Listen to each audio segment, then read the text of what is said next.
Hey, good afternoon, everybody. Welcome to this March 5th, 2020 meeting of the Gainesville City Commission. We're so glad that you're all here, and we will call this meeting to order.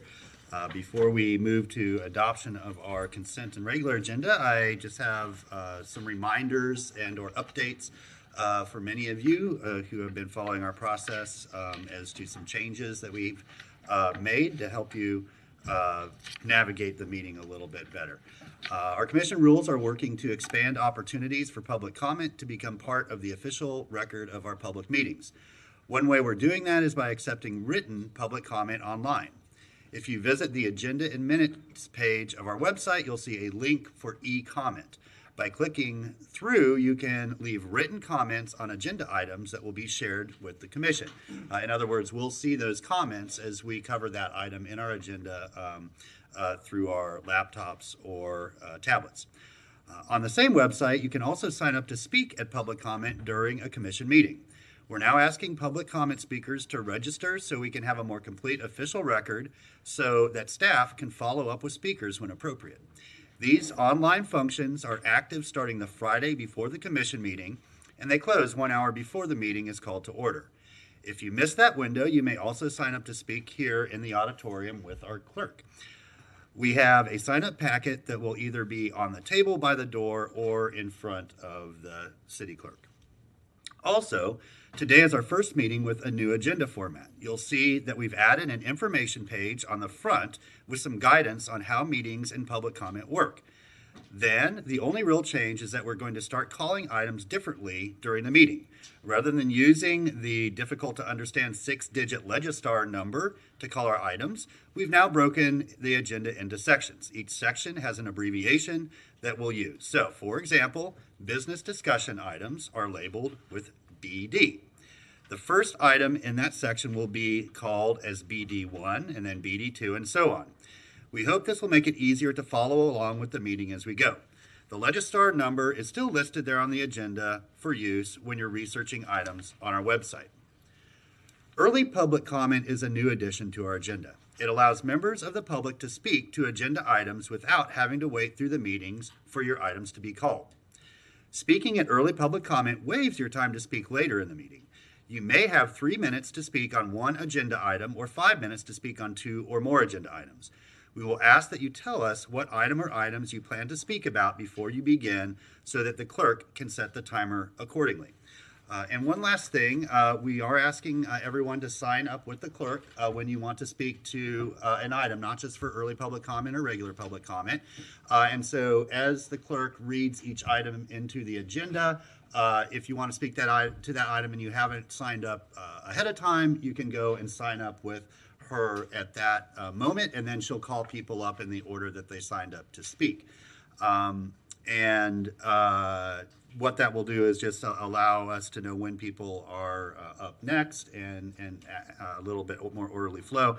And then, as I said earlier, it also allows us to follow up with people. If there were certain questions that we were unable to answer at the moment, we can get back to you in a timely manner and get your questions answered. So hopefully that wasn't information overload. Again, if you have a printed copy of our agenda, if you just turn to the back of the very first page, there's a description of just about everything I said and that you can refer to.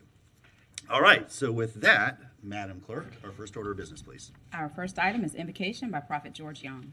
Okay, Prophet Young, welcome back. Always good to see you. Good evening, Mr. Mayor, and each of you. It's a good day to be alive. Yes, sir. Indeed it is. I want to say before I do this invocation, in all due respect, take off my hat to this city. As I go about throughout the city and I see the great things that are taking place, it really is a great time to be alive here in this particular city. In all due respect to our Chief Jones, our Sheriff, Mercedes Darnell, and the Board of Commissioners. And now I pray. Most holy, righteous God, I thank you for this Board of Commissioners, for the mayor, and for their decision-making for the best interest of each of the citizens of this city and surrounding area. I pray that your grace will abound, your mercies will abound, as they go about to govern our affairs, as we continue to move forward for the best interest of the business affair and each citizen in this community. I thank you and be glorified in each of their lives. God bless. Thank you, Prophet Young. Yes, sir. Madam Clerk? Our next item is the adoption of the consent agenda with modifications. File 191018, revision of recorded conservation, change text file and revised backup. File 191078, settlement of workers' compensation claim, added item. Okay, are there any questions or is there a motion? Commissioner Santos? Mr. Mayor, I move that we adopt the consent agenda as modified. Is there a second? Okay, motion and a second to adopt the consent agenda as modified. Any members of the public wish to speak to any items on the consent agenda? Our first speaker is Ms. Manisha Renaud. Public comment? Yes, we're calling them as they signed up. Oh, sorry.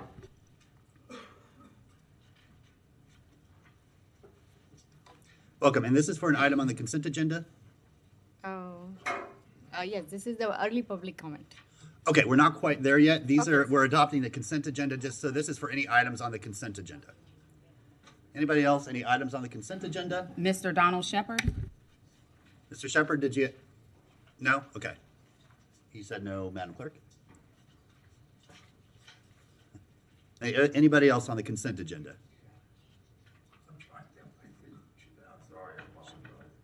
The clerk can write it for you. Good, Mr. Kimlins.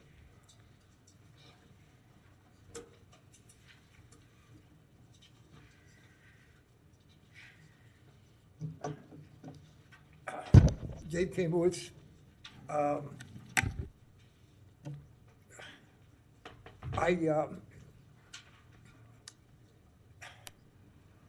looked at my agenda last night with this, without this. I saw it saying meeting agenda final.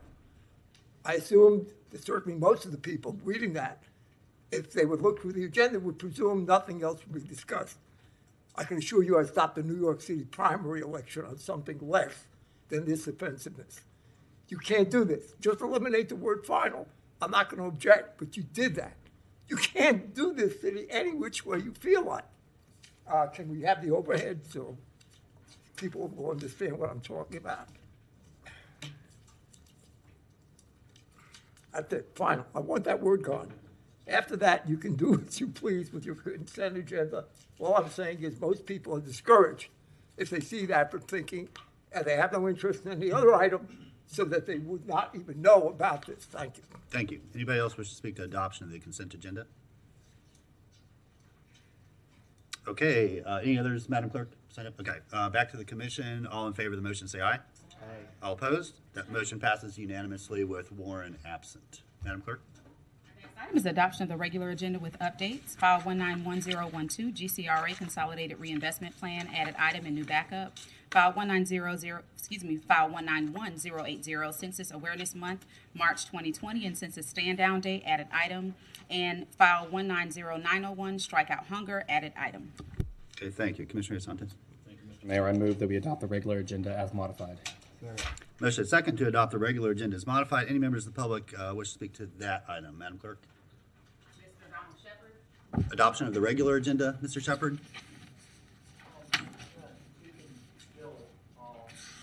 Public comment? Gotcha. Okay, we'll come back to you. Madam Clerk, any others? Okay, anybody else wish to speak to adoption of the regular agenda? Okay, back to the commission. All in favor say aye. Aye. All opposed? That motion passes unanimously. Okay, Madam Clerk, next item, please. Our next item is early public comment. And our Okay. first speaker is Ms. Manisha Renaud. Okay, thank you. So again, this is an opportunity to speak to any items on our agenda. You waive your right to speak later at the meeting. It's basically for people that have other things to do and they want to come speak to an item and then leave. And if you want to speak to one, you'll get your 3 minutes. If you want to speak to more than one item, you'll get up to 5 minutes. And so, welcome, Manisha. Hello, hello. My Good office afternoon. mate from Santa Fe. Sorry, I hope this is the right place to say this. This is, my name is Manisha Ranade, and I'm an organizer of India Fest. I'm representing ICEC, the India Cultural and Education Center. We are having our festival next weekend, next Actually, Saturday. Manisha, I'm Yes. sorry to interrupt you and stop you again. Oh, okay, so this is not You're, part go- of the. you're going to be up next for early Okay, public sorry. comment. Yeah, for regular public comment. Yeah. Okay, For I'm items sorry. not on our agenda. That's not on our agenda, so that'll be up next. Okay. We're all getting used to this ourselves, so it's all good. Anybody else, Madam Clerk, for early public comment? I have Mr. Donald Shepard. Okay, Mr. Shepard? Early public comment for, okay, so Mr. Our next Shepard's speaker here? is Ms. Tana Silva. Okay, Ms. Silva. Welcome. Thank you. Hi, Tana Silva. So there's a long list here. I'll go through them quick. The Consolidated Reinvestment Plan. I was happy Sherwin Henry asked, and the advisory board agreed to include that wide stretch of East University Avenue and Hawthorne Road as a priority. Combining the districts was sold as a fairer way of allocating funds where they're most needed, specifically the east side. A downtown master plan now, especially with UF involvement, does not bode well. UF needs to get out of city government. Its strategic plan calls for more market rate housing, while it continues taking properties off the tax rolls without compensation. Santa Fe also contributes to a revenue dead zone along West 6th Street, where it envisioned 995 parking spaces. I'm glad feedback on the reinvestment plan brought more focus to small local businesses, workforce housing, and judicious use of incentives. A board member suggested inventory teams to assess projects. Accountability measures also would keep plans on track. The second item is the ranking of the consultant for the comprehensive plan update. The reliance on consultants is costing taxpayers a lot of money for what formerly was done well in-house by staff who didn't make nearly what new administrative hires do now. The top-ranked proposal looks good, although it has a bit of language that sounds like Gainesville Rise, which we know is based on a pet theory the mayor and a commissioner intend to bring back. If we must pay for a consultant, let its team seek collective wisdom about Gainesville from broad public input. Third item is the parking lot 10. After years of failed negotiations to put a big chain hotel there, it's probably time to reconsider the best use of lot 10. The second ranked bidder this time was a local consortium that proposed a boutique hotel, green space, and incremental development. Why not postpone decisions on lot 10, the fire station, Lynch Park, RTS property, and Stringfellow rezoning until an assessment is done for the reinvestment areas and Depot South Main? Coordinating the various pieces with the comprehensive plan update could yield better outcomes. Next item, the GPD JAU. I just almost wanted to hug Mr. Philbin when he announced getting the city out of the JAU. I rejoice to hear the recommendation to get the city out of the Joint Aviation Unit. For more than 2 decades, HELCOP's documentably pointless routine surveillance and many other flights have tormented certain neighborhoods and been a danger, a violation of privacy, and a colossal waste of resources. Please do get the city out of the JAU. Thank you and bless you for that. Another one is the small box discount. Restrictions. District 1 has $3 stores. What is the problem? How far will some commissioners go to police every last human activity in the city? Where people shop, what they buy, what they do with household goods, how they garden. Staff and commission time would be better spent cutting wasteful spending and protecting public interest, especially with a possible recession on the horizon. And the last one is the ordinance for micromobility. Releasing hundreds of rented e-scooters onto the streets and sidewalks at once might not be the wisest action to reduce traffic fatalities. Thank you. Thank you very much. Madam Clerk? Speaker is Mr. Gabe Kamowitz. Okay, Mr. Kamowitz. One clarification. I can make a separate public comment, 3 minutes, separate from this. Okay. Yes. The items on the agenda, Mr. Kamowitz, one or more than one item? more than one item. Okay, thank you. You're good. The items, identifying the items that I want is, one is 191032, request for proposal. A second is the file 1080 Census Award Month, etc. The third item is does not have a number. It is with regard to the listing of Prophet Young. I want to make remarks that suggest that this is totally unconstitutional and describe it. Those are the three remarks, three items that I wish to address. Very good. Okay. Let's start with Prophet Young. He has appeared about 10 times a year since 2006.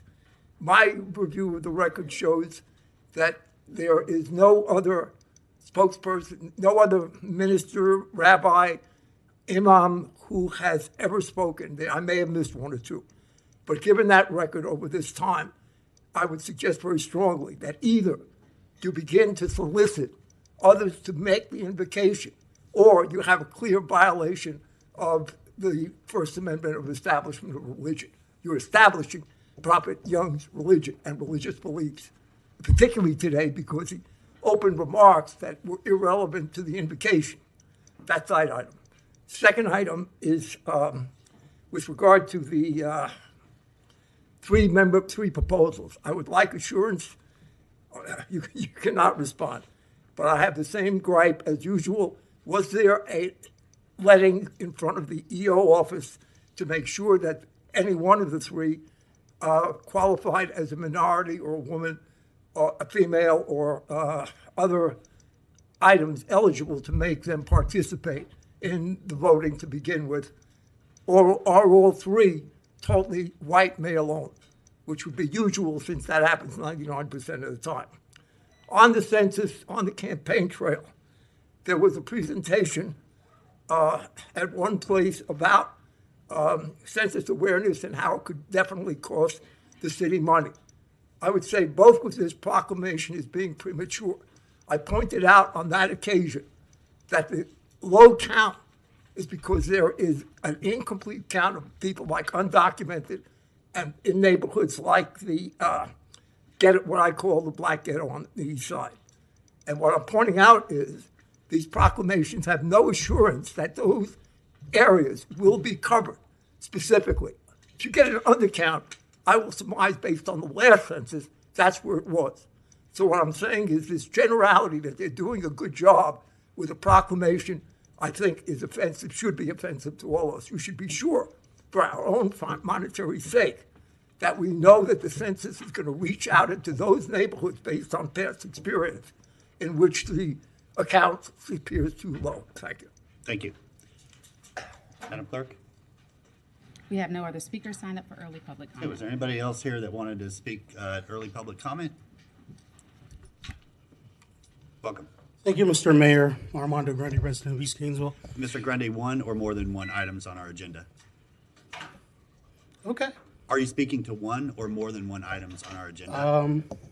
This is early public comment. This not is general early public comment. I'll wait till the agenda items come. Okay, When so if you those speak come, I'll now, sp- if you speak now, you waive your right to speak later on the agenda items. On the agenda items, even though they're going to be brought forward? Right, this is early public comment. It's a new opportunity. It's not general public comment. Okay. If you're Thank you speaking, for yeah, letting me know yeah, that. yeah, absolutely. Sorry Anybody about else here this. for early public comment? Okay, Madam Clerk? Our next item is general public comment, and our first speaker is Ms. Manisha Renaud. Okay, welcome back. Three's a charm. Good afternoon, Mayor, Commissioners, City Manager. I have met most of you, but maybe not some of you. My name is Manisha Ranade. I'm from the ICEC, India Cultural and Education Center. And we are planning a big festival next weekend, next Saturday, March 14th, called India Fest. We are really grateful for the support that the city has given us. And this year, we are also trying to make it sustainable. So we're putting a lot of efforts into not having any styrofoam, reducing, reusing, composting, which is a big thing. With expected 2,000 people, it's really a humongous task. So we are putting a lot of volunteers to do all that. Now there are two things that are on people's mind. We always have a rain date, but everybody's thinking about COVID-19. So I have to just mention this. we are following all the CDC guidelines and taking care. We also have several physicians in our planning committees. So we are going to be watching what is going on, but we do want to make it very successful, and we invite all of you with your families and everyone in attendance here. Please come and attend the festival. There is food. There are cultural shows, children's activities. So it's a full day affair, and it's a lot of fun, especially not on a rainy day. So that's all. I just wanted, it's actually just a vote of thanks. We don't really need anything, but we look forward to having you attend. Very good. Thank you. Our next speaker is Mr. Robert Mounts. Welcome. Good afternoon, Mr. Mayor. I'm dressed for Rotary's Wild Game Feast this afternoon, 5:30, rain or shine, but that's not why I'm here.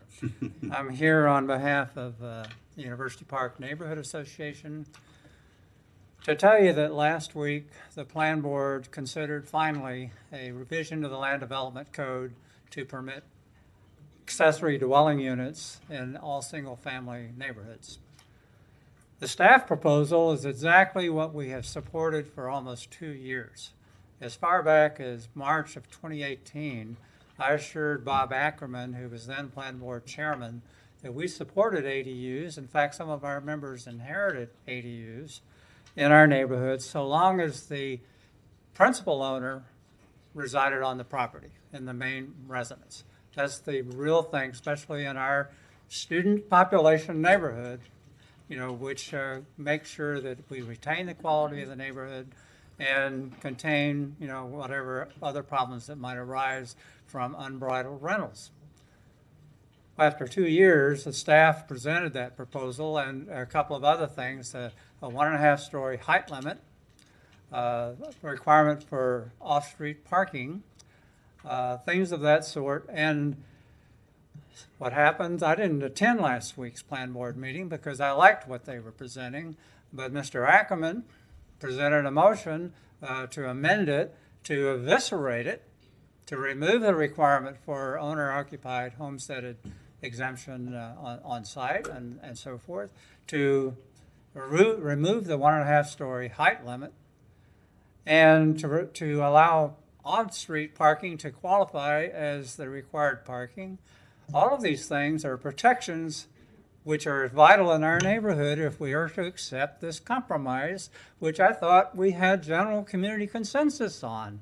And honestly, when I found out this is the case, I felt blindsided and betrayed. There were 3 ladies, lovely ladies from Forest Ridge, your neighborhood, who came and politely spoke in opposition, but they weren't prepared for these changes, and neither are we. But by God, we will be when first reading of the ordinance comes up for review. And I hope that you accept the staff recommendation and reject Mr. Ackerman's changes. Thank you. Thank you. Madam Clerk? Our next speaker is Mr. Jim Conish. Welcome. Mr. Mayor, Jim Conish. Well, we've taken a debacle and built on it. Not content with Grace and Dignity Village, we now have the Dignity Village parking lot campground, and it features a garbage dump on the other side of the fence. I hope you're proud of this. You might want to add one rule: no littering, but let's be honest. No enforcement, no warrant or background check, no worry, no problem, no real rules, and no responsibility. Come in and commingle with people trying to stay sober, even if you're loaded. And you can also pick up a private ID. Right under this same sign, you could see right out of the gate, this was about 10 days ago, whatever so-called rules there were are being ignored. The Forest Service is done with you guys, and they're going to use FWC to clear out Dignity Village soon, sir. And FWC is policing the forest, making arrests for those trespassing the forest. Our sheriff is here. They're moving in to Takachali property where we have 600 residents. The sheriff has posted it. You can see by the litter that they're back in there. And when FWC clears out Dignity Village, They'll be pouring in there, sir. I asked your staff for a copy of the consultant's report on Grace Marketplace, ordered by Betty Baker before she died. They couldn't find it. This consultant suggested you close Grace Marketplace December of 2016 because it's a debacle. It's a failure. You can't even find this report, sir. I have a nauseating email from Mr. Ken McGurn to your manager relaying what is going on in downtown Gainesville and why there is so much vacant space in downtown Gainesville, sir. And I remember a former calculus professor of mine, Richard, opened up the Warehouse Restaurant when he was 75 years old. When he was in his 80s, the man had to take the awning off his restaurant because the vagrants were sitting under the awning in front of his picture window. Then he went out of business. Now that phenomenon is spreading throughout downtown Gainesville, sir. And how could you possibly even work down here and not see how Gainesville, downtown Gainesville, is dying rapidly, and it's going to take down Innovation Square with it? Thank you. Thank you. Madam Clerk? Our next speaker is Mr. Donald Shepard.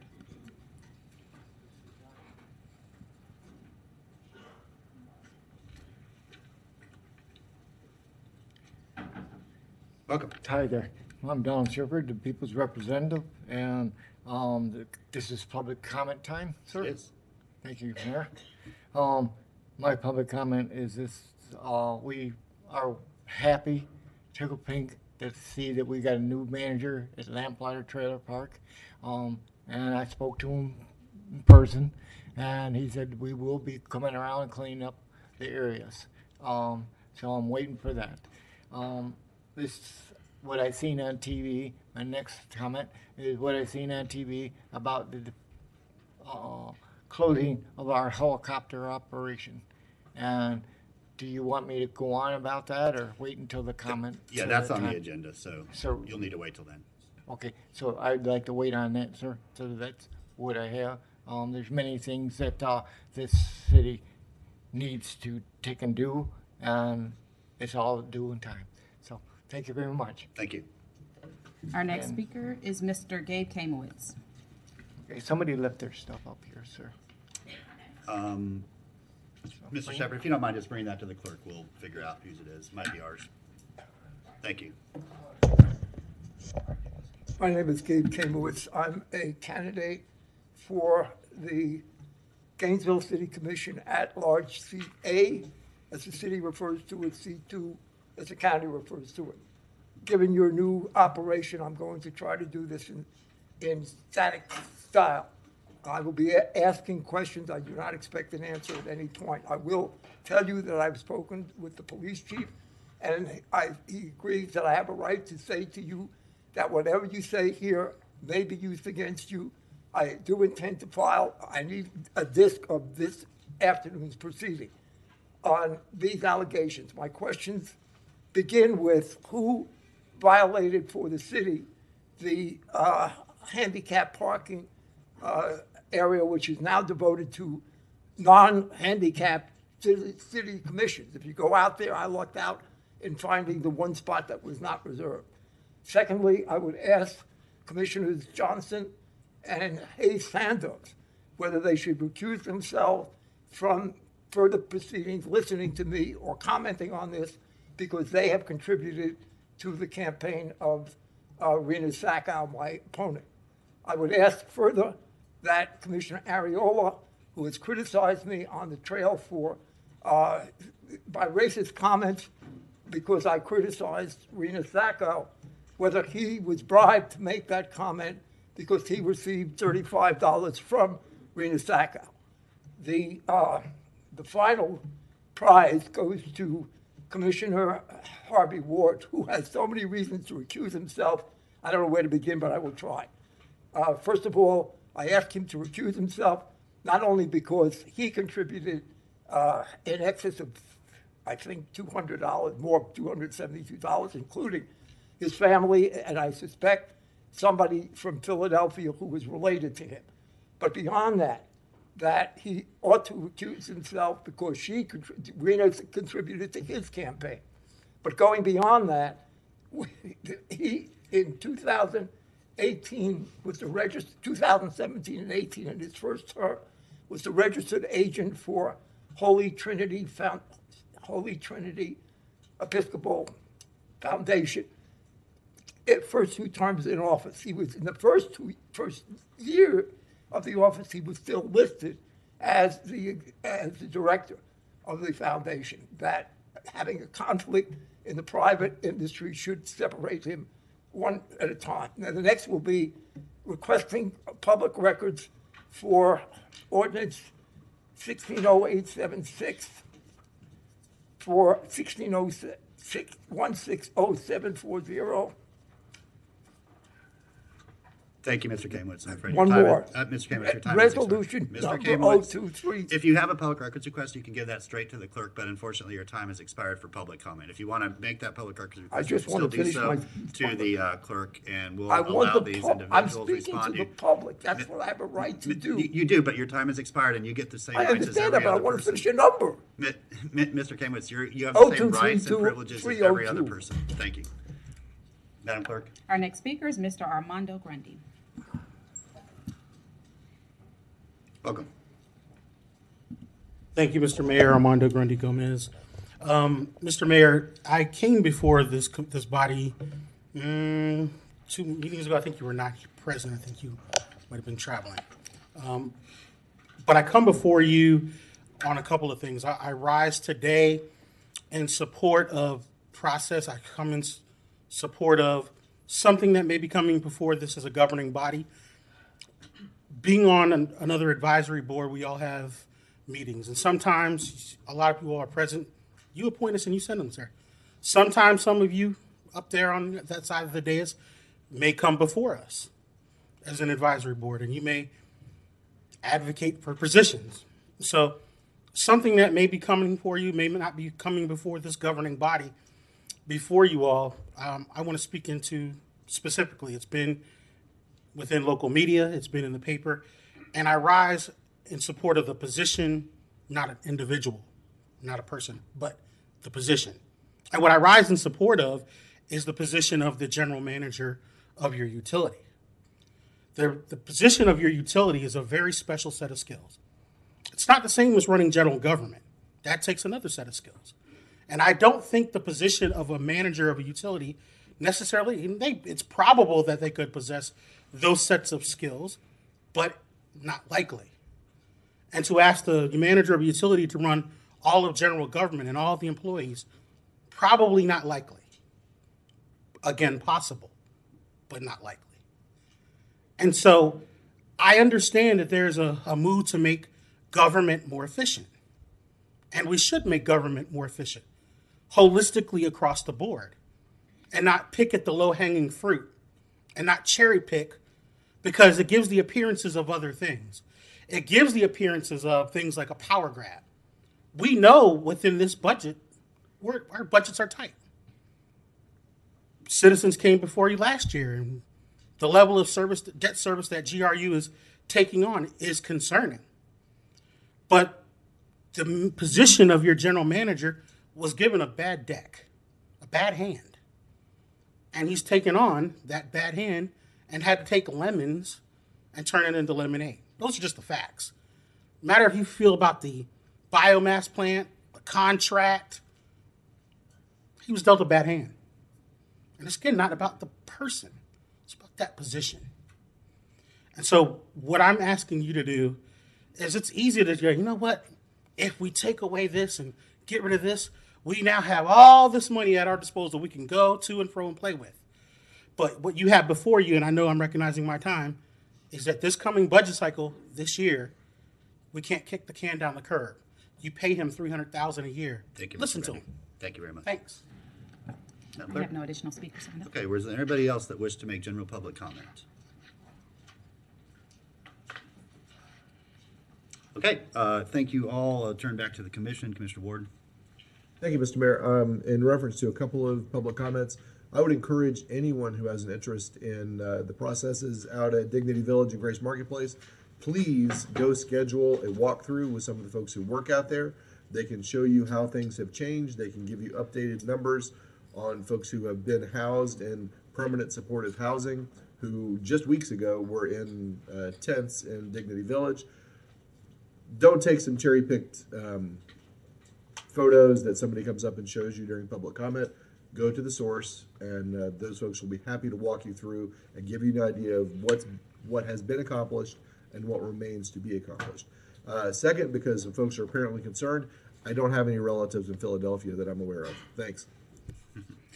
Thanks. And an open call, I have actively reached out to members of the faith community of all different faiths, from Muslim, Christian, Baha'i, Jewish, to come give our invocation. I have repeatedly been told, yes, they'd be interested, but they haven't made it to the sign up. And so I'll keep actively doing that. And this is just an open call. If you're interested in doing that, we would love to have you. But we also thank Prophet Young for volunteering his time once a month to join us and keeping it ecumenical. And as for elected officials, do not forego their right to free speech, including political speech, when we take office. And every elected official has the right to express their political views, including through donations to campaigns. That does not disqualify anybody from anything, except serving on the canvassing board, which that is the honor of Commissioner Warren this time. And because of that, you have not actively gotten involved with any campaigns. But we have no less right to free speech as anybody else, and if people choose to participate in campaigns, then that is certainly their right, as has been upheld by the courts repeatedly. Okay, with that, I will turn back to the clerk for our next item. Our next item is business discussion item 1, GCRA Consolidated Reinvestment Plan, with a recommendation that the commission approve the reinvestment plan as presented and modified if applicable, subject to approval by the city attorney as to form and legality. Okay, welcome, Ms. Vidolfin. Thank you so much. Good afternoon, Mayor and Commissioners. Sarah Vidolfin, Gainesville CRA. So first I wanted to start just by a big thank you. This has been quite an intense process and a fun process. Really, we've been at this for 6 months. However, it really started 2 years ago, and some of you on the commission were there and have guided us through this process. So I wanted to say a word of thanks to you all, but also to our team who have worked very hard to get to where we are today, from helping with evening meetings and food to helping get the plan together. It's been a group effort. I also wanted to thank the city leadership and also, and most importantly, the community members who came out to be part of the process. So thanks for letting me take a moment to do that. We do have a pretty lengthy presentation in your backup, and so we will go fairly quickly. First off, I just wanted to start with an overview of our process. So this is just interesting because if you look at it, this is really how every CRA project comes to be. But this is an important part of our plan. It shows an overview of kind of how we get from point A to point B. So on the left, we were tasked with taking 4 former community redevelopment agency plans and actually going through this process and coming out with 1 community reinvestment plan. And as you can see from the diagram, much of it is community engagement, public workshops, surveys, all kinds of layers of input that we'll discuss in the presentation, combined with an analysis, most of which you'll see in the plan through the drafting. And it's interesting, we had first, second, and final review. For our projects, it's typically 30, 60, 90 review. And so just kind of keep this in mind as we move forward, that this chart will continue to be used moving forward and really is a good representation of the way that we plan everything at the CRA. So this is just a quick engagement timeline from where we left off at the end of last year with our extended process. Next up is we're planning an unveiling event for March 17th, and then a joint city-county plan presentation on the 31st. And so with that, I'm going to take a seat and introduce Kona Gray, who's a principal with EDSA and helped guide us through the process. He's going to go over the community validation part of the presentation, and I'll be back up for the projects and roadmap at the end.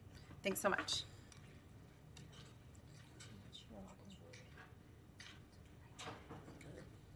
Good afternoon. How are you? Good? Good. Good. Fantastic. Again, my name is Kona Gray with EDSA Incorporated, and I'm so thankful to be here working with this community. It's been quite the amazing process. I'm inspired. My entire team has been inspired by this community. We work very closely with everyone and taking something very new to where it can be. This is a plan like no other. Most communities that I know of, and that many of you know of, have never done a reinvestment plan. It's very different than a redevelopment plan that CRAs are typically involved in. Certainly like to commend you for making this bold decision to bring community together and take steps towards a better future for Gainesville. And I'd also like to make sure you understand that this is a moment in time. This is a moment in time that's going to allow us to support many things. This plan supports reinvestment. This plan also supports mobility, supports equity, and it certainly supports community. So I'm going to run you through a little bit of this community validation. And one thing that you need to be aware of is that we had several opportunities to engage the community, and they were all very, very successful, in our opinion. We do this all the time. And as a professional, I must say that this community loves Gainesville. People showed up. People asked tough questions. They challenged us. And this is what it takes to become better. And we are so thankful for everyone's involvement, from the advisory board to the folks who are activists that came out to the meetings, to neighbors that brought their kids, that were really interested in finding out what we're up to, what's happening, and how they could certainly contribute to the greater good. Much of what you're going to see next on the upcoming slides is exactly that. It's feedback from the community. All these slides that you're going to see have been basically informed by what we learned. What we did is had a deep dive back in November. Many of you attended those meetings with all the former redevelopment areas, and that was very telling. It allowed us to learn what people were really interested in, what they really felt was important. These percentages don't add up. What they're meant to do is basically show you a snapshot of what was most important to the people who attended those meetings. So they don't add up to 100, but they really showed you where people's interests really lied. And then we did quite a bit of survey work. We actually just closed the survey. It was open through the entire process, and at certain points we were able to take snapshots to really help us through the process of developing this plan. But I'm going to start with the questions and run you through them. So that the first thing we asked people to do was to basically tell us the best 3 words that describe this area. And those words were historic, unique, and resilient. Very, very strong. The next set of questions we asked was, what are your favorite things that need to be protected? History ranked extremely high. History was brought up in pretty much every conversation we had with the community. Local business was right in there. And sense of community was there, but people felt that we really have that here in Gainesville, and they wanted to continue that the way it's working. Most important considerations for reinvestment in the future, economic development. That was pretty straightforward. They want the GCRA to really help inspire and inject economic development into the community. Housing, housing, housing. Housing came up quite a bit through this entire process, and we hear that not just here, throughout the country. Whether it's attainable, affordable, market rate, whatever type of housing it is, people are very interested in making sure that there is quality housing. And then historic preservation was right in there in line. We learned a lot about the rich history and the authenticity of this community that we think certainly needs to be preserved. And then finally, we asked people about changes. And the 3 changes you would like to see is more emphasis on local businesses, more emphasis on affordable housing, and housing revitalization. I'm going to touch on our core here. These elements that you're seeing on the screen here are really sort of our framework that keeps us moving forward. We have guiding principles, we also have objectives, and we have initiatives. I'm going to explain what those are for you. So the guiding principles are our vision. That's really what holds this all together. It's sort of like your mission and vision of any organization. And much of that has been informed by the former redevelopment plans. And, they had a series of guiding principles there that I'll touch on as we go through this process. We also touched on a series of objectives, and objectives were very integral to the former plans. Essentially, each plan had several different objectives, which are essentially goals, but those objectives allowed us to have some sort of organization towards the things we were trying to complete. And then finally, we have a collection of initiatives or actions. So we have the objectives, which are our goals, and we have the initiatives, which are the actions that lead us to being successful in our work. All right, guiding principles.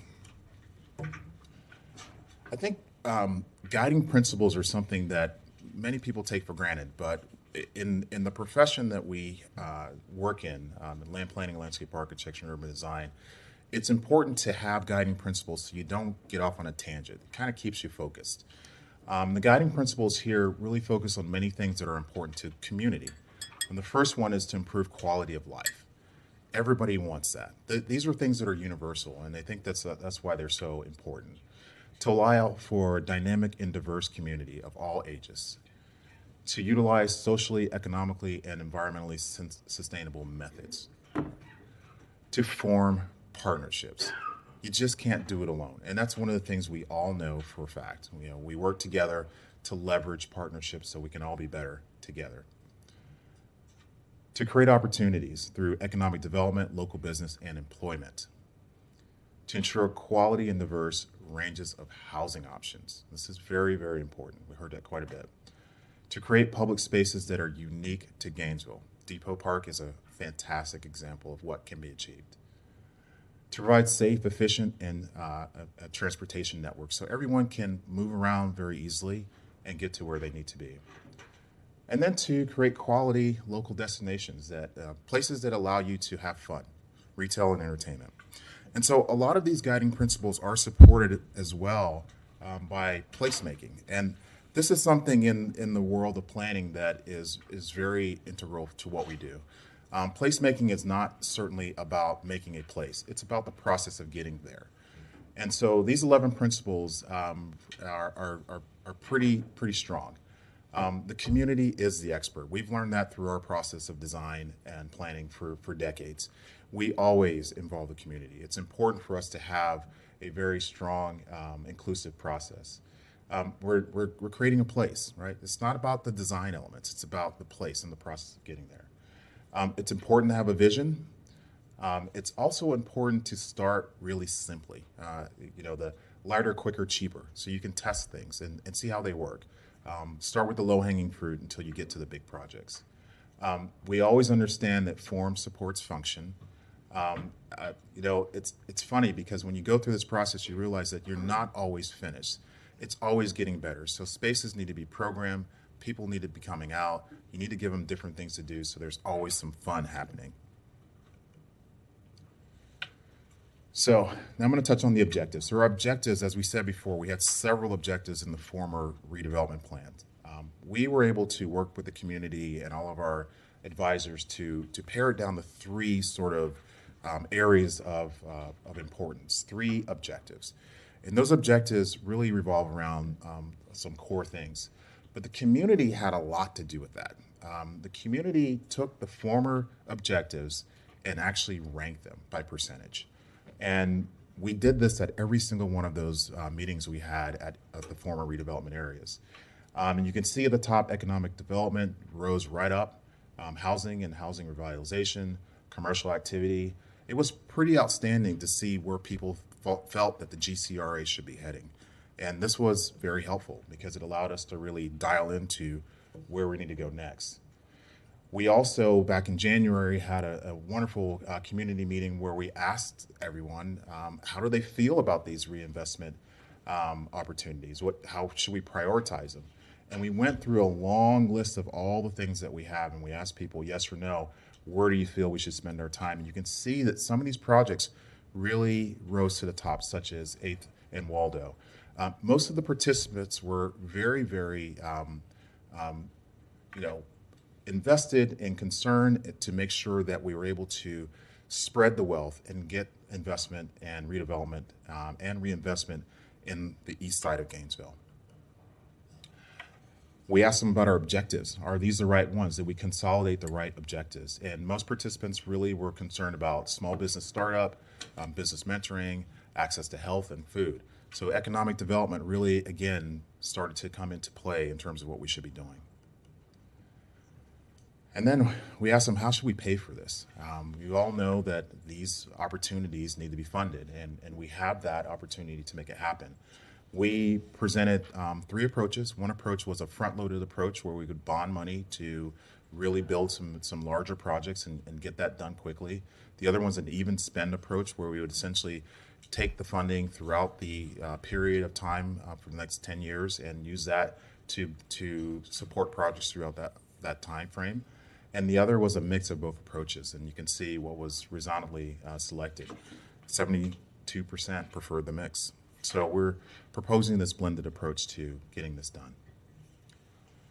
So again, back to the objectives or the goals. Now, these objectives, these goals are again organized in these 3 categories. However, they are very important because they honor the previous successes, but they also look at the concerns of not only the current community, but the community going forward in our professional opinion as well. So I'm going to touch on each one of them and just give you a visual of what we mean by these words. First one being economic development. Economic development is important for building community and creating quality of life. And so in this image, we're demonstrating how through public-private partnerships, having the opportunity to create some wonderful facades, utilizing arts and activities and cultural events as things that bring people together really drive economic development. And it happens. We've seen it work very well. We've been a part of these types of projects for decades. Simple things like parks and plazas. When I look at Bo Diddley, it's where I realize that you guys have this here. You've already done it. So it's a model example of what can be achieved when you bring things together on the edges to create those places for people to be. So it's really exciting to see that we can do it again. In regards to community enhancement, I think every community should be completely authentic. Gainesville is a series of several different neighborhoods, but everyone is a resident of the city of Gainesville. You may have affinity to your neighborhood, but you know that when you go out of town, you tell people, I'm from Gainesville. And so we think it's very interesting and important about each one of these neighborhoods is that we retain that local culture, that local history of the neighborhood. We brand it so people are proud of it. And they know everything about it. They know the history. They know why it's important. We utilize things like little farmers markets and events and festivals. And let's say it's a Easter Sunday gathering. We utilize events like that to program and get community out. So you really have people that are fully invested. And again, simple things like parks again. Parks bring people together. We think that communities should always have, fantastic housing, great places for people to gather, and fantastic community. And the final objective is related to public space and streetscape. So this is the glue. This is what holds everything together. What's important is that this element allows people to feel the sort of the strength of the place itself. And these are your roads. It's simple as that. These are your roads, these are your intersections, these are your sidewalks. These are places between the buildings that really allow people to come together.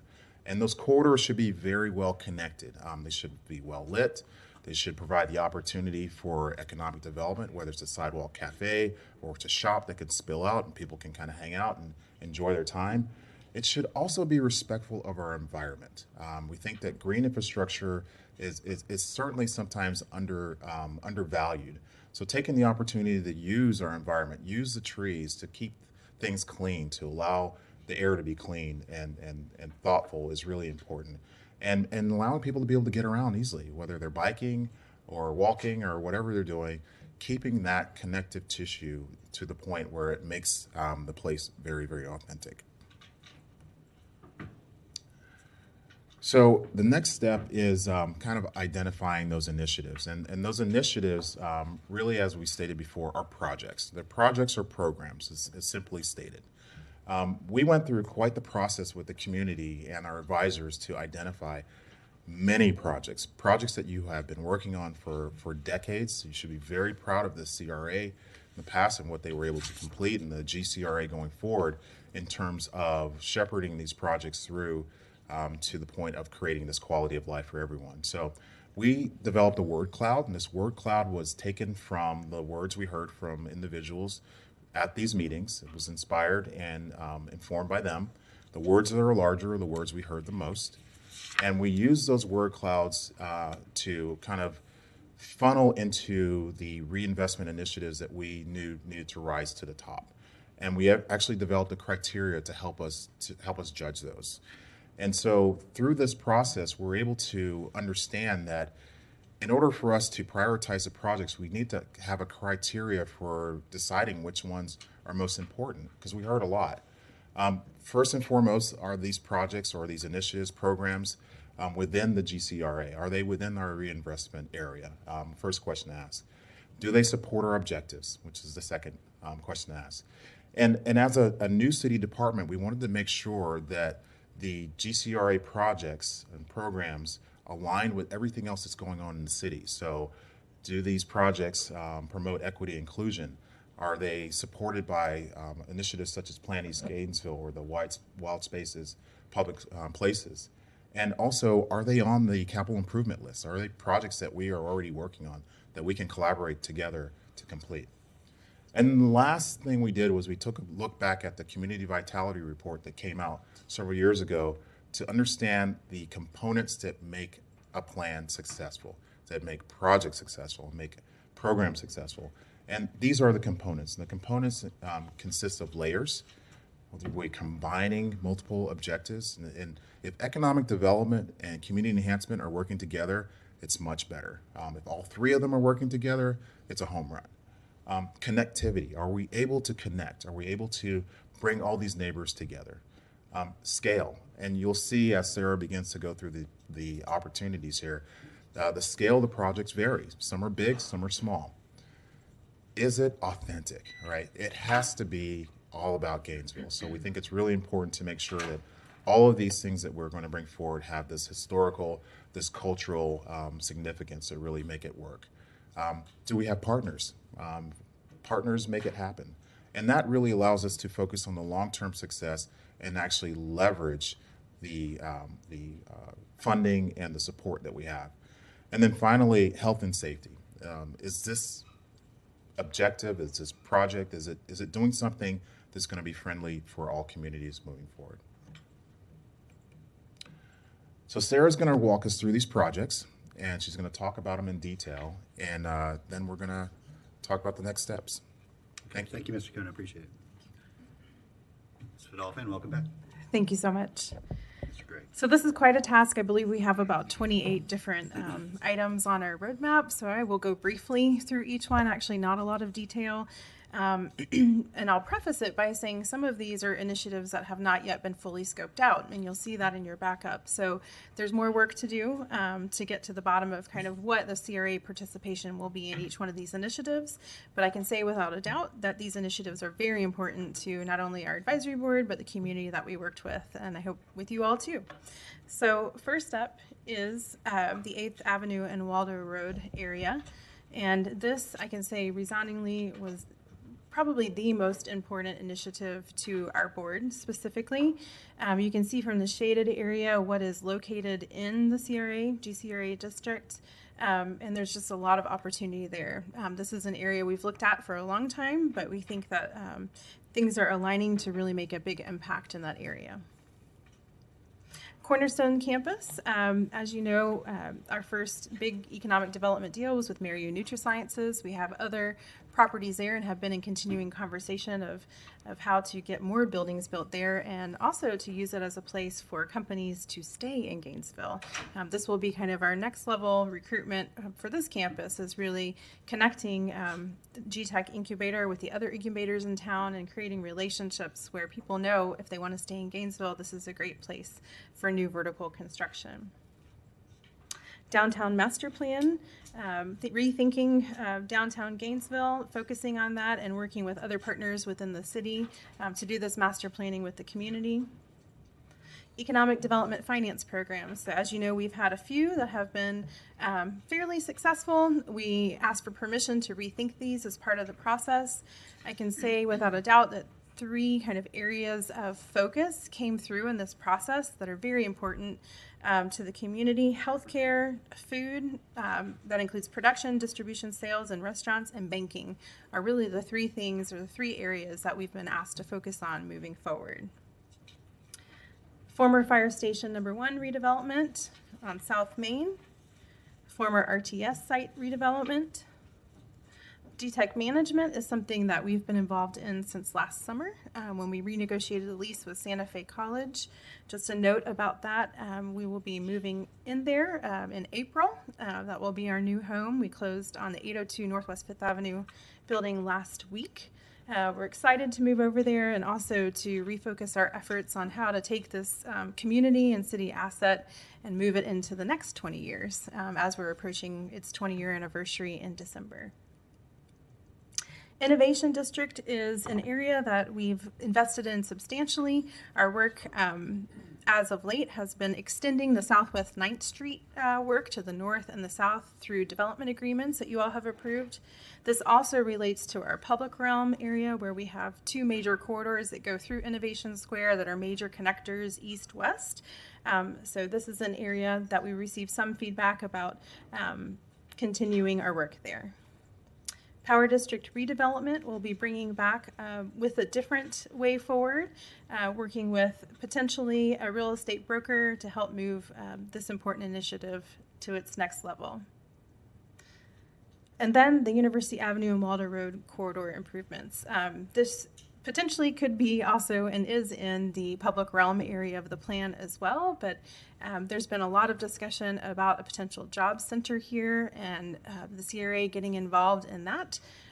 We don't know where that will be located, and so focusing on University Avenue and Waldo Road corridor in East Gainesville is something that the community really wants us to refocus on. Our facade grant program has been paused for revision. We will be bringing that back. This is one of our community enhancement programs that's been quite popular over the years and quite effective. So we'll be bringing that back forward after the plan. Community partnership grants is something that we've been asked for but have never had a formal process around. So we would be asking to bring that back to formalize the process when community groups come and ask for GCRA funding to do things like the 5th Avenue Arts Festival, for example. District-wide landscape maintenance is something that we have done as long as I've been here. Typically, it goes with finishing a project and then transitioning it over to the department who will eventually manage it, but there are some properties we have maintained in perpetuity. This is one where our advisory board thought, you know, maybe with 10 years left, this is a business that we should get out of. We understand this has potential fiscal impacts on other departments within the city that would have to assume this work, but we wanted you to know that it was recommended for deletion from our plan. Greater Duval neighborhood improvements. Duval is an area of our former East Side district that we've been actively engaged in with other city departments on some of these milestones you'll see. But there you'll see this title, neighborhood improvements. This is kind of a catch-all for certain areas within the district that we've been asked to go and really just do a needs assessment. You know, what's missing in that area? What do the neighbors feel like they'd like to see to not only add pride to the neighborhood, but even basic things like curb and gutter, continuous sidewalks, good lighting, safety features as well. So you'll see that throughout. and we're looking forward to figuring out ways to get even more involved in the greater Duval neighborhood. A food and mobility hub is one that has kept coming up through the planning process. To be determined, but in East Gainesville. This is one, if approved, we would also, develop the scope further and identify who the partners would be. Heartwood neighborhood is underway. We are awaiting permitting for our model home to begin construction. Historic Heritage Trail is one that we are going to come back to the community to shortly. We think that there's an opportunity to meet again with the community and kind of rethink how we take this forward. There we go. Midtown policing is one that kind of survived from the last plan, but is being recommended for removal. This is one under the old CRA where we could do special policing for up to 3 years and fund it as a CRA. The board is recommending removal and just feels like it's not the best use of the funding at this time. Porter's neighborhood improvements is similar to the comments I made about Greater Duval, really doing that needs assessment. We've had a lot of investment in the Porter's neighborhood, but we're looking forward to doing this exercise and then also looking at how we might contribute to affordable housing, which is the next slide. So we do have 2 projects that were underway under our old model block program. And I think what we realized through the community conversation is that although model block program was good for incentivizing long-term homeownership and the stability of neighborhoods, it did not make them affordable in the long term, as it was just down payment assistance. And so with the continuing conversation around affordable housing, we'd like to figure out what our role is, and I think the board would too, of how we might utilize these 2 opportunities that we have to kind of rethink how we might create affordable housing in these 2 very important neighborhoods. Acquisitions and options are always part of redevelopment. This is something that we do on a regular basis, identifying available properties that may help add to some of the efforts that you see in the plan. Residential improvement program is has been around but is paused for revision. There's an enhanced desire for us to not only invest in the outside of homes, but to think about how we might contribute in other ways, whether it be partnering with other organizations that would also help homeowners with energy efficiency problems. We can identify those as a city, but there's really no money to help fund repairs and things like that that would help keep people in their homes. We will come back to you, of course, with any of these programs and ideas for feedback, and to the board as well and the community. But I can tell you that that's been a sentiment we've heard throughout the process. So now we're into the public streetscape, or what we refer to as public realm. I'll breeze through these because these are the corridors that came up over the past 6 months as needing to be addressed. And so there's not much information here, but rather a focus on how we might participate in improving these corridors moving forward. 13th Street, Southeast Hawthorne Road, which I will say we did do many years ago, an analysis on Southeast Hawthorne Road in preparation for our work at Cornerstone, actually. And so that's one that we'd love to come back with and revisit and see what we might do moving forward. 2nd and 4th are next avenues, and as I mentioned, these are areas that run through Innovation Square, but are really important east-west corridors. There's been an interest in rethinking these, of how we move people east and how we move people west, and also mobility. There's a lot of interest in potentially rethinking how we move people back and forth. University Avenue corridor improvements, again, have come up as a major east-west connector, one with a lot of safety issues. And I think, as we think about complete streets and projects like South Main, there is a desire to kind of rethink some of these important corridors. We know that would take a lot of really strong relationships at the state level, and we look forward to trying to pursue this with our other partners in the area. And finally, Waldo and Williston Road Waldo Williston Road corridor improvements. And this is another kind of area of roadway within the heart of our former East Side district that rose up as being a very important corridor to the community. So this is just an overview map, just to kind of show you and show people who are watching at home where all these initiatives sit. As you can remember, the East Side is our largest district, and you can see the larger push for funding and attention to be put towards the East Side district. And you can also see the highlighted corridors in blue, where there was a lot of interest for us to get further involved in potentially rethinking portions of those corridors. So we talked a lot about success measures. How do we measure our success? This is a plan that will go from now until 2029, and it's just that amount of time. Kona mentioned earlier vitality report indicators. So we know that the community told us that this is what creates a successful project in the community's eyes, those vitality report indicators.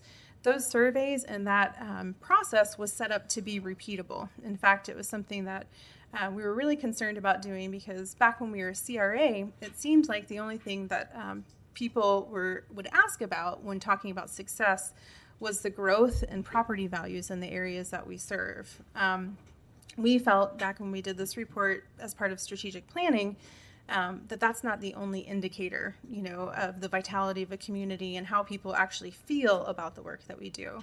And so this was developed, and we believe that it would be important to repeat that effort at years 3, 5, and 9, sort of as a qualitative gut check with the community. Are we seeing that vitality increase? Is the community pleased with the work? Are we headed in the right direction still? And to give us time to kind of course correct along the way. But there are also quantitative measures. I mentioned the growth in property values, which, we're not a CRA anymore either. This has been not only a transition, but really a transformation of the CRA.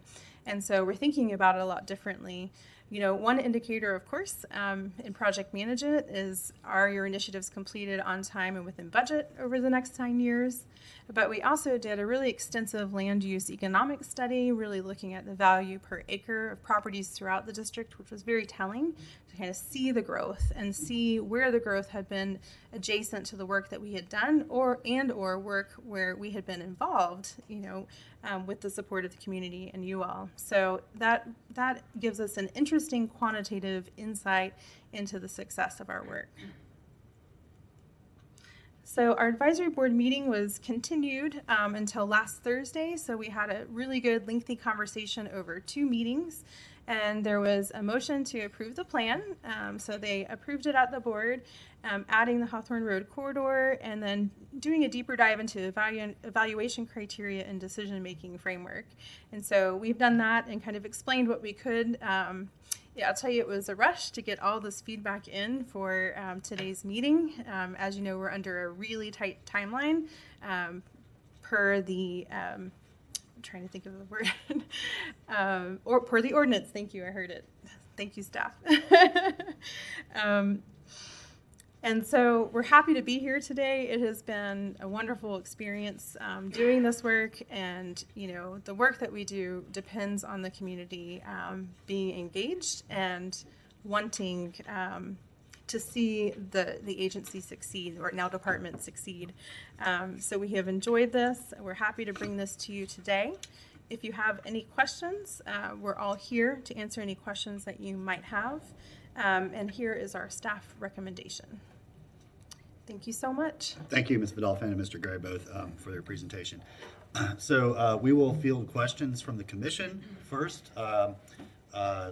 Then we will open it up for public comment, anything related to this plan, and then we will turn back to the commission for deliberation and potential action. So we'll start off with Commissioner Santos. Questions? Thank you, Mr. Mayor. So under the ordinance, by April 1st, you have to, and first I just want to thank all of the staff and the advisory board and the community for the amazing amount of work that's gone into to working on this. But Ms. Vidolfin, under the ordinance, it says they have to have an annual work plan or longer by April 1st. Is this the annual work plan, or is this the reinvestment plan? 'Cause I see two different things in our ordinance. Yes, this is the reinvestment plan, in your backup. Okay. Yes. So where is the work plan that we have to? So I know the terms are confusing, but the way we tried to keep kind of what we had done over the years. So the roadmap is kind of the framework for the projects moving forward. The road, see, now I'm getting confused. But then the work plan comes as we go through budget. So, Okay. you know, the projects need to be further scoped out and dollar figures proposed for them. And then that gets approved and that becomes the work plan. And So I guess to keep with the, so I guess what will we present to the county in terms of our annual work plan? That we have a meeting on March 31st. Right. So I think number one, it's important to share the plan that's been done, right?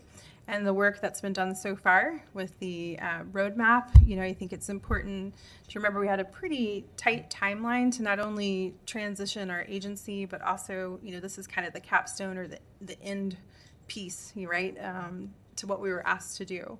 And so a lot of these projects, I think within even the coming weeks, we'll start to kind of understand more and be able to put information to them. But however, I think it's really going to be presenting the plan and the roadmap for where we're going. And we will also give a report on what was accomplished in fiscal year 19. So I neglected to mention that, but in the plan itself, because we were a statutory CRA until the end of last year, there is a portion in the middle called the present where we meet the statutory requirements for reporting. So I think that's important to bring forward at that meeting as well. Mr. Feldman, did you want to add to that point? Let me try to clarify. So as the commissioner pointed out, we have two pieces that we have to present, the reinvestment plan and the work plan. The way I'm interpreting that is the work plan is within the reinvestment plan by the designation of the projects that we will work on over the next 10 years. What we haven't done at this point is assign dollars to that work plan, but I think that this will meet the obligations under there, but I'm not an attorney, so I'm not going to give a formal, but. I mean, it's pretty open in the ordinance. Yeah, I want to make sure that the county can be very sticklers over this kind of stuff. I want to make sure that we needs to meet our obligations. I'm comfortable that we've made a good faith effort in getting to where we need to be. All right. Thank you, Mr. Mayor. Yeah, and I would just add, we do have a work plan that's been approved for this current fiscal year. That's accurate through the end of September. So that's another part of that, I think. Commissioner Ward. Thank you, Mr. Mayor. Thank you all to staff, to our consultancy, and to the board, and to all the dozens, probably hundreds of folks that I've seen out at neighborhood meetings. I know a tremendous amount of thought and care has gone into this. Some of my questions have been answered. I think the existing work plan that is good through the end of this fiscal year is something that we can present to the county alongside this on March 31st. So that's important. I'm pretty sure they're going to have, and before I get too deep, I'm going to want to hear from the community here. But they're going to have questions about a lot of these things, and we need to be prepared with some answers, because there is a lot of, I think, intentional vagueness in many of these, and there should be. We should not be nailed down how many bathrooms there are going to be in a specific building on a specific corner at this point. I don't want us to be at that point yet, but I do want us to push forward as quickly as possible with, when we say 8th and Waldo, I see what we can do, and I know where the boundaries are, and I know that we need to bring in, to complement that, Wild Places Public Spaces presentation, and then have a cohesive presentation around all of that, so that we can really start putting things together on it. So I appreciate what everybody's done. We're going to want to get to detail on some of these in kind of a hurry, but I do think we have enough to go forward on the 31st. There are a few things there's one specific thing that I had kind of been hoping would be a part of this, and that's the Infinity Loop project. And I'm wondering how much, with that in mind, and with other ideas in mind, how much space there is and how much flexibility there is to work on adding projects that don't appear here. Good afternoon, Sarah Vidal. So to answer your question, there was a pretty good conversation around the Infinity Line and a brief presentation at the request of our advisory board. That is an exciting project. It would connect a whole bunch of rail trails and become really, could be an economic development driver for East Gainesville. The deal is it's not fully scoped out. It would not all lie within the CRA, so only portions. And then just really not having the information we needed to include it as something moving forward. However, where it came up was under the 8th and Waldorf corridor, and so we know that the board is interested in hearing more. They've asked for that to come back to the board and asked some questions after it was presented the first time. So, you know, I think the deal is that, as you can see, this is a framework. Some of these have not been fully scoped out yet, and so it will be imperative that we consider everything that you all on the board want us to look into as we begin to move these forward. Great. Thank you. Thanks. Thank you. Commissioner Simmons. First of all, I would like to thank the staff and also the members that make up this board for their hard work and dedication and their commitment to this project. And I have several questions and several comments. One question that I have is I'm looking at the economic development portion of it, and we're looking at finance programs. Are we going to have any incentive programs for potential business owners or entities that may be wishing to come and relocate to Gainesville? Is that something that the board talked about, maybe incentivizing something? I think that would be, I think that's very important if we can lure businesses into this reinvestment area and have some type of incentive in place. So I would like for you all in the board to look into that. Do you want to speak on it? Or has that been something that you guys talked about? Yeah, absolutely, Sarah Vidal.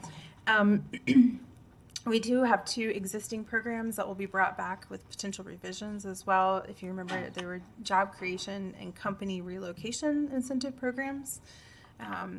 They were not widely used, but I think used locally to help some companies out.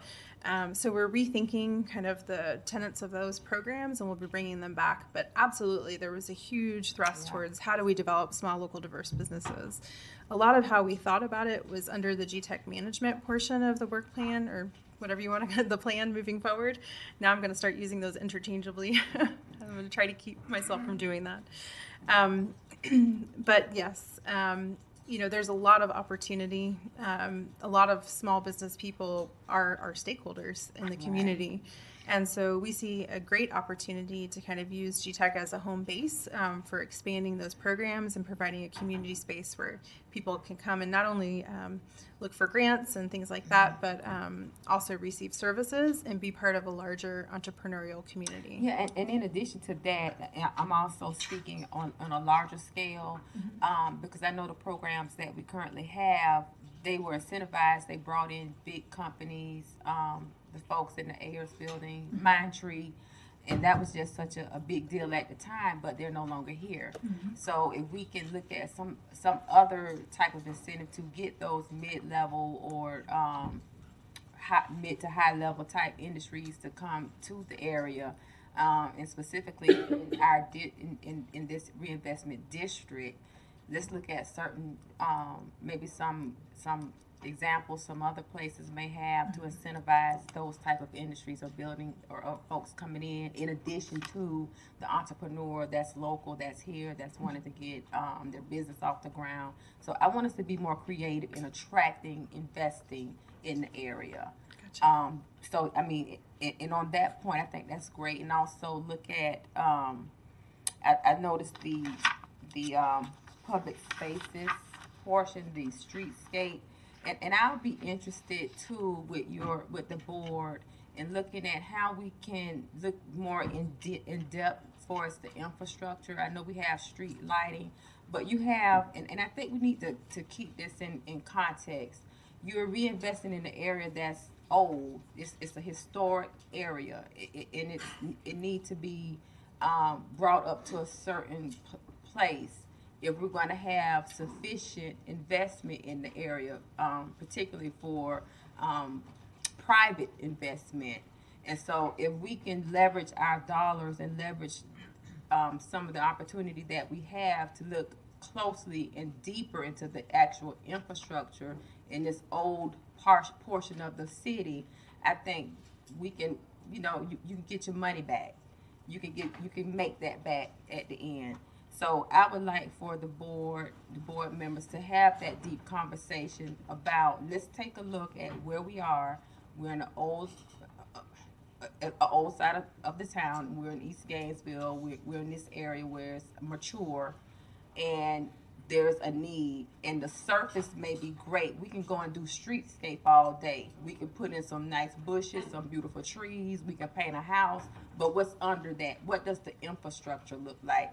Is that a deterrent for businesses to come in and to invest in the area? So I think we need to really look at that and not just sweep over that, because that's going to become a problem. It's already a problem. We getting dead projects every day because the infrastructure is not up to par, and it's costly for most private investors. So let's take the opportunity to look into that. Also, as it relates to the Porter's community, I would like for the board to look at the Porter's narrative. The Porter's community won an award with the State of Florida Planning Association. So look at the narrative and see what the members of the community would like to see in their neighborhood. And I think that would be a great guiding point. So you can have great options and make sure that the community needs are being met. We have a document in place. We don't want it shelved. We don't want to put it on a shelf and let it sit there. It's a living, breathing document that can assist you with the needs of the people in the Porter's community. Otherwise, I think this is great. I have to agree with Commissioner Ward. When we take this forward to the county commission, I would like to see something in depth. I know we currently have our current plan in place, but as we move forward, I would like to see more ink on the paper and more I's dotted and T's crossed to make sure that we're headed in the right direction. But good job to the board members. And I'm eager to hear the board members' comments, those who served on the board. So thank you, Mayor. Thank you. Commissioner Ariola. Thank you, Mr. Mayor, and I also want to extend my gratitude from this side of the dais. We've had a lot of fantastic work be done over the last couple of years to get us to this point, and I'm really eager to see where we go in the next 9 years. The plan is really in line with a lot of the values that we've talked about on this, not just on this side of the dais, but out with the community as well. And so I'm really eager to get that started. Rather than wax poetic, I will just go ahead and move the recommendation. Can we please wait for a motion until we hear public comment?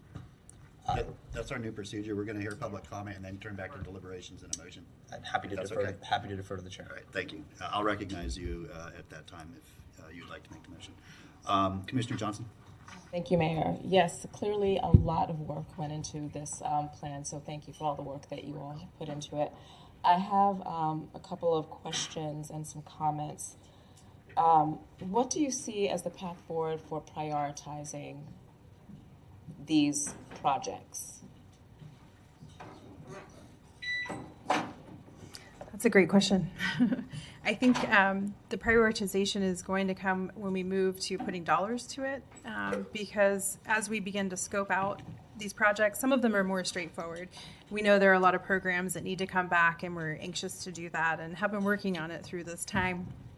But others, as you can see, need to be further scoped out and our role more defined. And so I think that's our first point of order, is to work with you all on the board to do that as we move through not only the budgeting process, but drilling down this framework into an actual work plan. So that'll be our first order, and it will be done with you all and with the community that's been involved thus far, to get to that point. So we see that happening before the budget. do you envision that there are going to be some workshops, like more, like how do you see this working out? So we would love your input. To be quite honest, getting to today was our biggest goal. We have thought beyond today, of course, but would have not planned around the activities that are to come. And so we will circle back with that. I think one thing that we can be proud of as we stand here is the community engagement that we did, and we want to certainly replicate that or exceed that moving forward. We've learned a lot. You know, we've been doing this for years, but every time you go back out and solicit input from the community, you learn more and more. You learn how to better hone your skills and how to better serve the community, you know, in this capacity. And so I would envision something similar, but we will certainly circle back on that with you all. Commissioner Johnson, if I may add, in our professional opinion, we recommend transformational projects to occur sooner than later. Those projects have become catalysts to several other events that can happen.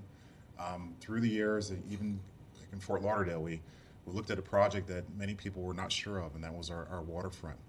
And people were against it. And that little wave wall on the waterfront ended up transforming and I don't even know what word to use, but it brought people together. And there were a lot of people who were against it. And that was a public space. It was a streetscape project. It was connections. It was creating these connectivities. And so now several $1 billion have been invested in Fort Lauderdale due to that. And that was a CRA. There's several similar projects like that we can touch on that your manager is very familiar with. But when you start to hone in on some major projects that we can bring in partners to leverage, and so we're not spending all our dollars on these big projects, but we have partners working with us, it starts to pave the road where everybody wants to be involved. So we would recommend prioritizing the big things you can do. Okay. Mr. Feldman, did you want to get in on that point? I did. So if you remember back to our presentation in January, and the presentations that we've had with the advisory board, one of the items that you all will have to consider is whether we try to front load some of these projects or not. And so what Mr. Gray was talking about is if we're going to undertake 1, 2, 3 transformational projects out of this money, you can't, one approach is to wait till you accumulate the cash, which may be towards the end of the life of this work plan, this program, or to borrow money pledging these two revenue streams, the city and the county's revenue stream, to try to do those projects. So at least my recommendation to the advisory board and to you all will be to look at trying to identify what those transformational projects are, to look at trying to fund those in perhaps year 3 or year 4 of this program. So we're doing design work now and in community engagement with our neighbors now on those projects. So in a 1-2 year period, we can go through that process and then get ready to break ground on those transformational projects. Clearly, we're not ready in fiscal year 20. I will tell you, we're not going to be ready in fiscal year 21 for groundbreaking on those, but hopefully by fiscal year 22 and 23, those transformational projects can come out of the ground. Thank you. Commissioner Johnson. Yeah, thanks. So from what I understand in the presentation, it looks like what is new that came out of this process is the food and mobility hub. And also, we've been talking about it, but adding to it with the community engagement, and part of the plan is the East and Waldo. And I'm not including like the corridor kind of improvements. So am I right about that? Is there anything else that I'm missing? So there was the plan. There were all the plans that everything that has happened in the CRA and the plans that we've had, and then through this process, what is new? What is new? Yeah. Okay. Are the I think one way to describe it too, Sarah Vidal, is that a lot of pieces of these were on our work plan before, but I think thinking about it in a different way, because as Lee said, thinking about it more as transformational projects. For instance, 8th and Waldo is always an area that has been on our plan and our work with Duval and whatnot, but just responding to potentially leveraging other efforts that are going around. We kind of worked with the board and the community to create what could be a very transformational project, right? And so it's hard to speak to the exact number at this time, but I'll kind of highlight the fire station #1, RTS site, job center, the Eastside Food and Mobility Hub. And then we added some neighborhood improvements areas of focus in Duval. And then some of these corridors, for instance, Hawthorne Road corridor was an old, I think maybe 9 or 10 years ago effort. We did conceptual ideas for the Hawthorne Road corridor, but in response to Commissioner Simmons, it also included a really deep dive into the infrastructure along that roadway. And so that was in response to the board at that time and some development potential there. That has risen back up to the top, for instance. So, you know, these are all areas within our old 4 districts, so nothing is really new under the sun, but I think it's a different day. And then the focus is different moving forward. You know, as Lee said, where can we find kind of these transformational projects that help layer and incorporate many different, I'm trying to say, many different kind of projects into one large project, right? Because underneath there are different projects that would be moved forward by different entities, if that makes sense. So a lot more focus on partnerships. I want to add, there was another big project that kind of came out of this process. You know, when I drive to Gainesville, whether I'm coming from the south or from the north, coming on that Waldo Road corridor is very interesting because it's your gateway. And you start to notice along the way that there is great potential. If I put on my developer hat, I would be buying land and banking it ready for things to happen, especially when a community like this is investing in its future. So when you get to the intersection of University and Waldo Road, there's a lot of average stuff there, right? Now, if you take that as one bookend and go all the way to the west to University and 13th, it's not so average anymore, right? There's a lot of investment that's occurred there. And a lot of that investment occurred because of the CRA. So imagine having a similar palette there where it's mixed use and you have residential above shops, you know, local mom and pop, you know, grocery, a place to go to the clinic and get your shot so you don't have to go all the way to the west side to go to the hospital. Simple things like that start to build community. So we can see that from a professional perspective, actually moving even further east down Hawthorne and connecting to Cornerstone. So that whole east side community is missing that. Big projects, right? Not a little paint grant facade update. We're talking about major investment that allows the entire community to grow. It's because it's successful. You've done it. You've done it on the west side with the university as a partner and other developers that came in. Imagine if that comes to the east. Now, as a whole, it focuses back in the center, and downtown becomes a strong core as a magnet in between. So just, you know, when I put on my developer planner hat, I look at this from the perspective of a holistic view. Right? It's not about one particular project. I think one strong, synergistic move that brings a lot of people together, a lot of partners together, will be the catalyst that drives a lot more investment, jobs, quality of life. Everything starts to elevate when you do that. Okay. So I'm just going to go back to what I heard was came out of this process, and that is I missed the job center. So the job center and the food and mobility hub, and East and Waldo, more kind of community engagement around that. So the reason why I ask it how we are going to prioritize these projects is because I understand that there are many, many voices that we hear in the community. And I want to make sure that in the process of discerning how we prioritize the projects, that we prioritize the projects that are not, that we make decisions based upon not who's loudest, not who has the most influence, not who's closest to people, you know, either up here or in the audience, but truly what is needed. And I think my expectation of this process is, it seems to be a little bit different from my colleagues. I thought that we were going to have something a little bit more fleshed out. So I'm looking forward to the time when we do have more projects and numbers to it. And I'm also interested in seeing how we go through that process to get there, because I think many people are aware that I was not particularly thrilled with the community engagement process. I was there at some of those meetings. My hope was that as we are prioritizing community engagement, that we are not convening meetings and having surveys. And I understand that that is the way that we've done in the past. And that is many times the way that we continue to do in the future, because that seems to be what we're comfortable with and what we know how to do. But my concern is who is coming to those meetings? Who is making the time? Who has the time to do that, right? And who are the voices that we're leaving out of that? And that is most important to me with making these decisions. And I'm not 100% confident that we have heard those voices.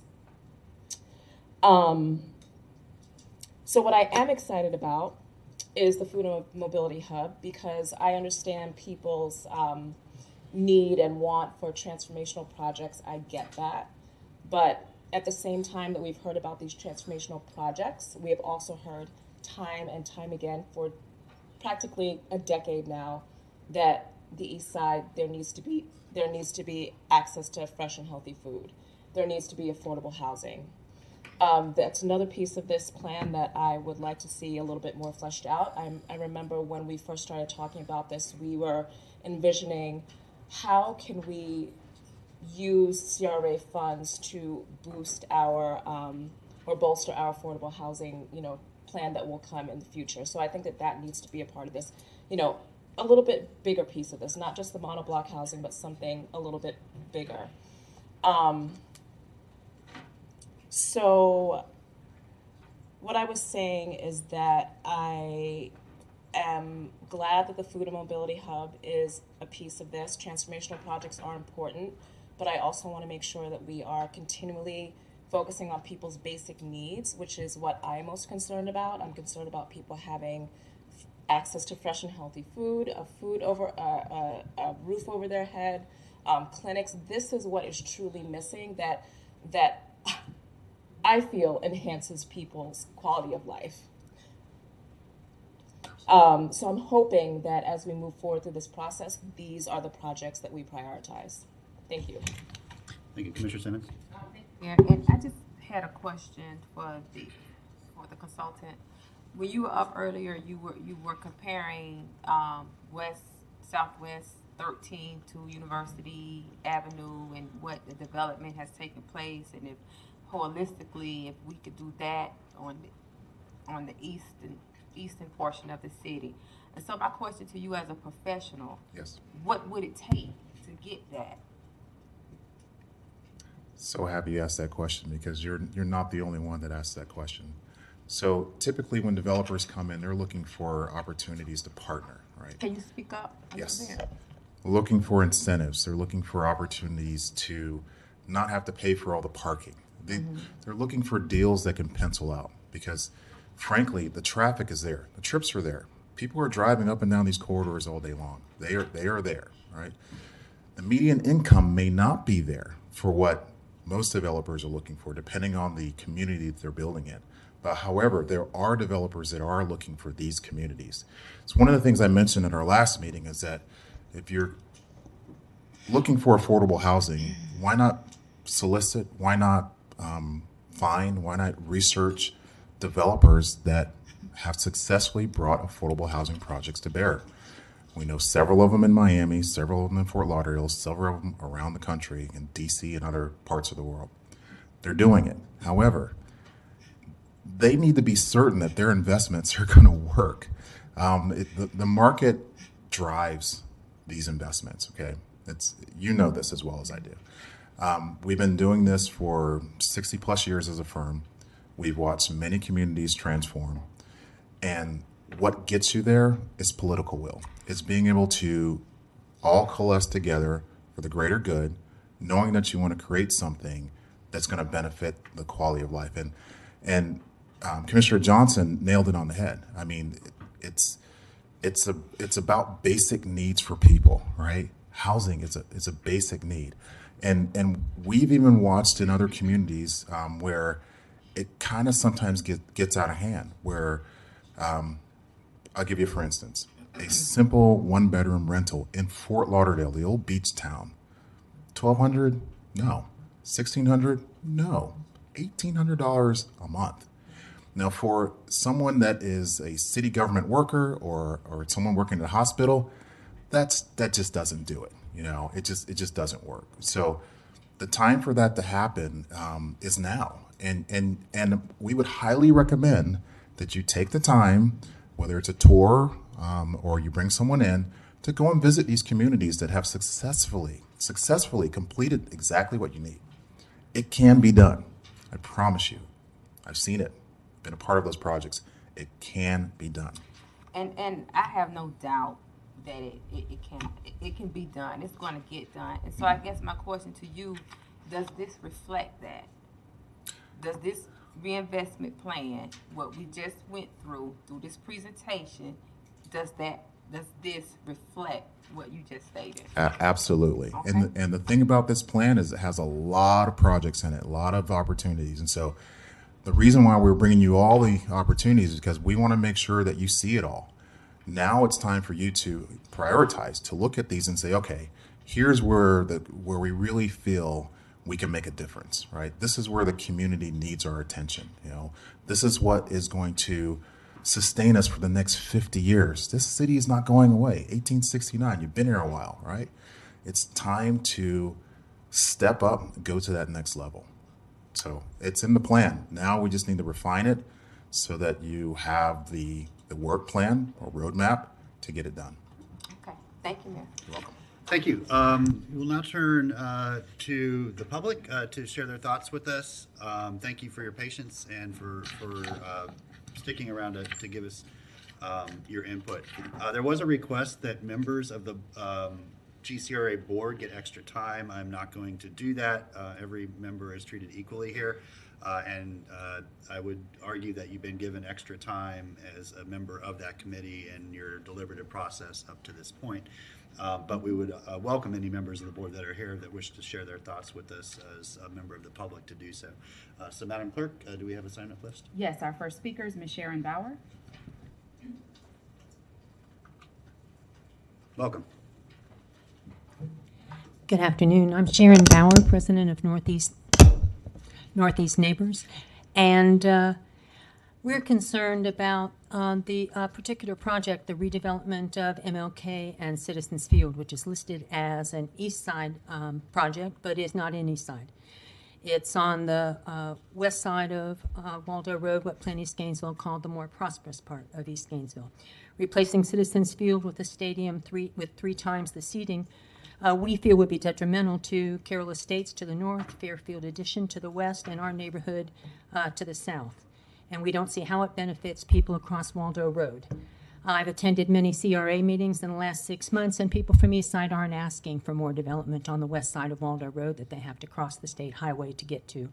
They're concerned about having to cross the highway to get to services.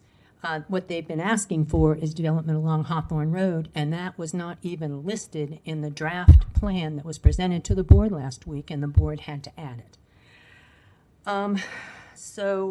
Please focus your spending and your development efforts on the east side of Waldo Road, and I want to thank you, Commissioner Johnson, for your comments about the engagement process and about focusing on the basics, because it also was food and medical care were also things that were mentioned throughout the process, and yet were only added at the last minute because the board and other people kept insisting on it.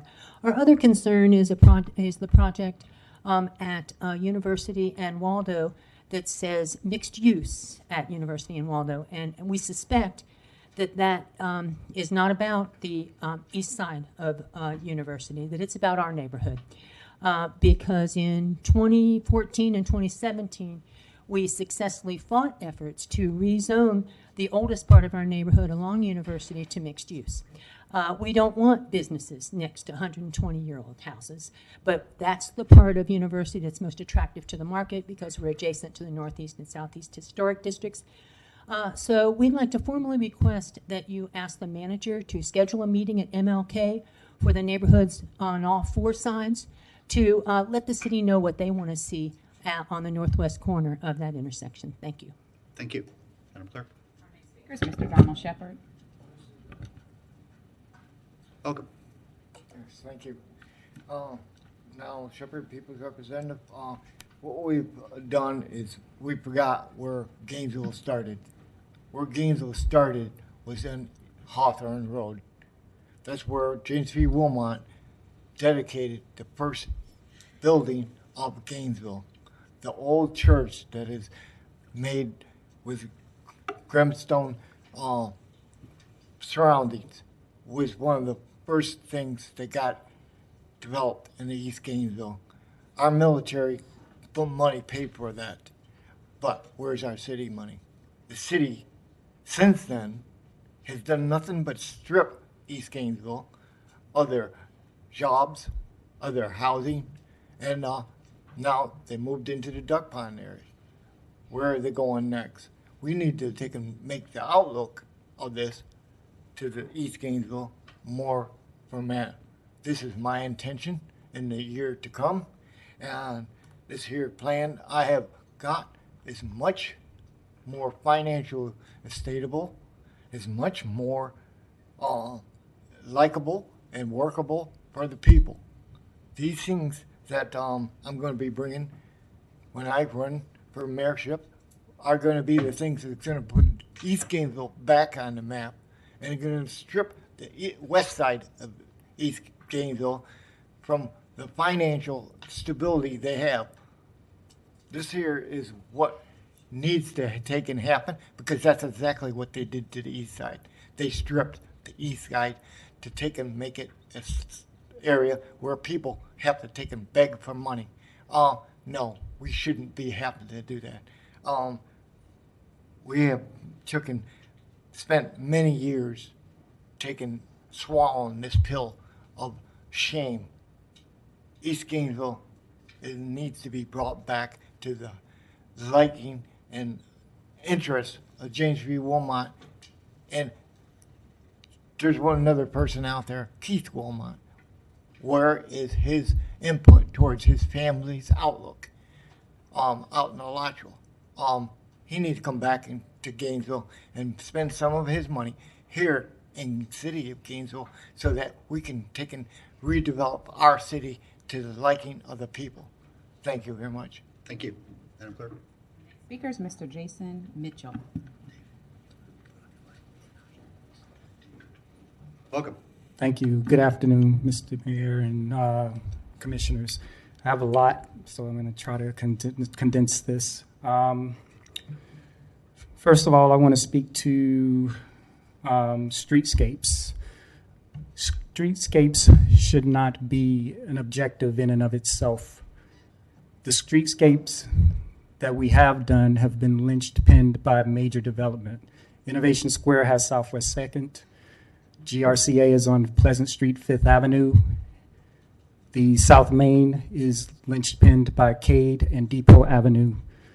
Whenever we do these streetscapes, they should be forwarded by your leadership saying that we're committed to doing something new there, not just a road.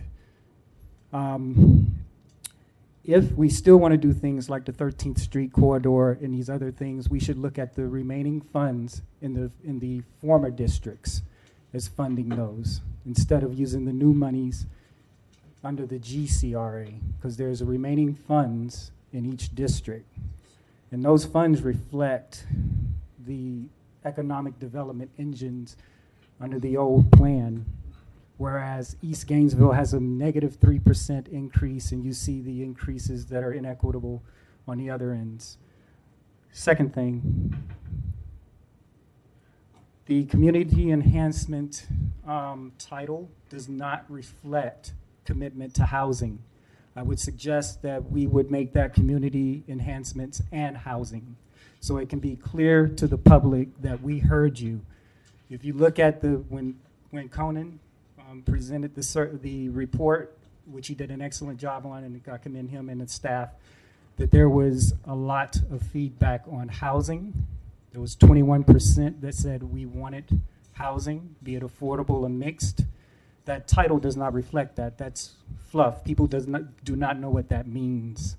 And it's easy to lose focus and say that we did facades, we did these rehabilitation things, but it doesn't speak directly to say that we are interested in doing something new with housing.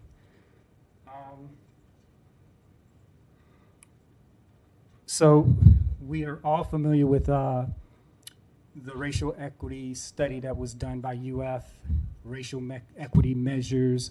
We know we have a racial equity problem here. And the last thing I'll speak to is economic development. The thing that I think is missing an ingredient in this is outcomes.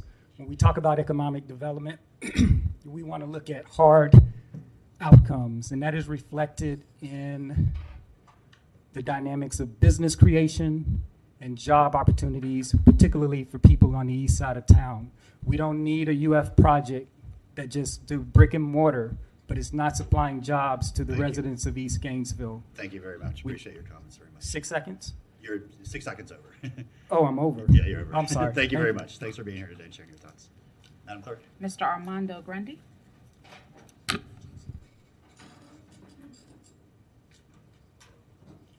Welcome. Thank you, Mr. Mayor. Armando Grundy, member of the GCRA. First and foremost, one of the folks that just came up and spoke, we need to just start calling things what they are. People sometimes want to speak in platitudes, Mr. Mayor, and I want to speak to the board, but I get tired of some of the racial undertones that come into it. It's, well, my side of Waldo Road matters, and the other side of the black folks on the other side of the east side of Waldo Road. There's a lot of racial undertones, and it gets old. It gets real old. We cannot call economic development the brick and mortar building that is the East Side Clinic by University of Florida. Last I checked, it's not paying any taxes. I could be wrong, but I don't think it is. Matter of fact, I know it's not. So we could talk all day long about the racial undertones. I think there was a member of this board one time that was speaking about having events there, and that member was called a racist up on this dais. They know who they are. We're not going to even talk about that. We know who they are. But it gets old. But I want to tell you that as a GCRI, this board is committed to not soft pedaling and to having just what your manager talked to you about, having transformational projects. Now, we also talk about what makes greater enhancement of life. People having a living wage job as an enhancement of life, not living in a food desert. So we could talk about food hubs, but if people can't get access, we have fresh farmers markets all over. We have great parks over East Gainesville. What we do not have is great economic investment. And that is what is needed here. And your manager is exactly right when we're talking about a transformational project that will transmogrify an entire community. And we attempted to define exactly what that was. So I think we just need to shoot clear, because the energy comes from not this side, it comes from you. We can do this all day long and go through this exercise. And at the end of the day, we can talk about we want to do great things for communities such as our urban core. We need to remember why this was reconstituted and reorganized was to address urban blight and urban decay. And I'm sorry, but our facade grants and food mobility hubs, this is why we're getting a negative 3% return. Because when we go to Innovation Square, do you see any farmers markets? Do you see any kind of in Innovation Square food mobility hubs? You do not. You don't see urban decay in University Heights. You don't see urban decay in those areas. So the urban decay and blight is in our downtown and properly defined downtown. Those boundaries are urban core, which needs the investment of urban decay. And our east side in East Gainesville, because nobody just says this side is east side and this side is east Gainesville. Nobody does that mess. The East Gainesville corridor, where there is blight, I'm asking for you to not soft pedal 8th and Waldo or Hawthorne Road. And this nonsense of racial overtones, let's kick this to the curb and let's get moving forward in a great way. Thank you, Mr. Okay? Gray. Thank you. Thank you very much. Madam Clerk. Here's Ms. Kim Tanzer. Welcome.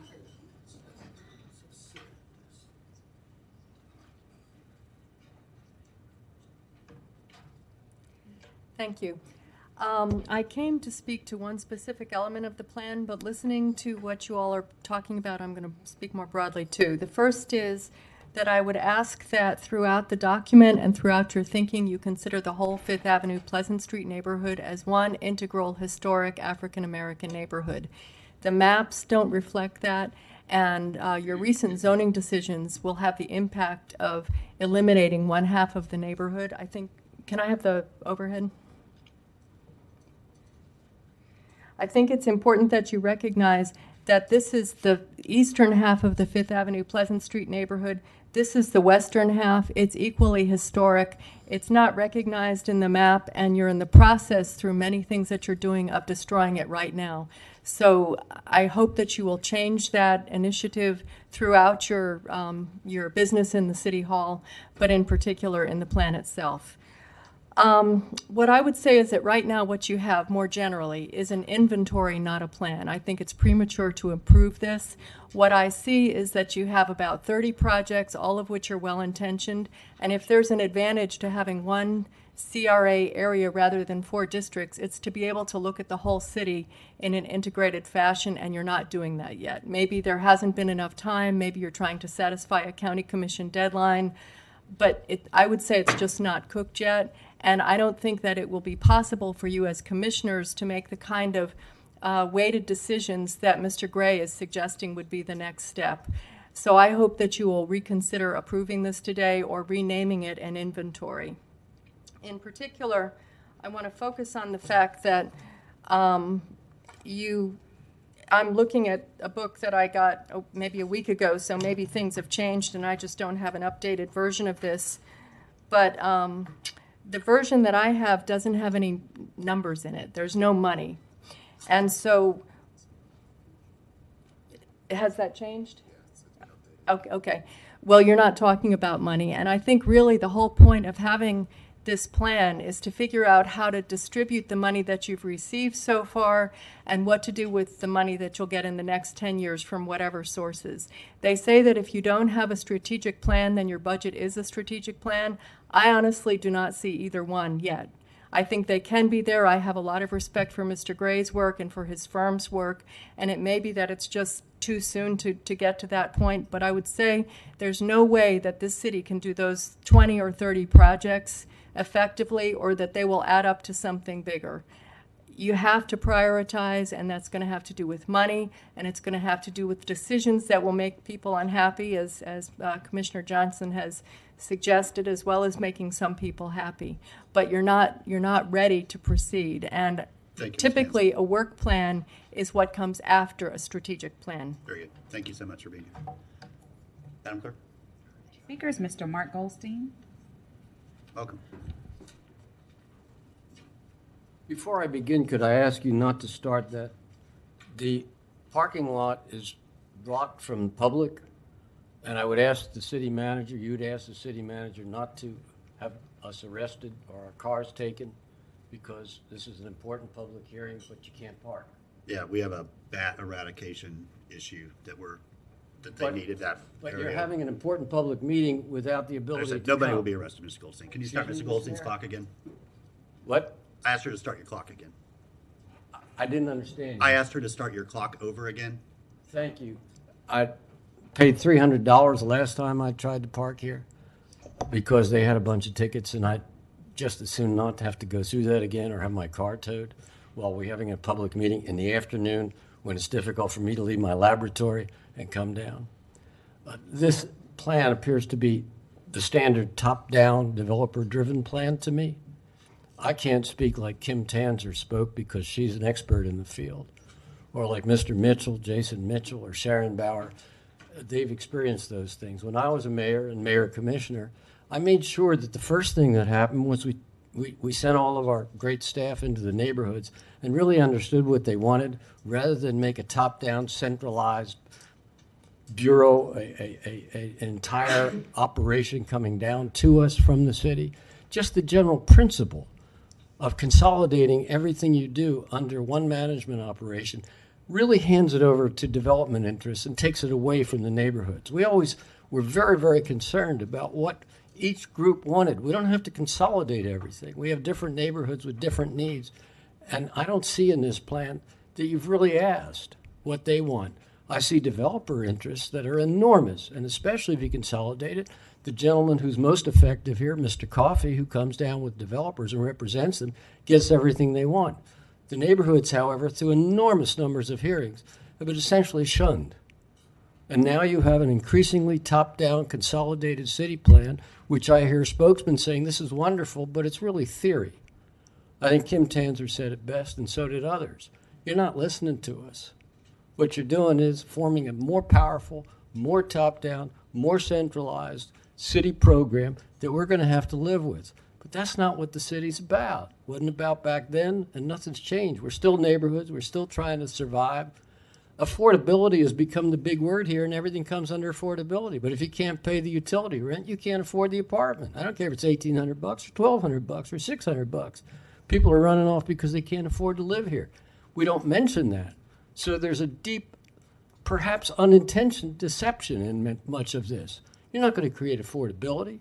What you're going to create is a developer-inspired central city control system, which violates what I believe is the way a city ought to operate. You have all these expensive managers. I don't see them sitting down with the neighborhoods. They're sitting here drawing up plans we got to live with, and I can see it in the street. My eyes tell me they're not good. The city's not going the right direction. So I wish you'd stop this now rather than vote for it and start over, or at least start listening to us, because you're not. And I appreciate the time, and I hope that the parking lot's open so people who come here to speak to you and have to register to speak to you and get thrown out if they exceed 3 minutes have a chance to speak to you, because I'm quite frankly frightened. Thank you for your time. Appreciate being here. Madam Clerk? That was it. Would anybody else like to speak on this issue that wasn't able to sign up? Yeah, will you, Madam Clerk, can you get his name down, please? Hi, Ms. Gainey. Brian O'Brien for the record. I'm Mr. Mayor, Commissioners. I like the idea of spending the money on the east side of Gainesville, and there are so many competing interests, as Commissioner Simmons said, the structural utilities and roads and sidewalks and whatnot. It sounds like that's been looked into, but we haven't had time to thoroughly go through and evaluate how that would work into this plan. And you know, you've hired a world-class developer agent from Fort Lauderdale to come up with a great plan, and I think it only makes time. It makes sense to give them time to get it in a more finished format. Like many of your other accounting documents, I've attended all these meetings in the neighborhoods, and I've never seen the finished version yet of the accounting that's, I guess, in today's presentation. My draft version just had blanks in the financial part of it. So we need to have time for these good consultants that you've paid good money and take the input from the neighborhoods who asked for affordable housing, mesh that together with the old studies of the infrastructure, and let's give it time, I think as Kim said, to fully gel so that you have a plan you can actually move forward on. And given some of our, financial positioning right now, when Mr. Feldman says that it's probably going to be a couple years before we'd be able to implement this plan, that speaks volumes towards giving a little bit more time to come up with the design and the financial analysis, especially if you're going to bond it, because that's talking about leveraging up the monies that you do have with additional money probably, and you want to make sure we get the proper planning done before you get into the execution phase. So we all know what happens when we don't do proper planning. Thank you very much. Thank you. Madam Clerk, was there anybody else? Okay, anybody else? Sorry, Ms. Debbie Martinez. Okay, very good. That's what I thought. Welcome. Thank you. My name's Debbie Martinez.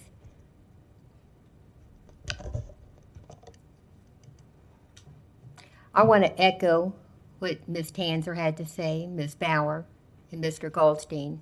and Mr. O'Brien. And I do realize that we're not allowed to clap here unless we're supporting one of your campaigns. But we are allowed to do fingers, meaning you all allow us to do, I think you call them jazz fingers. I'm not sure what kind of fingers you refer them to. We're not allowed to clap unless we're supporting one of your campaigns.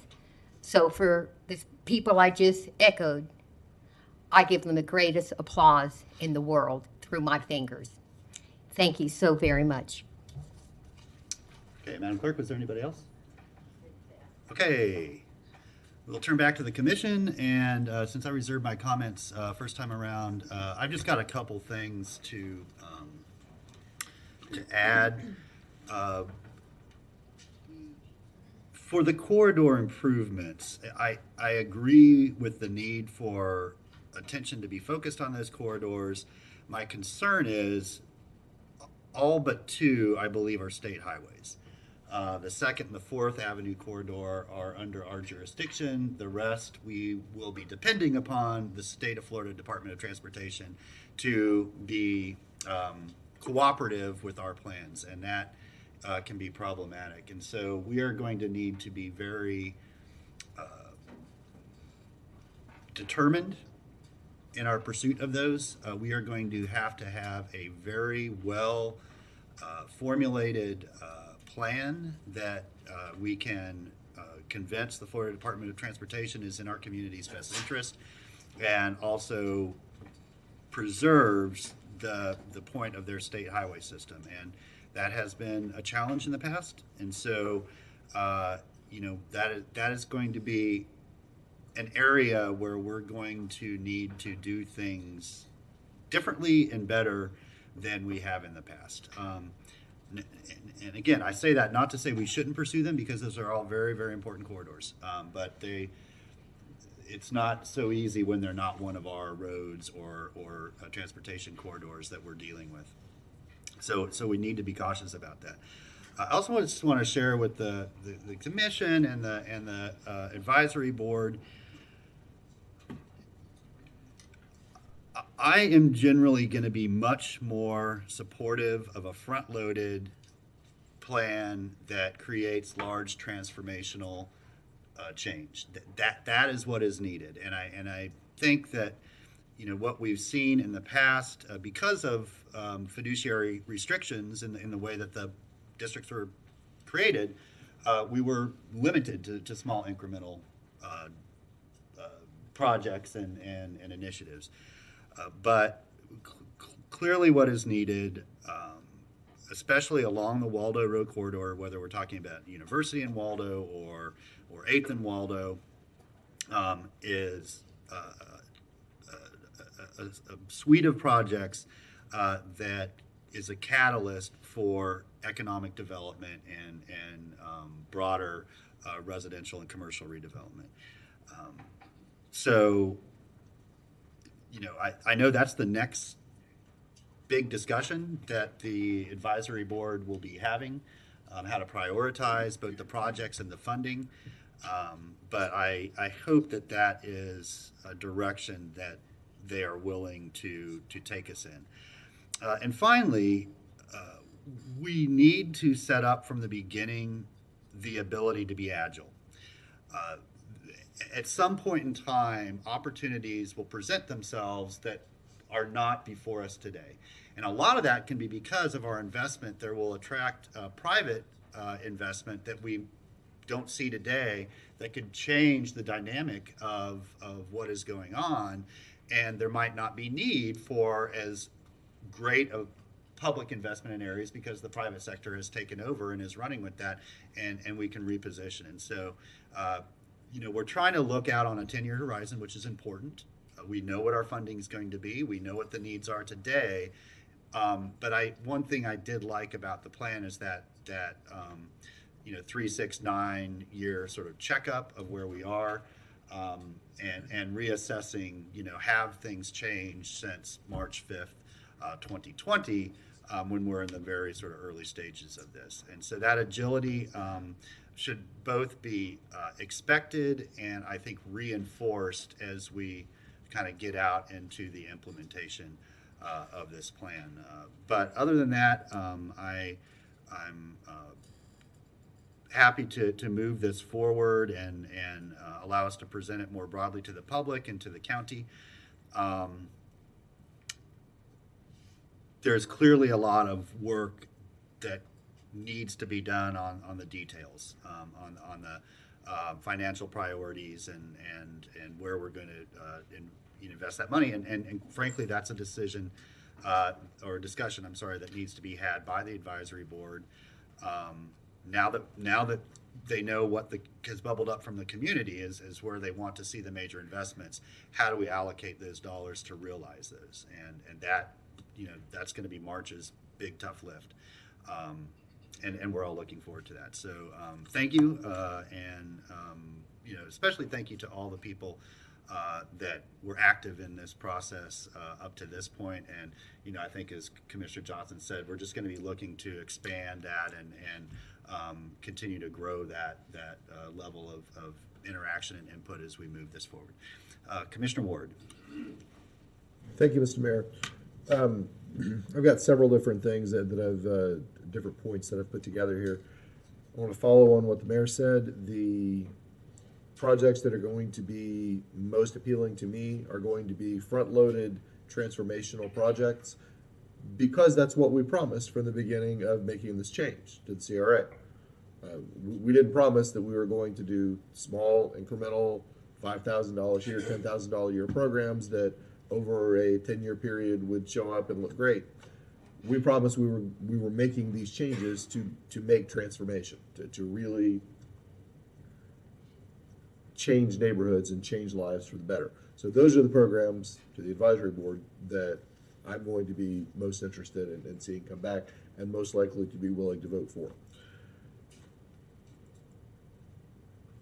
The truth is that with this plan, we had a deadline of April 1st, and we're squeezing in under that deadline with as much detail as we can without hanging ourselves for years down the road. If we go put lots of dollar detail over a 3-month plan, or over having spent 3 or 4 months working on this, those numbers are not going to be real. They will be, I won't say fantasy, but they won't be real numbers. And I think we all are aware of that.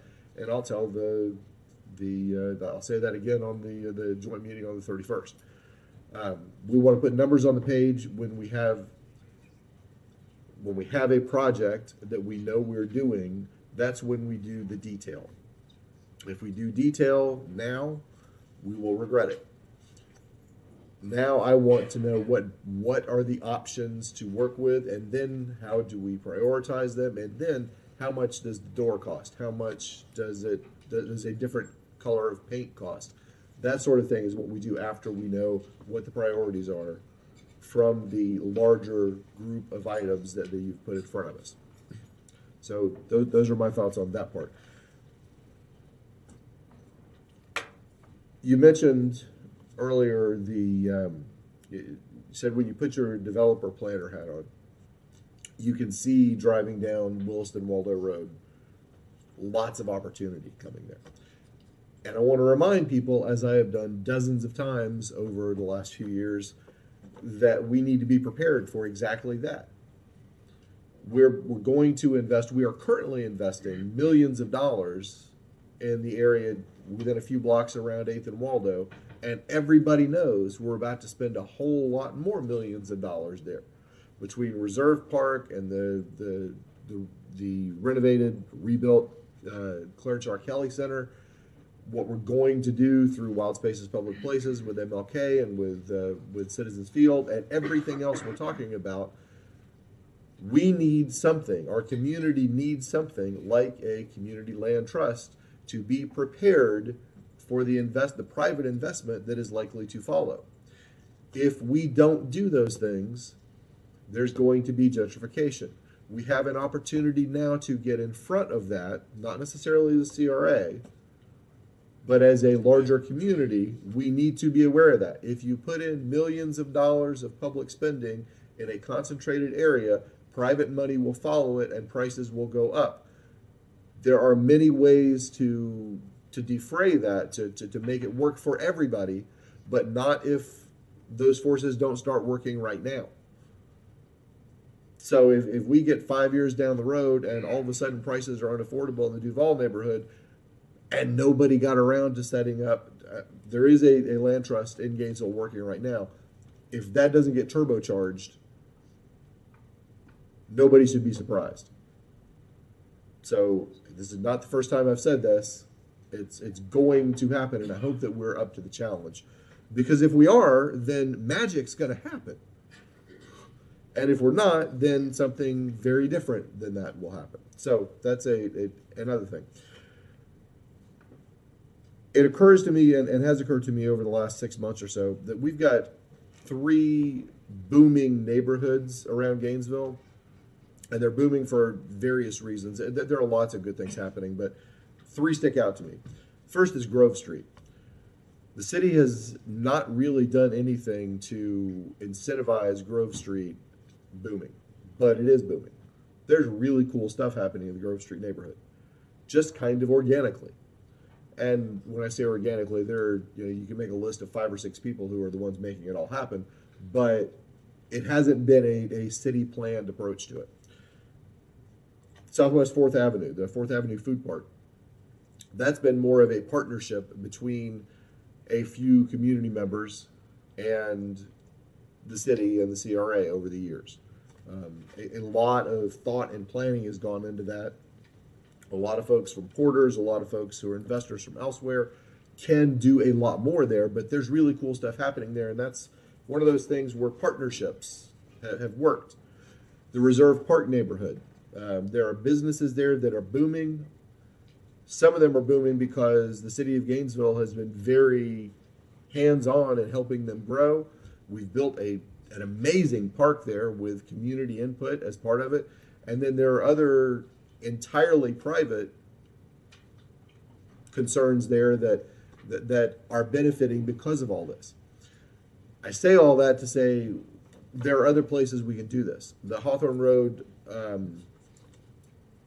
Cornerstone area is one that I could see really happening. But we're going to have to be intentional about bringing private partners forward with this. I have some ideas about things we could do there, but I've been really careful not to inject myself into the process to this point. I would love to see that spot on Hawthorne Road become more like what's happening at 4th Avenue and Reserve Park and again, the Grove Street. There's great opportunity for those things, but that's going to be a partnership. We can't just put public money there and hope that something else happens. We've got to make those connections and pull it along. So I'm hoping that can happen there. A problem that we run into consistently is if we say from the dais here or at any kind of public meeting that a particular piece of land is attractive to us for the CRA or for anything else, all of a sudden it gets more expensive real fast.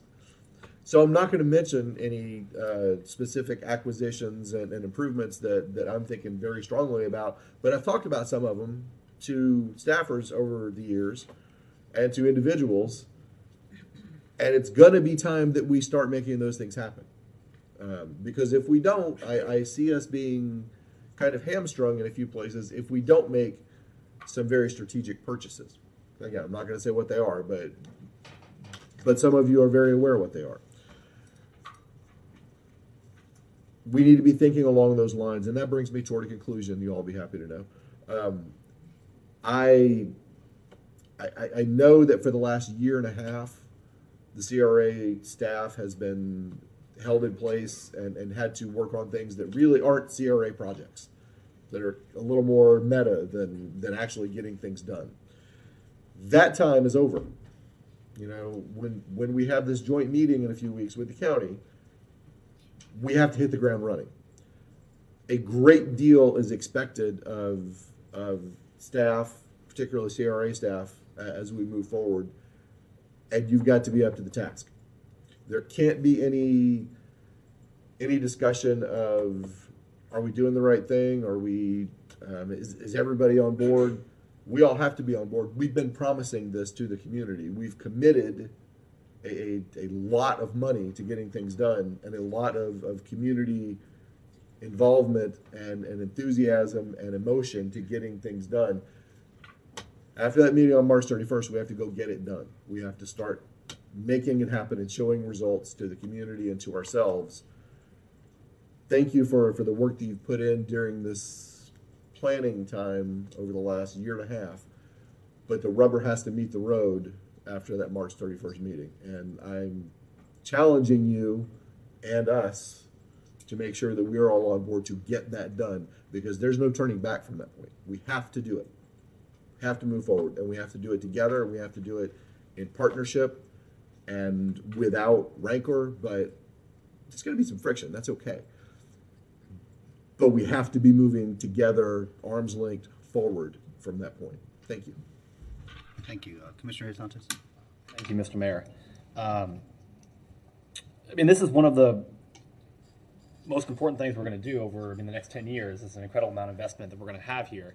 And one of my concerns is that we as a commission have had pretty much zero discussion on this reinvestment plan. There was one time it came before us a few months ago and it was like 2 slides and then no projects or anything like that. And that's where I have serious concerns. We haven't had this. We should go through all these projects and see, and taking what the advisory boards put forward in the community and things like that, and have those discussions and work to prioritize and I know the advisory board is talking about deleting some things, and maybe we have things that we want to add to it, but we haven't had those discussions, and that's, I think, incredibly important that we do that. I know we're on a timeline. I have concerns with us, and I won't support us moving forward on a 10-year plan, because I think that would be a failure of us as a commission to not actually have an in-depth discussion. I think we should kind of approve this as a 1-year plan, because we have to do it by the 1st, but we, over the next few months, I think we've seen a couple special meetings of discussing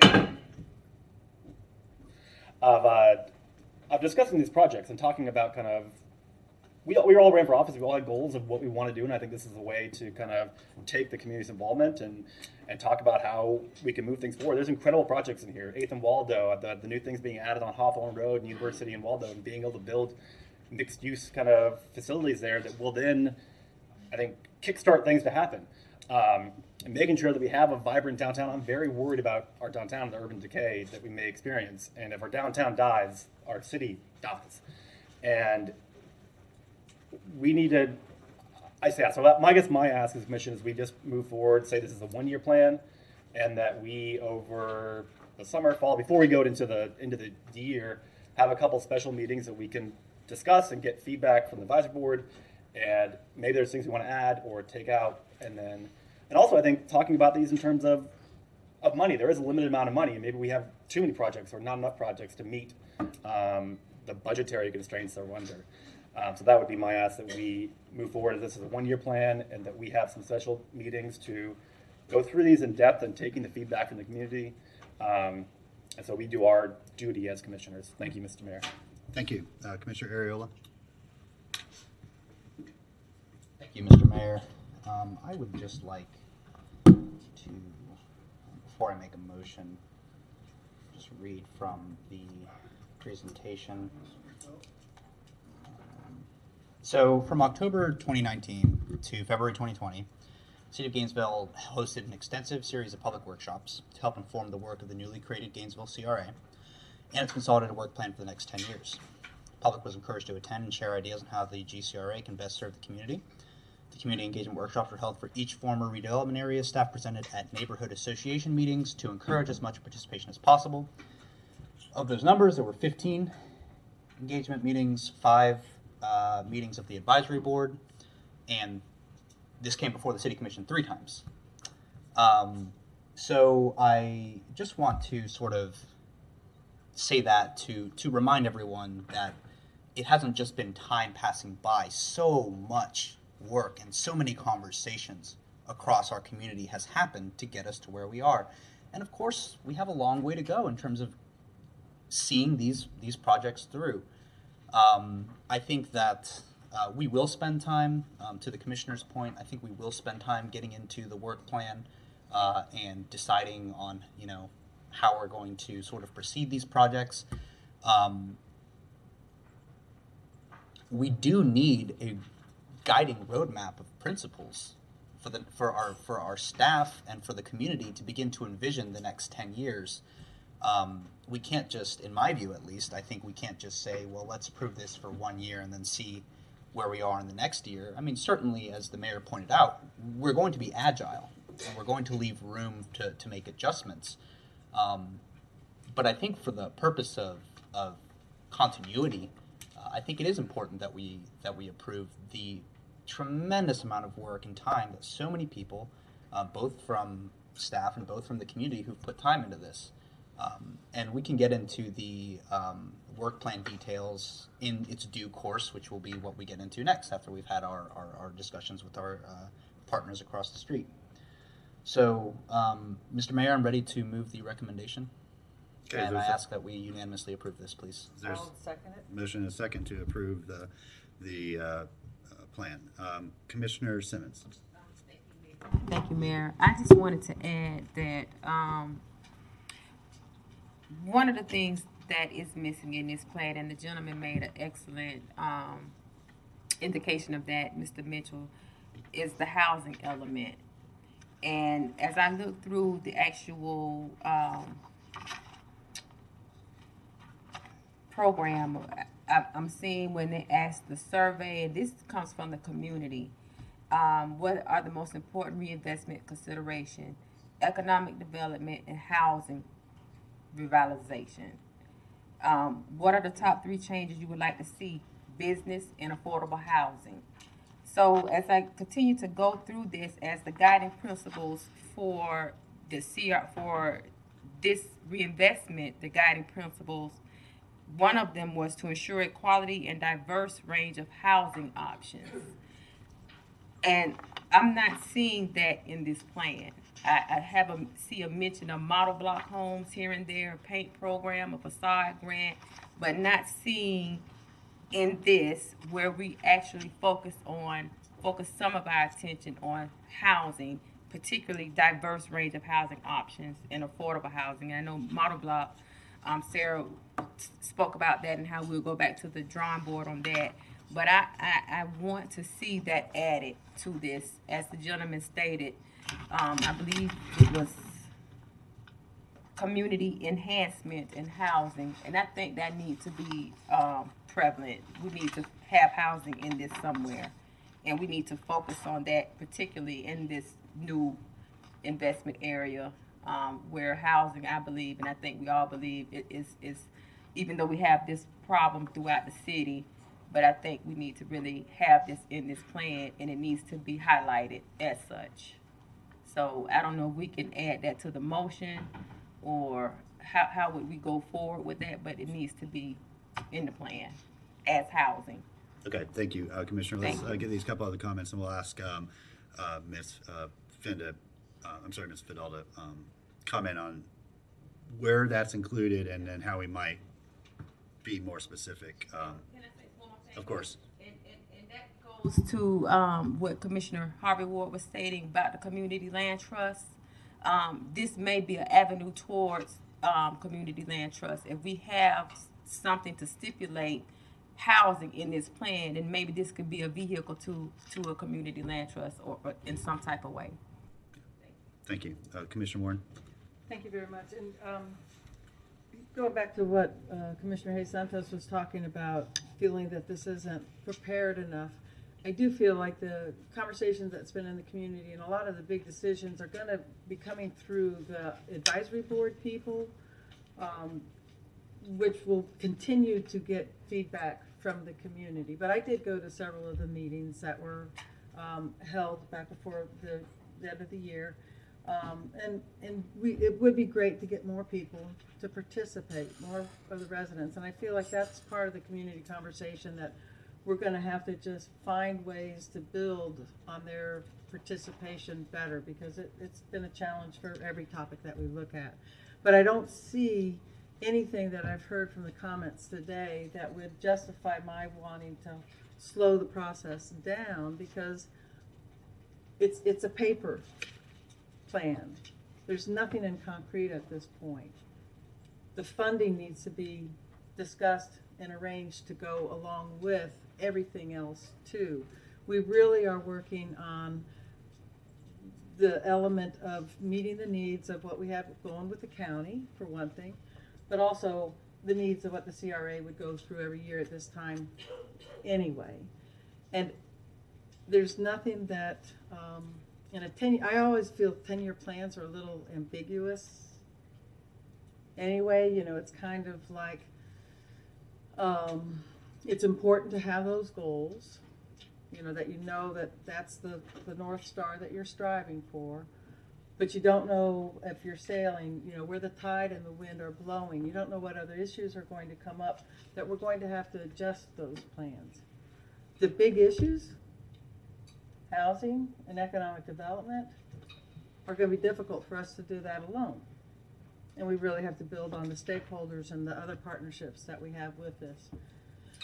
And I feel like they're waiting for us to, you know, open the door on this and then to continue. And that's why I went ahead and seconded the motion, because where we're going with redesigning the CRA, even though it's still the same letters of the alphabet, it really is a lot bigger than what it has been in the past. And I'm excited to see, you know, the whole idea that we could go from the districts to one community and use those funds is the biggest change that we're looking at, and I'm really excited about how that's going to allow us to allocate funds to areas that we weren't able to do that before. And I thank the members of the board that have been out there. See you guys showing up out in the community all the time. Mr. Gray, thank you for your patience and your ability to get the community together and organize those meetings. And to the commissioners, I just appreciate everything that you're working on for the community. Thanks. Thank you. Before I go back to Commissioner Santos, I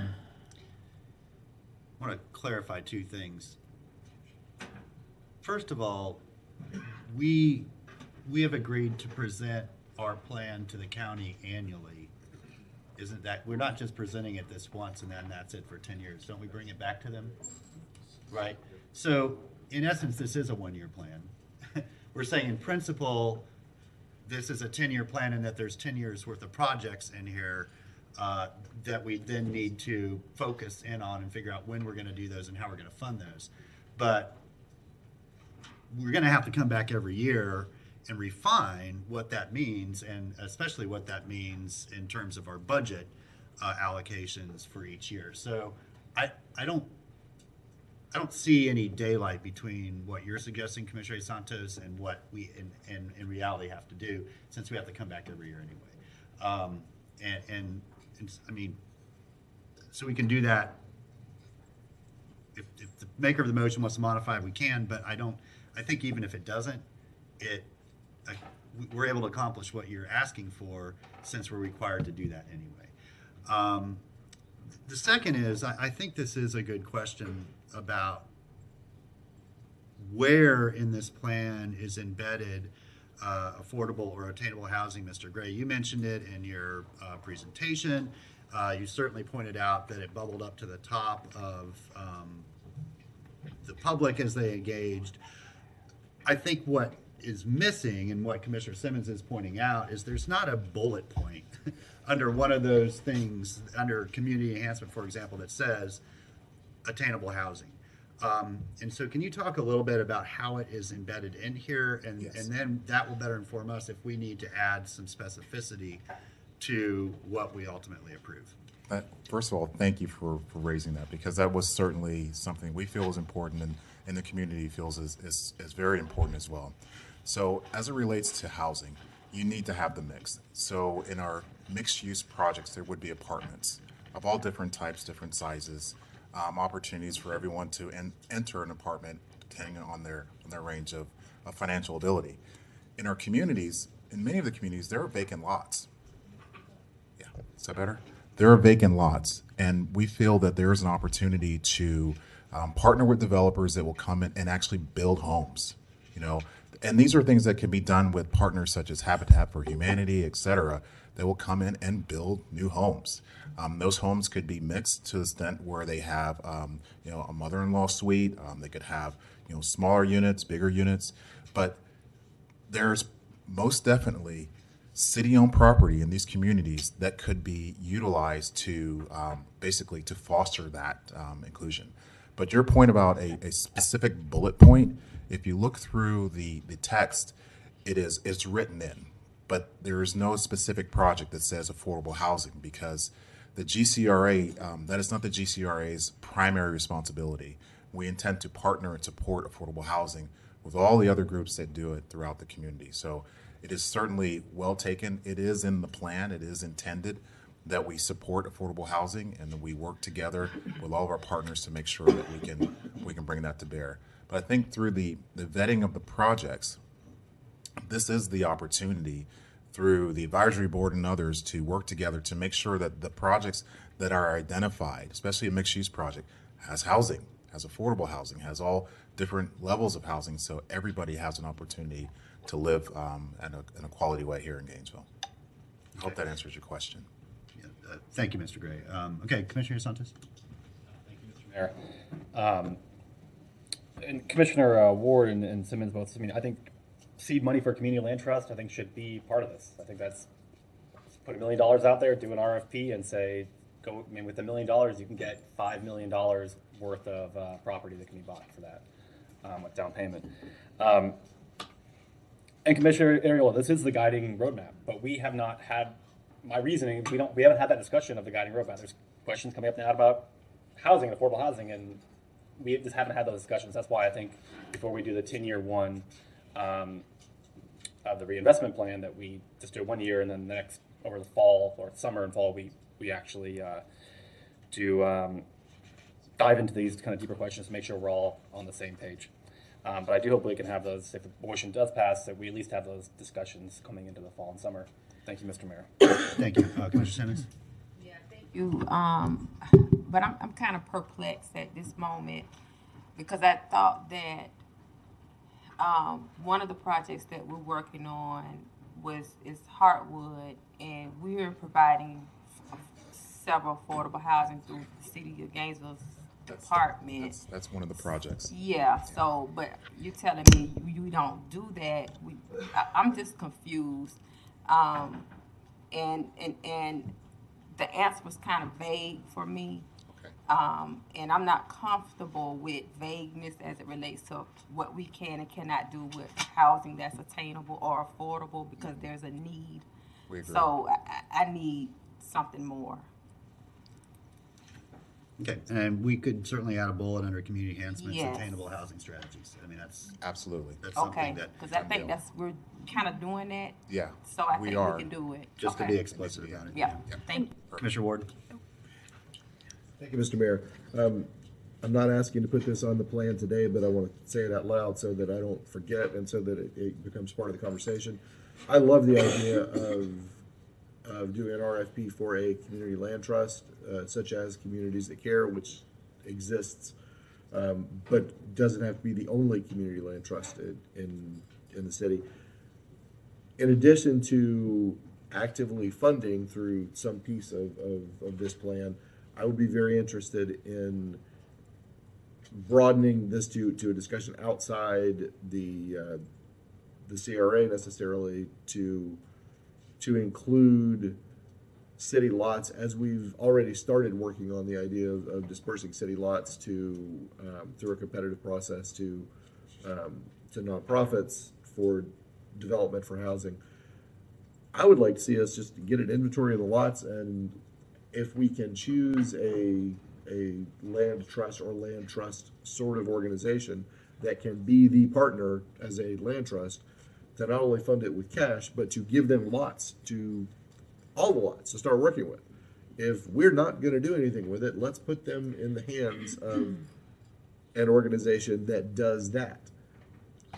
Not just one that isn't, it needs to be an RFP situation, because it doesn't need to just be some group of people who really like the idea but don't have staff capacity to get anything done. But I would rather, in addition to just a cash payment, give them some land that will be there and can start working for them, specifically within the CRA borders. Whether that's, the Duval neighborhood, where again, we need to be careful because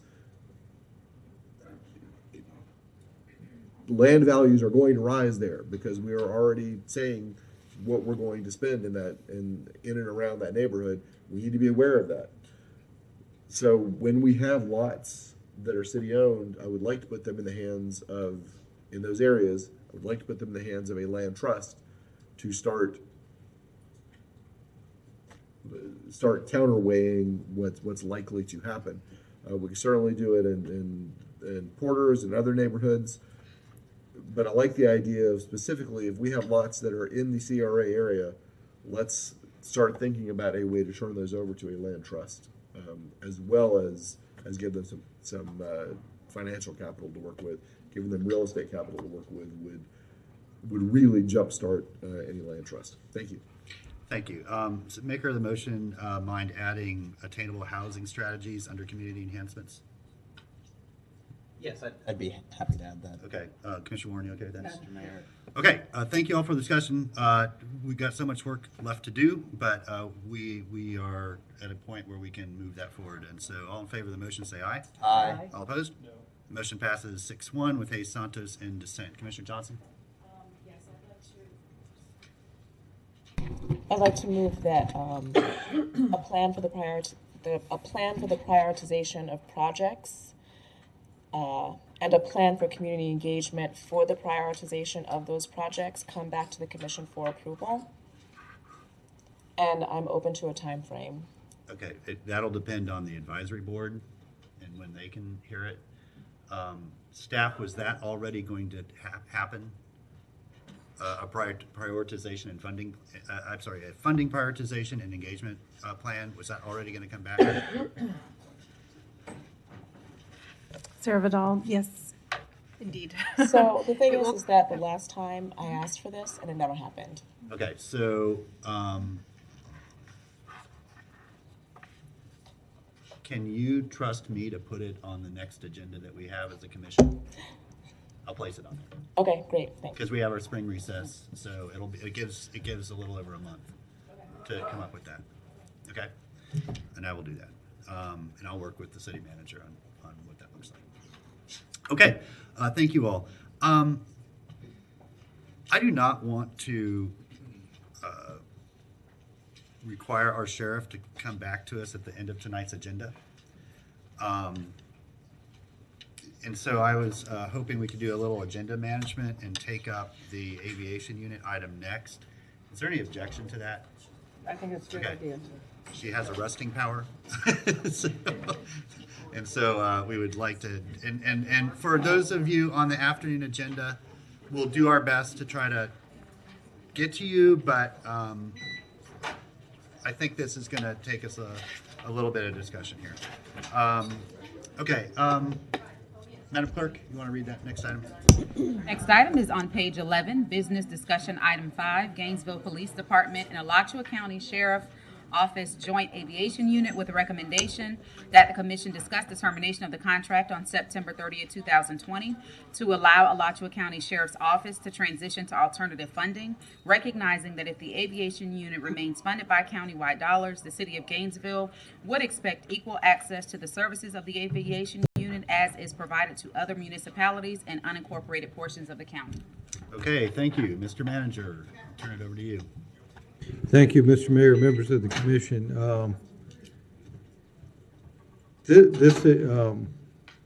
Let me just preface my remarks because I know that there will be some concern about the intention of this item. So first, let me tell you that it's my position, and I think the chief concurs with this.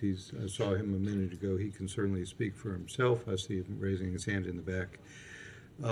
Nobody challenges the value of air support as a tool in providing law enforcement for our community and the community at large.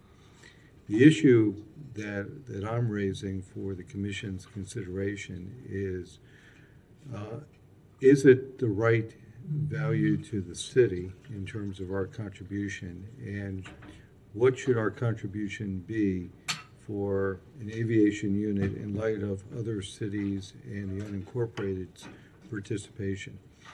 Right now, in essence, we have a 50-50 split, and that's why it's called the Joint Aviation Unit. Gainesville Police Department started it first. The sheriff came in a couple years later. I've gotten that lesson in terms of history, but that was back in 1996. So at this point in time, here's where we are. We jointly fund it with about half the proceeds coming directly from the city's general fund. The other half is paid for from the county through the county-wide millage to the best of our determination. 46% of all the property taxes collected in the county emanate from properties that are here in Gainesville. So when you do the math, that comes out to about a 73% contribution on behalf of the property here within the city for that joint aviation unit. That may be 70%, it may be 75%, but it's in that general range. Our current helicopter is damaged, not airworthy. There's a potential solution to have it fixed, but that's going to come at a cost. In addition, I've been advised that our FLIR unit is no longer operational. That's that infrared camera system that allows us to see into woods and find the heat signature of individuals. That cost to us is somewhere between $250,000 and $750,000, depending whether we can find a used one on the market or not. That's a rather significant amount of money that we'll need to come up with. So my ask of the commission, and Sheriff Darnell's here, she'll certainly give you some more history and her perspective on this, is there needs to be a conversation with the other funding partners, including the funding partners that are not at the table today, the other cities, and the county commission representing the MSTU, about a more equitable formula for funding the aviation unit if it's going to continue. That burden can't, in my opinion, just can't rest on the city of Gainesville. When you look around the state, I could find no other joint aviation unit that exists. The city of Tampa does have their own aviation unit in addition to a separate one with Hillsborough County. Tallahassee has made a capital contribution to a new helicopter for the Leon County Sheriff, but that was voluntary and a one-time expense. So I am just, when I came to the city, I told you I was going to turn over stones and find out what's there. So I've started turning stones over, and this is one of the first ones. And I think the commission needs to give very serious consideration to saying that if there's not a new funding formula by October 1st that is more equitable, we're not going to continue with the aviation unit in its current fashion. Okay, thank you, Mr. Manager. And Sheriff, before I recognize you, and thank you for being here today, Chief, if Mr. Manager, if it's all right if I ask the Chief a couple questions. Absolutely. They're really pretty basic questions, Chief. I'd just like your professional assessment in two areas. One, the tactical need and what our department needs in terms of air support and what options there might be. And then the second is budgetary concerns that you have, how this fits into our financial needs of the department, and if you had the magic red pen, how would you prioritize this over other areas of spending that you see are a need for the department? So if you can first hit the tactical needs and then the second, the fiduciary needs. Yes, sir, Mr. Mayor and Commissioners. When I look at the tactical needs of air support, it is much needed. Not only for operational, when you're looking for the bad person, you're looking for lost people, and you're looking at officer safety. These are things that I value high as a chief. of this community. When I start looking at what one unit in the air equals to the number of officers that I have on the ground, it is far superior. When I start looking at the fiscal responsibilities of the unit, one of the things that I asked for last year in the budget, I don't think quite made it, was that we had to look at taking this out of general fund. You can't live on forfeiture funds forever. Okay, matter of fact, the government tell you don't anticipate forfeiture funds to sustain an organization or sustain a segment of an organization. So there is a fiscal concern that I would have, but when I began to look at overall, I think it is definitely a need for the Gainesville Police Department, the citizens of Gainesville, as well as the citizens of Alachua County. Okay, and Sorry. we all read a lot and hear a lot about drone technology and deployability of drone technology. Yes, sir. I know there's some legal issues with that right now, and also some logistical issues. Yes, sir. And so, can you speak to any analysis you or the department have made over how we might be able to deploy drone technology to accomplish these same needs as we have used the aviation forward unit historically? I think you hit it on the head. There are some legal challenges in deploying the drone units. They can't do everything that a aviation unit can. Matter of fact, most of the experts are saying that you need a combination of both.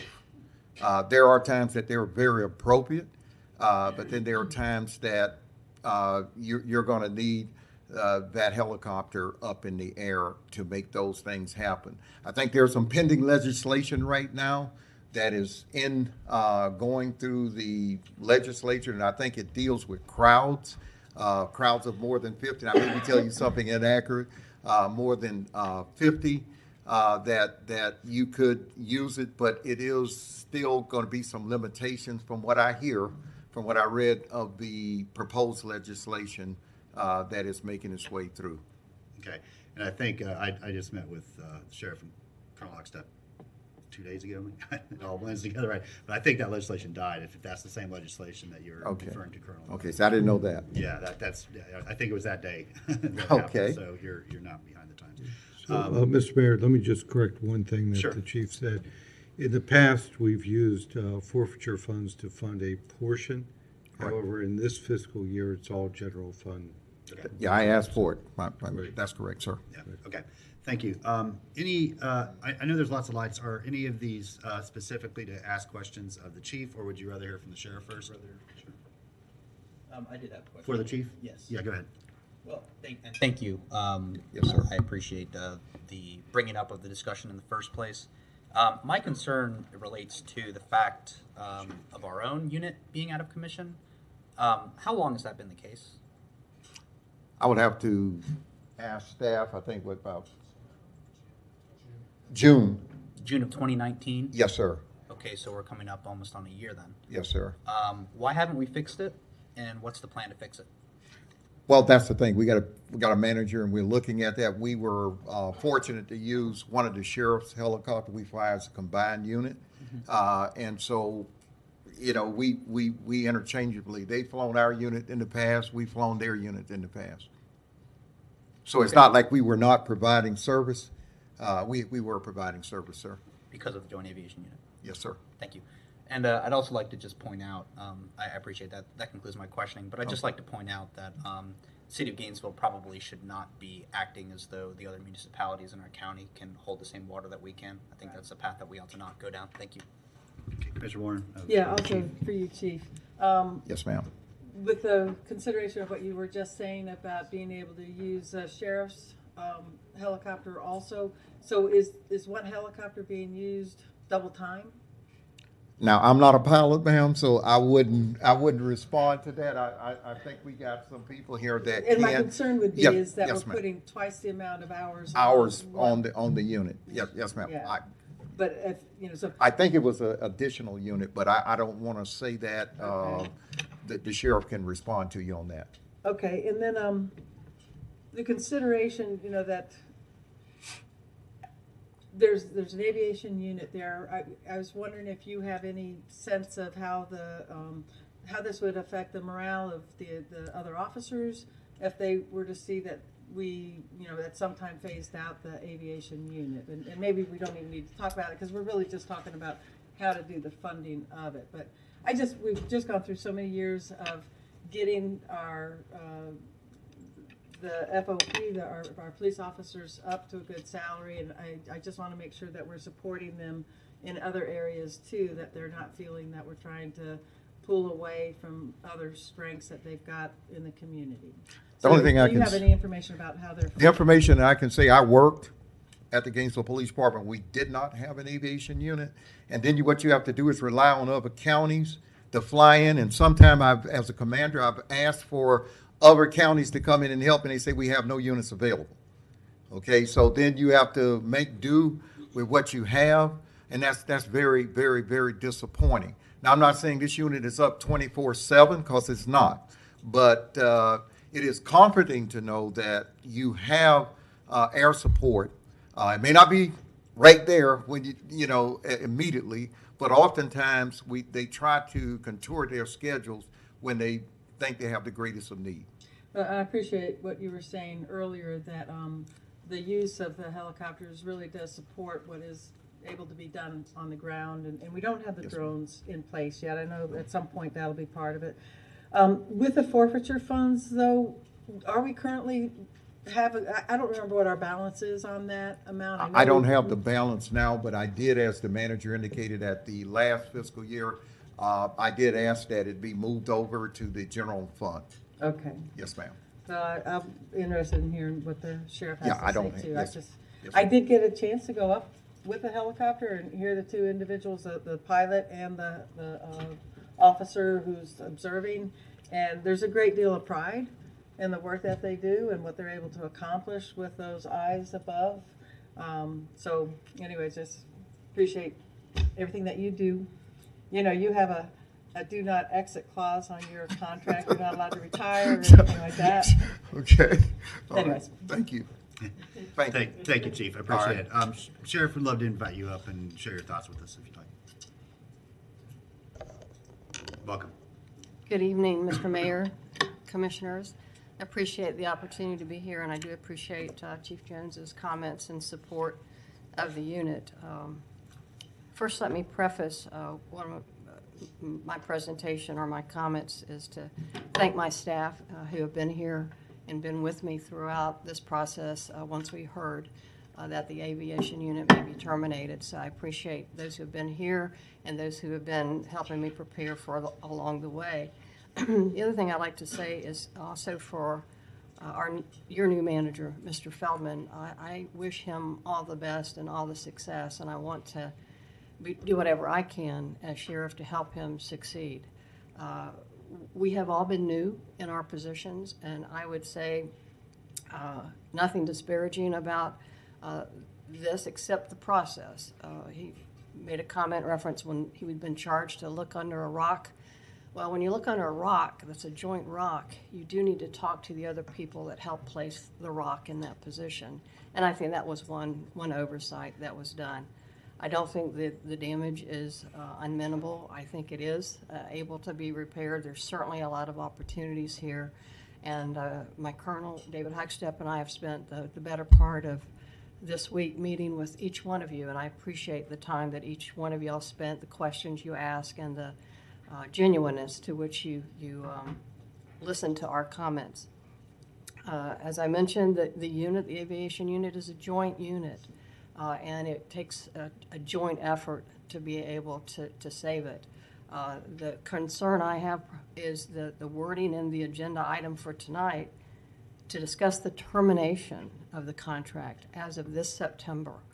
That's real quick. That's right around the corner. And I have not been formally engaged to be a part of that process. As I spoke with each one of you, I heard about it through rumors coming up through my staff, coming over from the Gainesville Police Department because of the concern. I reached out to Mr. Feldman, Mr. Manager, and to verify whether the rumors were correct, and he said yes, it was. That was his his intent to bring it before you all. He did not have the authority to end the program, but he needed to bring it forward so you all could make that decision. You've heard a lot of the history. I'm not going to go through all the history, but I am going to point out the highlights that this unit, this joint unit, has been in effect for over 2 decades and worked very well, very collaboratively, and very, very well with a great deal of pride from not only our agency personnel, but our citizens. I think the first question that begs to be answered is why now? After almost 24, 25 years, why now is there a concern being voiced about the funding source when it's worked so well over all these years? I think there is an answer to that. It's partly, I don't know, and I don't know what I don't know. And if there is a funding concern, the forfeiture, dwindling funds in that on the city side, it may be a concern. I just don't know, but I need to know in order to help make some options and give y'all some recommendations. One thing I do want to point out is I have heard from Mr. Feldman, Manager Feldman, that he believes that the aviation unit is a county sheriff's function. If you look in statute, Florida statute, chapter 30, which covers my roles and my responsibilities and my authorities, there is no mention of the requirement to have an aviation unit and to provide those services. And also, this particular unit started at the City of Gainesville. This was a City of Gainesville Police Department initiated unit.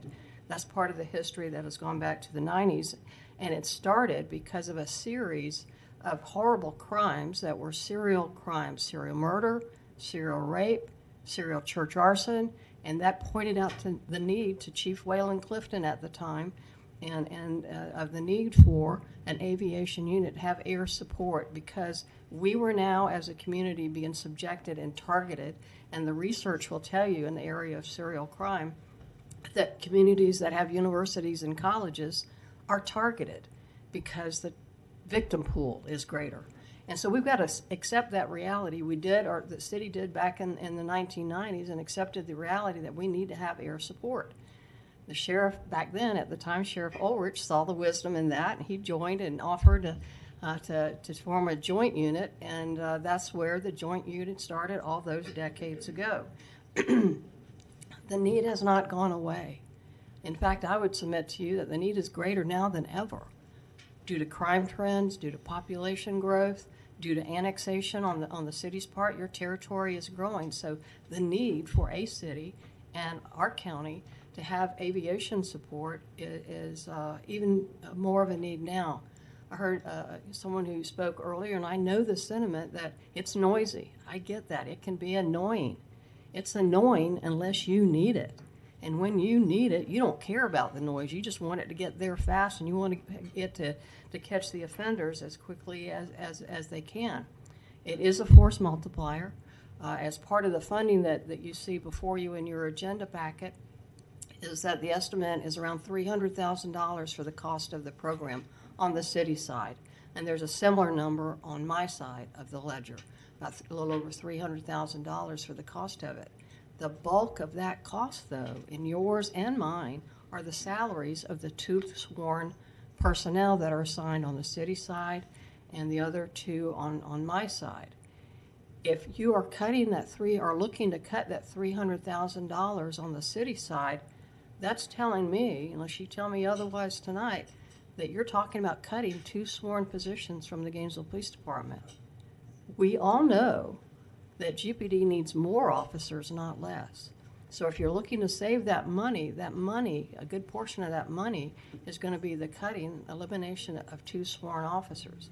Again, I don't know the intent because I have not had formal discussion about this in detail. The other point I want to make sure that the public knows this, and this is a low cost to high value level of service. The Joint Aviation Unit, when it started several decades ago, was started with a military surplus program called 1033 out of the Department of Defense. So it was a high value, low cost, and to this day is still pennies on the dollar for what we all are getting as that service.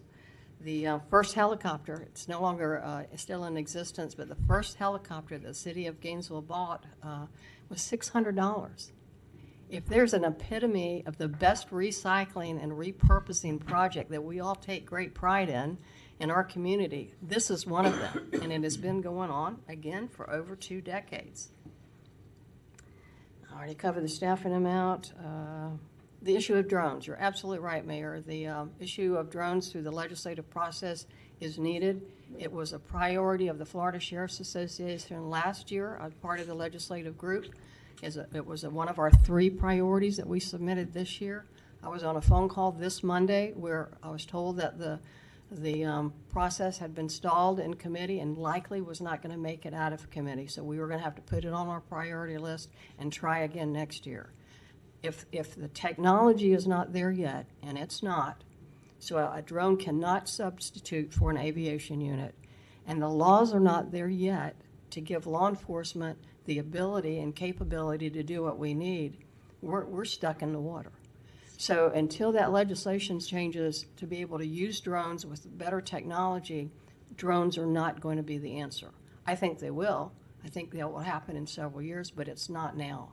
And I would consider that we let the aviation unit continue on in life and let it die a natural death, as when the military surplus program runs out and drone technology then catches up and then sees that opportunity to move forward.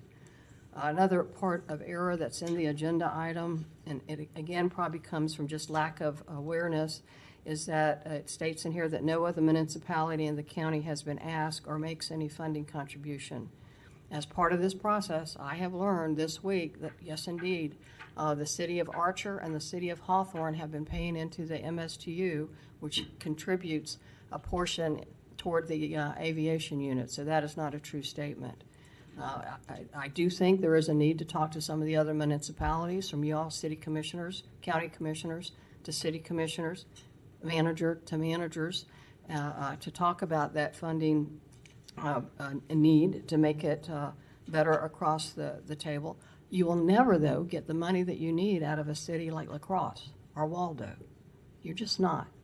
And from my standpoint as a law enforcement professional, and I've been in this work going on 42 years, law enforcement is not a pay-as-you-go proposition. It can't be. We can never turn down a call based upon someone's ability to pay. I'm reaching the summation point here. Let me see here. I also want to give a shout out to our talented staff and experienced people, our pilots, our mechanics, our people who are trained on the FLIR, and then being able to provide the services to the deputies and officers in the field. My colonel, David Huckstep here, he's second in command, he put it best as we met with each of you, that when someone is at risk and someone is being threatened, whoever it happens to be in our community, whether they're a visitor here or whether they live here, if you're in need of assistance, of help, who do you call? You call 911, and you expect to get the best service in the fastest way, in the most professional and fair way that you can. You expect help will come. So who do we call? We in law enforcement, whether it's GPD, APD, High Springs, Letcher County Sheriff's deputies, who do we call when we get in a situation where we need extra help? Well, we call our special units, our SWAT team, our aviation team, our canine team, and I could name several others, but those are the 3 main ones. And the analogy I like to use is this is a 3-legged stool. When we get into a hot situation, tough situation, and we need help, we call either SWAT team, aviation, or canine. What you all are considering tonight, based upon this agenda wording, is to take one of those legs off of that stool. And that makes it very, very unstable. And I'll submit to you and echo what Commissioner Warren brought up. There's a great deal of pride in having an aviation unit. And the manager's right. It's one of a few, probably the only one, joint city and county in the state of Florida.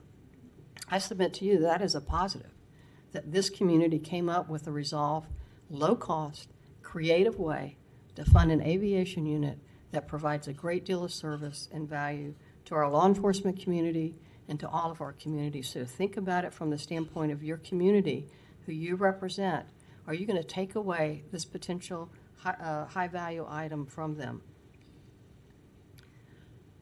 I had it on my list to mention, but Chief Jones also stated it, but I needed to say it also because my staff and I have been approached from many people from the Gainesville Police Department. They don't want to lose this unit. And I will end with saying I recognize, because the funding reality, I recognize fiscal realities. I'm very, very practical in that way. And so I want to have a discussion about this. I suggest to you, each of you, and I said this to you individually, and I'll say it to you in the public here now, I ask you, my ask is for you all to recommend this item to staff. Pump the brakes. Don't move too fast. Look at this. Let us study it. Those of us who know best about the value of it, and those of us who have funding responsibilities, the city and the county, let's involve the county staff, county commission, sheriff's office staff, city staff, Gainesville Police Department. Task them with finding solutions and options to make recommendations to you. I believe they can do that, and I ask you to do that tonight. Thank you. And may I answer? Thank you, Sheriff. I think, Mr. Manager, I'm just going to answer why for your light so we can get back to the commissioners. There's been no indication that you're making any suggestion we cut sworn officers. Absolutely I just not. want to make that clear. That hasn't been suggested at any time in this or any other discussion that we've had. Okay, Commissioner Ward, correct? Yeah, Ward. Thank you, Mr. Mayor. I don't have any specific questions, Sheriff Darnell. I just have a number of comments to make. The first thing I was going to say is that no, nobody at any point has suggested that we cut staff. That's not that was not on the board here, and I want to speak to our officers who may be watching. In none of the conversations that I've been a part of has anybody said anything about that. So take that, let's take that right off the table. Well then, Mr. Mayor, from the standpoint of Sheriff, actually, we're back to the commission. If you want to say we're going to make comments, we just listened to. I'm going to clarify that the $300,000 amount then is incorrect because it includes $175,000 of salary benefits. Thank you. But we just listened to a 20-minute presentation from you. Now the commission needs to deliberate. If there are any corrections you need to make, I'll recognize you after the commission's had a time to do so. Okay. Thank you. Everybody is treated equitably in here. Everybody is treated the same, whether you have a badge on or not. Everybody is treated equally. Thank you. Commissioner. Yeah, what I was going to say is that my concern here, one of my major concerns is that the people of Gainesville, the taxpayers of Gainesville, of District 2, are paying what they're supposed to pay, not less, but not more than we're supposed to pay. I know very well that the city of Hawthorne, city of Archer, city of La Crosse, city of Micanopy, city of Waldo have very limited resources. We all have limited resources. I get that as the major city in the county and as the major employer, et cetera, et cetera, et cetera, Gainesville is going to pay extra. Totally okay with that. That comes with being the biggest in the county.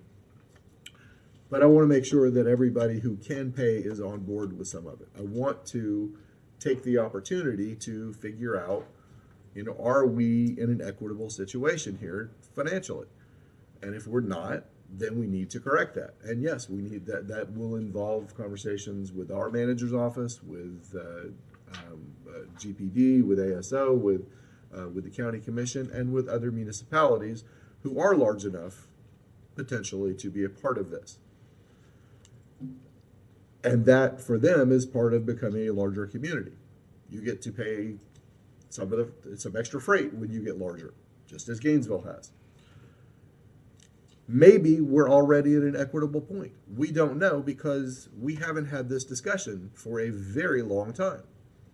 It's important to have these discussions every now and then. And it shouldn't be offensive to anyone to say, let's have a discussion about how we pay for this. That ought to be something we do fairly regularly. And again, maybe we'll find out that everything is equitable already and that Gainesville citizens are paying our fair share. If we're not, we need to find a different way. But it makes sense to check on that from time to time and make sure that everything is equitable. And that shouldn't be controversial. just Mr. Mayor, fiscal before we conservative. leave that For point, goodness sake. before we leave this that is- point, Madam Chair, if the this isn't a point is, debate. tonight, you have been asked to terminate this program without input from the Madam county. Chair, and we understand. without You- the Mr. Mayor, I'm gonna input get from to the that. You've made sheriff's that If office. I point. have the You've been opportunity. clear. You made that point. You made that to us individually in our offices, and you made it in your statement today. So you've been very clear on that. We need to allow the commissioners their time to give their thoughts. What I At said to the you all end, was you in can respond private, if you'd like. and tonight is public, so I want to make sure the public Thank you. understands And that there again, has Madam been Chair, no if you made that involvement by point the earlier in your sheriff's staff comments. and no involvement by county commission staff. Correct. You made that point earlier. So this is, you're repeating that. We understand. But if you please just let the commissioners get through their comments. If there's anything you need to correct, I just said, I'll recognize you at the end of that. Okay? Thank you. Commissioner. Thank you, Mr. Mayor. Another major concern I have beyond funding is, and this has come up a few times, and it comes up a lot outside this discussion. We often talk about how Gainesville and Alachua County are different. Sometimes that's good. Sometimes that is something to be really proud of, but we use it as a crutch in this community every now and then. Oh, we're different. We can't have that conversation. We're different than everybody else. Sometimes we're different because we haven't had the conversation about why we're different. And sometimes the right conclusion is that maybe we ought to do things like everybody else is doing. Maybe there's a good reason for the way other communities are doing it. It's healthy to have the conversation. It's not healthy to say we're different, we can't talk about it, in my opinion. So again, having the conversation over the next couple months makes sense. And let me say once again, nobody is talking about cutting staff at all. I'm not interested in cutting the unit.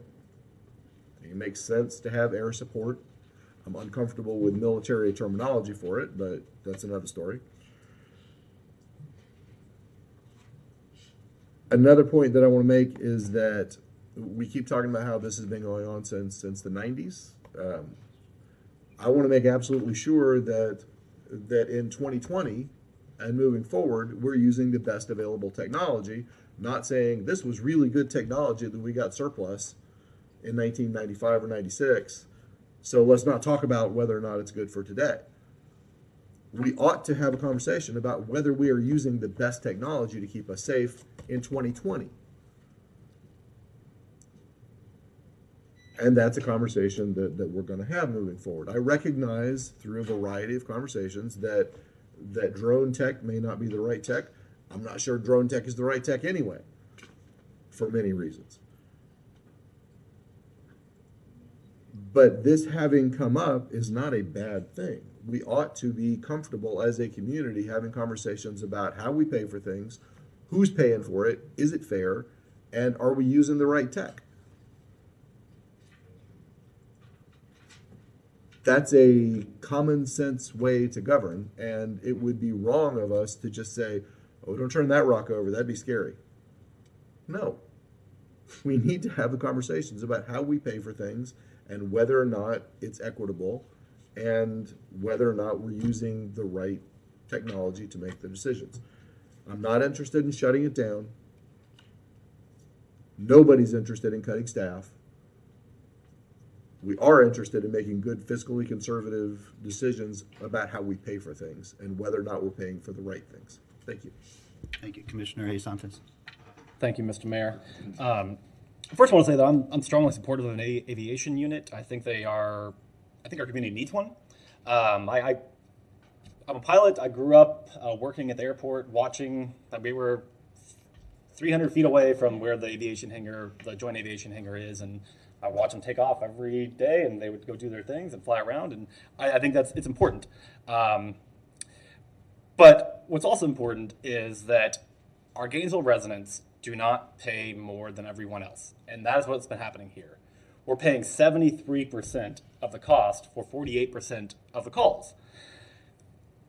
Why should our Gainesville residents be paying more than someone in a corporate area, someone in Hale, someone in Tioga, someone in Newbury, wherever they might be in our county? Why should we be paying more for getting even less service, in essence?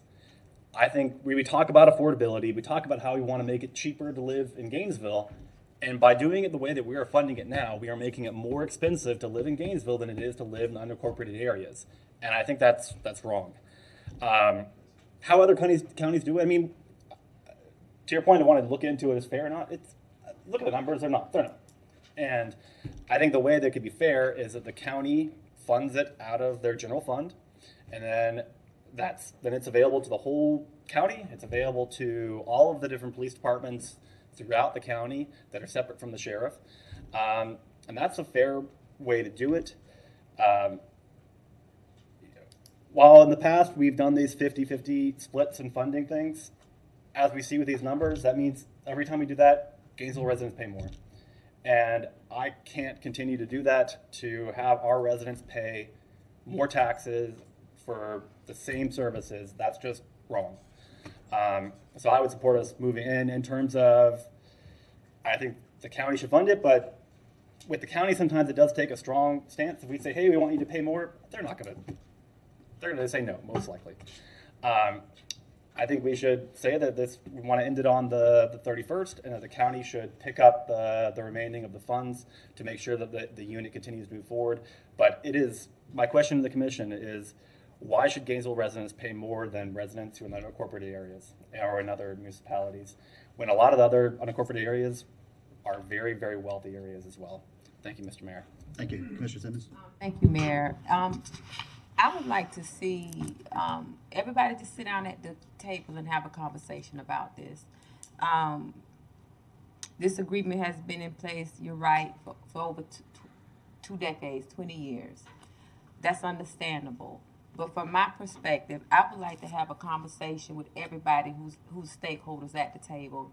The county, the city, GPD, the sheriff office, the other municipalities, and just have a conversation and see if there's anything that we could work on. Are there any agreements that could be made? Just have a conversation prior to October 31st or sometime in the next couple of days. Because the standpoint that I'm at, safety is key, period, across the board. And you cannot put a price on safety. That's just how I feel. I want every citizen to be safe. Let's have a conversation. Let's have a broad conversation. Let's have the people sit to the table. Let's look at what we have and how do we move forward. And let's have staff do that. Come back and let's talk about it further. I think today is just too premature to say we're going to cut, we're just not going to renew the contract and we're out of here. I just think this is too premature. Thank you. Thank you, Commissioner. Commissioner Ariola? Thank you, Mr. Mayor. I have an idea for a motion, but I have first a procedural question.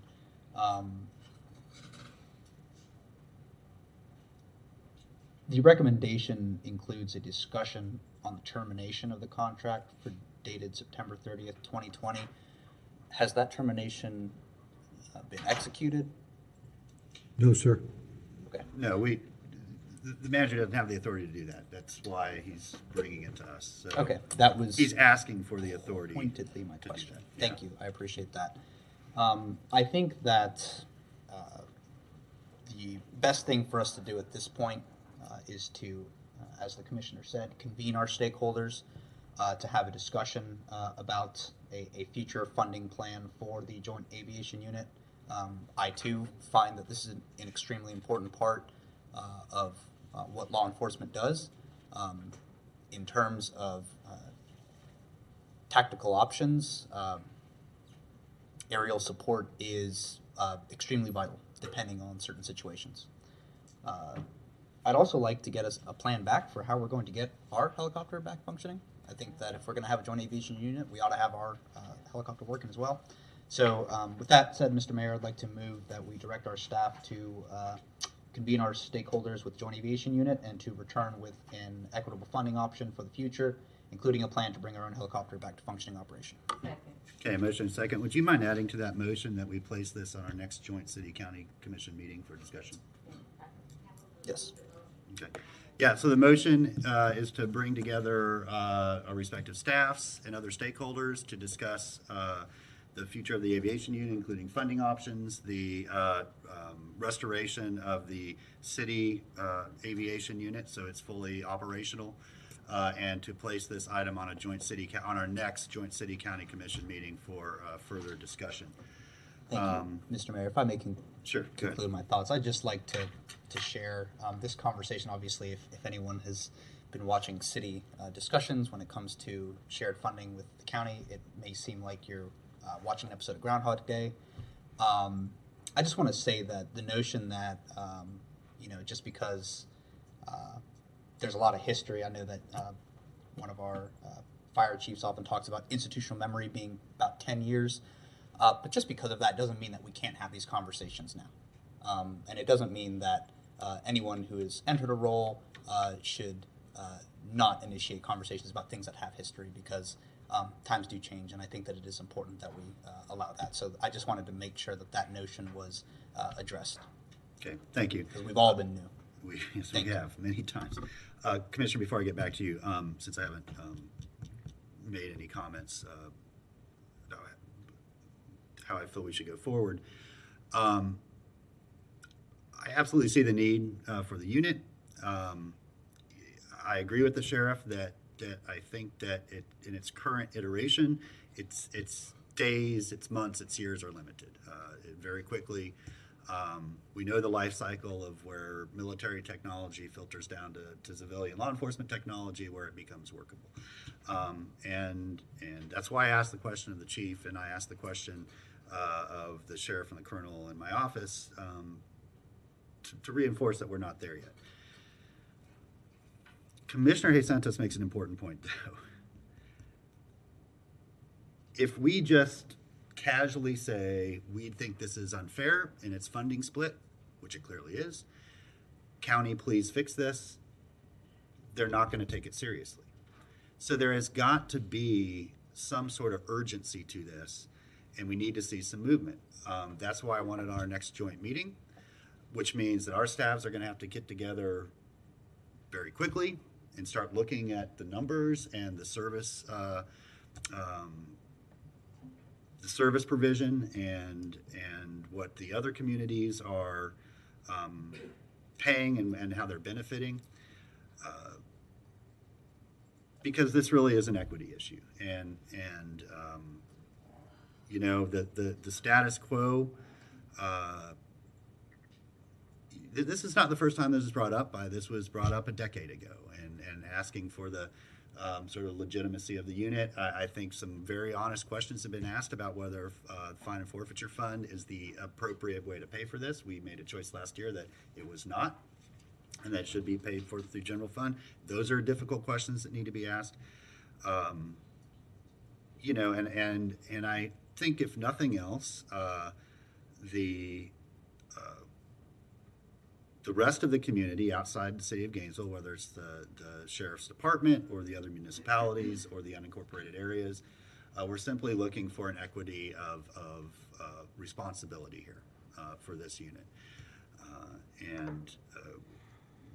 I think we all appreciate the history that the colonel and the sheriff shared with us, but this is about looking forward and how we do this in a reasonable way moving forward. And so I support the motion, and I just hope that everybody involved hears us very clearly that we're very serious about this. And if we get to September 30th and there's been no movement, no change, that to me, I'll speak for myself, is not going to be an acceptable outcome. And that's important that the people going in to sit around that table understand that. Okay, back to you, Commissioner Ward. Thank you, Mr. Mayor. Very briefly, the question was asked, why now? The reason why now is because we're facing about a $500,000 capital expense that isn't going to go away. So we need to have the discussion. When things like that naturally happen, that's when you have the discussion. Seems logical to me, and I appreciate the manager for bringing it forward. Thank you. Commissioner Santos. Thank you, Mr. Mayor. I was hoping that we could make a slight amendment to the motion. I think it's, what's that? It's currently, is it like joint aviation unit? I would like to give it a broad thing. Maybe while they're discussing, they say it's better for the sheriff to do all of it. Maybe it's better for GPD to do all of it. Maybe it's better for Alachua PD to do all of it. So just kind of funding of an aviation unit, just a joint, because there might be a better way to do it. And I think we should have an open mind when our staffs are able to get together. Commissioner, I'm just going to say that I think that there's no restrictions on the discussion that they have. including Okay. if they want to look at alternatives like that. That they're not restricted. Yeah, Madam Clerk? That was Just a point of clarification, Mayor, on the motion. The request is also to add this to the next joint city-county meeting for March 31st. Is that correct? No. That's just the CRA. Okay, because I wanted to get clarification. I think that meeting is specifically only for the CRA plan. I have not discussed the next regularly scheduled joint city-county meeting with the chair or the county and city manager, so. Okay. That March 31st meeting, I think, is intended just for the CRA Special meeting. plan. Yeah, okay. Commissioner Santos. Thank you, Mr. Mayor. To that point on the next, when is our next joint city-county meeting? Because if we don't have it, if it's too late, then it's past the budgetary times. Our budget's already locked. And I don't want to have it. It won't be that. They're basically quarterly, so. I have April 28th. April 28th. Okay, Yeah. perfect. Yeah. All right, thank you, Mr. Mayor. Okay, thank you. Madam Sheriff, anything you want to respond to, and then we'll open up for members of the public that wish to make any comments. Yes, Mr. Mayor, I do. I don't come before y'all very often. In fact, it was almost a year ago that I came before you regarding another issue of funding having to do with the Combined Communications Center, and was dismissed because I happened to come in June, and that wasn't deemed soon enough before the budget process. In this particular issue, which also has to do with funding, and I clearly get it, the problem has been this has been a one-way conversation, and it's not been inclusive of the county commission or me. I'm separate from you all. I'm separate from the county. I have a charge under the statute. I invited myself to this conversation because I heard about it through the grapevine. That's not the way this should happen. I find it very disrespectful. I find this process to be almost Machiavellian when you make a comment, Mr. Mayor, that we, meaning you all, need to create a sense of urgency for the county commission to do something about it, to respond. That has not been my experience regarding issues of public safety, and that's pretty much the realm of experience that I have is public safety. I found that the county commission, at least 3 of them, to be very responsive and interested and supportive and attentive to issues of public safety. I have not found that to be the case here tonight. I have found this to be a very odd, stilted, disrespectful process. I hope you take this issue seriously. Again, I think mistakes were made. There have been mistakes, incorrect information. The whole issue of dual taxation is wrought with misinformation and misunderstanding. I don't believe that to be intentional. But I do think, as part of the process, you need to have your attorney look at case law. Law enforcement is different. It is not a pay-as-you-go. And I would encourage you to look at the case studies, the case law that has been established. If you need it, I'll give it to you, because I've done that this week with the help of my staff. But this has been a very one-way, very exclusive, non-inclusive process over an issue that affects this community. So thank you for your time tonight. Thank you. I'd like to invite members of the public that wish to comment on this. Madam Clerk? First speaker is Mr. Donald Shepard. Mr. Shepard, welcome.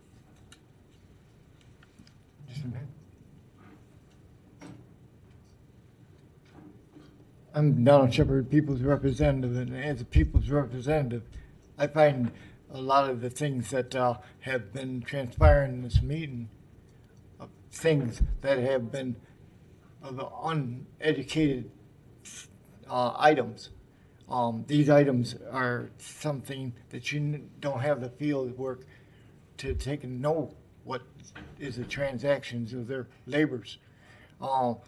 Being a helicopter pilot, being a person who depends on that job, this here is centuries old. This is not something that you have been educated to. I have. And I can tell you from experience, this is a city, county, country need. And this has been going on for years. Y'all are new to this, so when their rules conflict with your rules, then it becomes an issue to y'all. But it's not. It's a handshake and a sign of the signature, and then we'll move on. This is something that these proclamations have been a thing that should have been recognized when you came on as part of your audit finance. Part of your audit finance stipulates these finances in it. We took and went over this road before when we talked about the radios being brought to the county and city. This here was a need of the officers, and finally got passed. But if it hadn't got passed, where would our officers be? They would be driving up alongside another officer, passing on signals. Very dangerous for their survival. What this drone is being introduced, this here is another financial issue that was brought to them, not them brought to you. They are trying to take and work with y'all to take and make this happen and work hand in hand with us, with our city and county commission and with the public. They're just keeping our safety first. This here is something that we need to take and document and make happen, because without our police department, your city will go to the most dangerous place it's ever been. And you don't want it to turn into like in New York City or Chicago. This here is what we need. So please pass this. Thank you. Thank you, Mr. Chairman. Madam Clerk. Our next speaker is Mr. Brian O'Brien.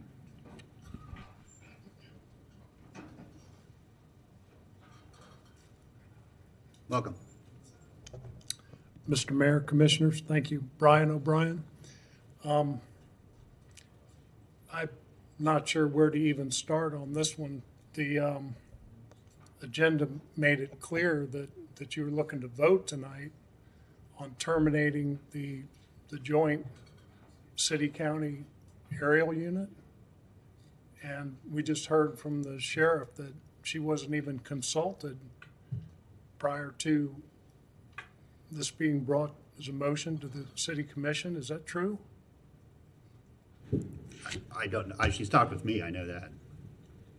But Mr. Feldman, did you consult with the sheriff? Have you had any conversations with the sheriff? I've had plenty of conversations. And actually, with Mr. the Feldman, I don't sheriff. want Mr. O'Brien to waste his time with these, so get your comments and we'll answer your questions after it's over. Okay. Well, I'm very concerned after hearing from our sheriff. You know, I'm raising a family in this town, and we have a good sheriff and a police department. You have unique things about Gainesville that maybe you didn't have in Fort Lauderdale, I'm not sure. But there's a lot of young people around here. You have the stadium that draws crowds of 70, 80,000 people at a time. And Alachua County's a vast area. I'm all for the city and the county continuing their aviation unit. And I think it's kind of pulls the sheet back on where you're coming from, Mr. Feldman. These are the kind of plans that you hatch in the basement. Comments to the chair. And then you ambush the sheriff. She made that clear. Shake your head all you want, but I'm from South Florida. I know your reputation. I don't mind if the people of Gainesville want you to come up here and bring your developers and build high rises. That's what the people are asking for, then that's fine. That's what they'll get here in Gainesville. But the shitty mess that you made in Fort Lauderdale by raiding the funds Mr. of O'Brien, one department. language, please. Sir, I'll stick to the facts. You The can't- mess you you can't made by curse in robbing here, the Mr. city's O'Brien. water and sewer department and leaving that city with a mess, poop running out into the neighborhood streets, sewer pipes over the streets. Now what you're doing is you're attacking a program that's useful in the city of Gainesville in the interest of squeezing that money out already. So here it comes. Everything's being geared towards squeezing some more money so that you guys can follow your pet projects. I don't have any objection to a lot of these goals are very admirable. But I think that the way you've started going about it speaks volumes about your character, sir. Madam Clerk? So, Mr. Mayor, if I could just have a point of personal privilege. Of course. Just because the sheriff mentioned this as well, and I would like to correct the record. So I had an internal meeting with my staff to talk about the condition of the helicopter and what our next steps were. Literally 3 days after that, I got a call from the sheriff because we kicked around the idea of just what you've heard this evening. I immediately, because we hadn't even formulated a recommendation internally, I offered to meet with the sheriff. I had a very extensive conversation with the sheriff and the chief and Colonel Huckstep in my office. We maybe about an hour's worth of conversation. I had the, and this occurred literally a week after she called me to ask about it. On there, I told her it was not within my purview to cancel a contract, that I had some concerns, that it was going to be my intent to bring the issue to the county, to the city commission on March 5th, which is to date. So she knew about it back in January when we met, that this was the time frame. I told her that I wasn't ever going to make a recommendation to pull the rug out from under her, that I thought it would be sufficient time for her to develop with other cities and the city of Gainesville a funding plan, and that we would participate at the table in working that out. So it was always the intention. I guess where I did make a mistake was she expected me to give her a formal invitation to this meeting, and I thought the invitation extended orally in my office in January was sufficient to do that. So I didn't follow up with a written invitation to attend this meeting to discuss the matter. So the sheriff has been involved literally from 3 days after I've had the conversation with my staff internally about the subject. Okay. So the idea that this is first she's hearing about it is not accurate. Yeah, and I don't think that's what we heard from her either, but that timeline you just laid out is helpful, I think, to all of us as well. Madam Clerk, were there any other names? Sir, our next speaker is Ms. Debbie Martinez. Okay, welcome. Thank you. I'm Debbie Martinez, and I echo everything Mr. Brian O'Brien had to say. And I think people over here need to talk a little more when they're finished. I guess they're finished talking. But this is a total embarrassment. None of this needed to happen. We've got people from GPD, the Sheriff's Department, sitting here for over 4 hours. Now, I don't believe in magic, but I have to tell you, I did have a little bit of hope that our new city manager would do a better job than this, but that's not magic. Yes, Mr. Feldman was fired from his job as city manager in Fort Lauderdale as sewage began to flow into the Atlantic Ocean as a result of their failed... Let me finish! God, this is why people don't respect you and don't trust you. Yes, Mr. Feldman was fired from his job as city manager in Fort Lauderdale as sewage began to flow into the Atlantic Ocean as a result of their failed sewer system. Then city commissioners hired Mr. Feldman to become our city manager, giving him a salary of $250,000 a year and an additional $400 a month car allowance. Now it appears that Mr. Feldman wants to axe one of our valuable public safety programs on the heels of city commissioners overspending.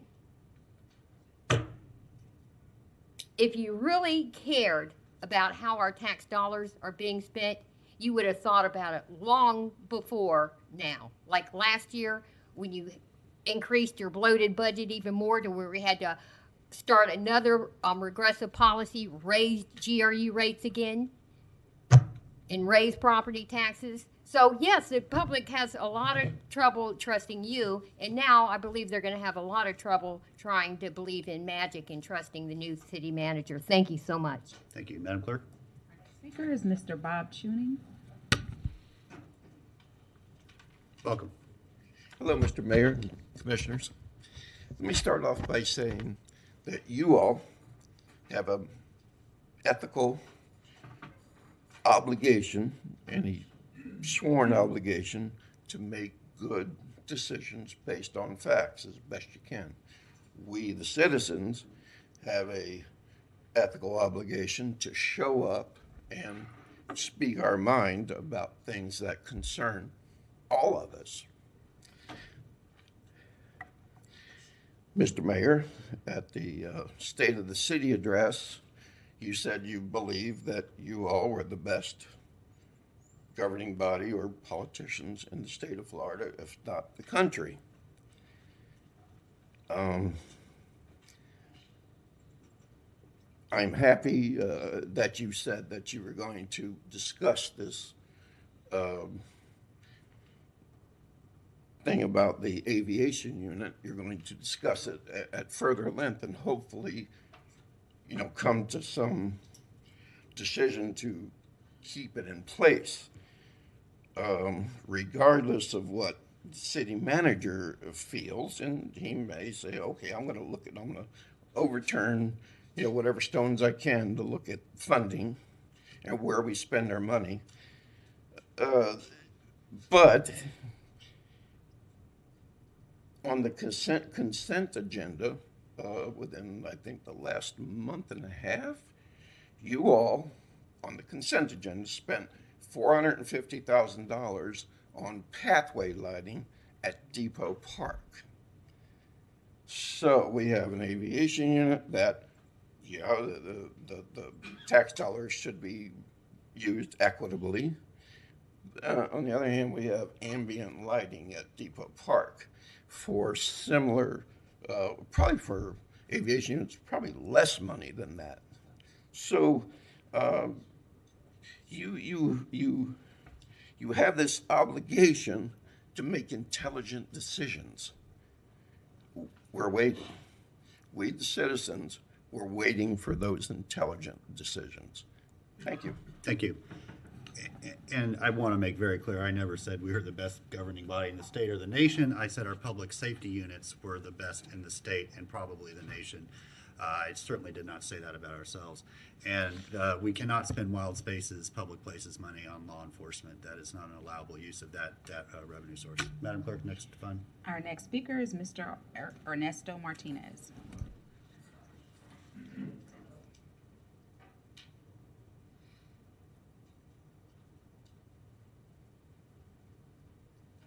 Welcome.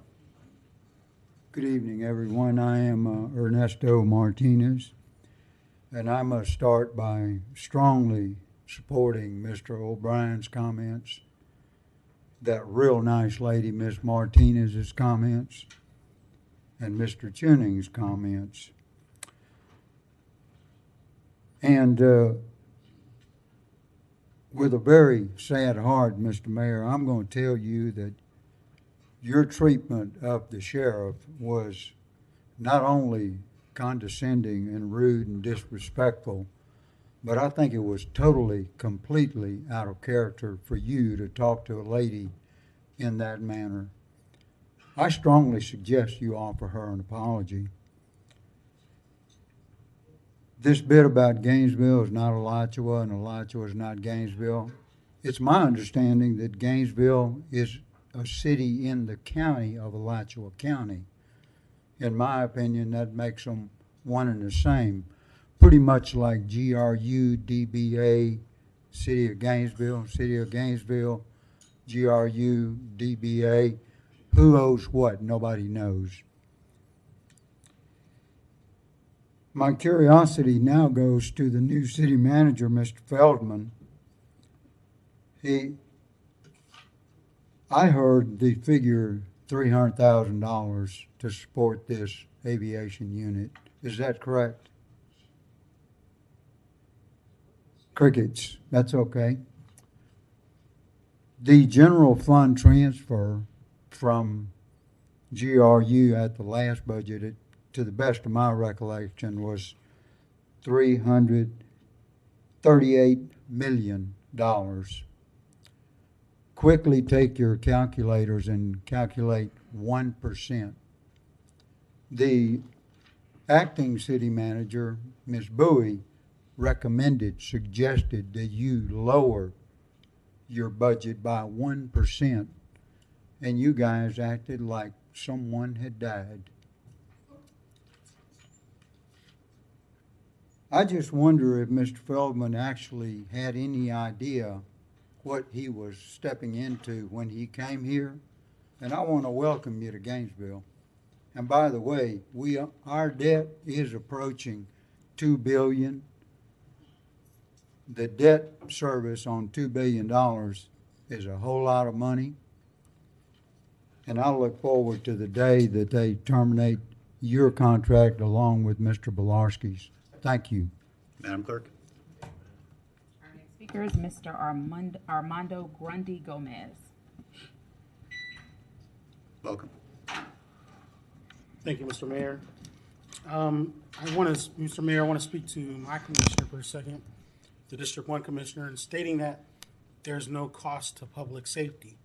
And I want to caution you, every time and every year you go through your budget cycle, 51% of our budget comes public safety.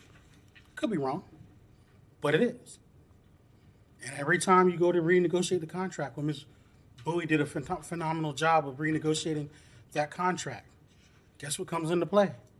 Total rewards, monies and costs, as it should. And should law enforcement be paid appropriately? Yes, they should.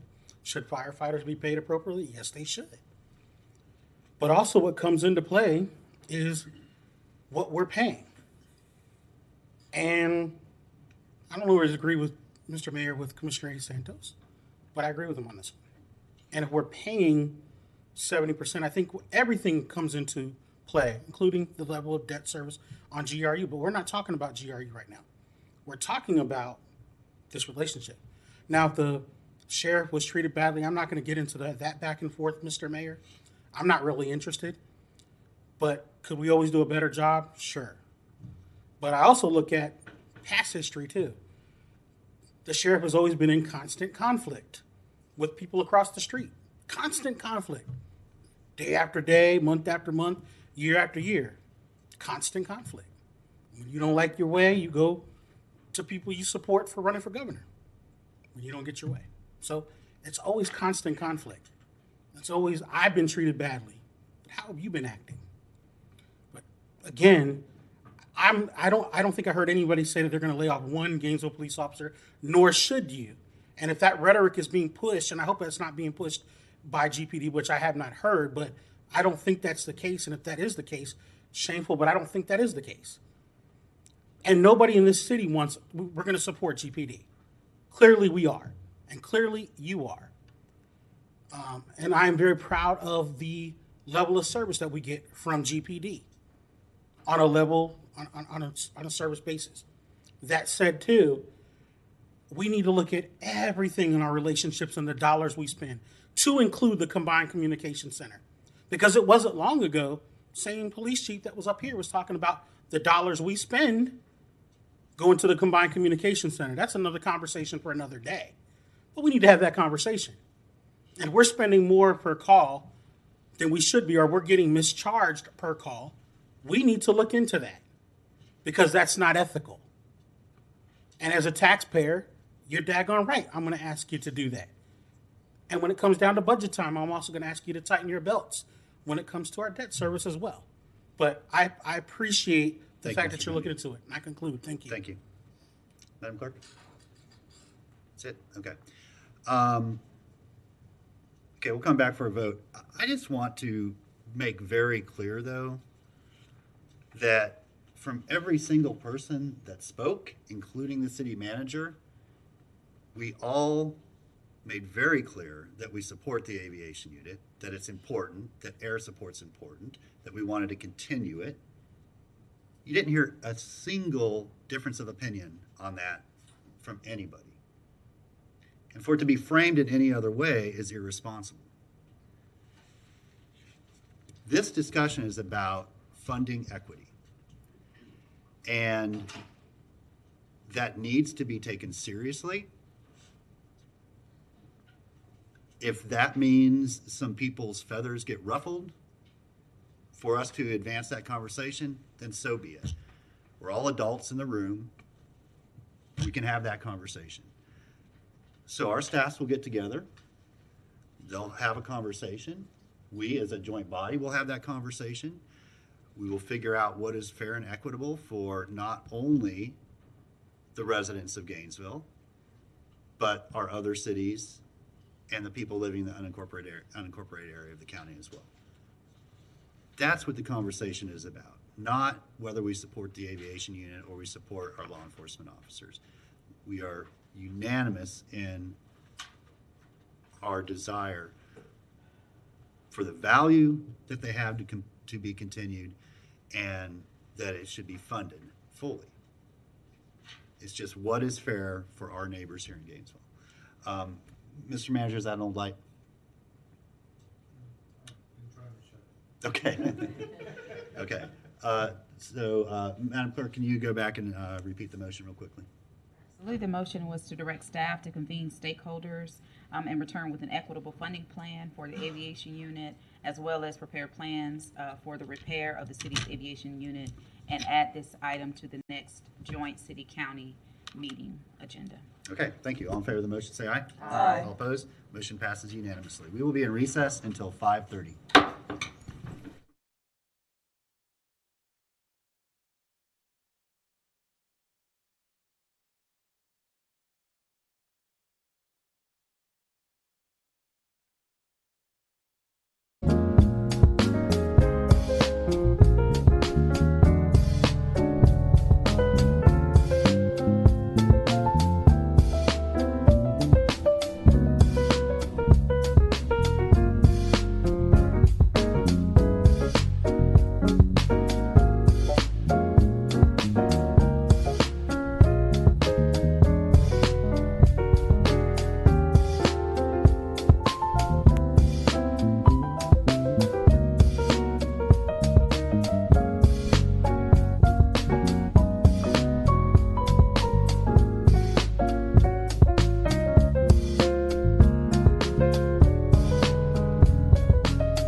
Hey, good evening, everybody. Welcome back. We're going to call this meeting of the Gainesville City Commission, March 5th, 2020, back to order for our evening portion.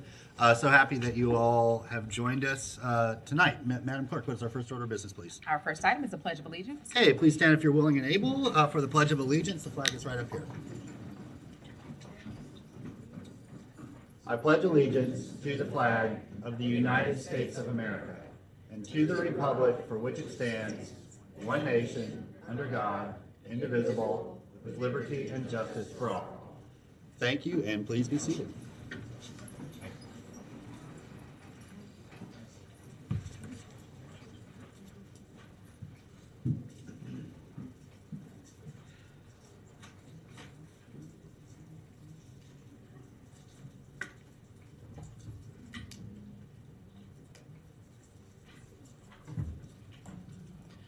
Okay, Madam Clerk. Our first item is Civic Media Center, Deontay Jenkins, Ashley Ortiz Diaz, and Eileen Silverman Day, March 5th, 2020. Okay, hold on. Let me find that.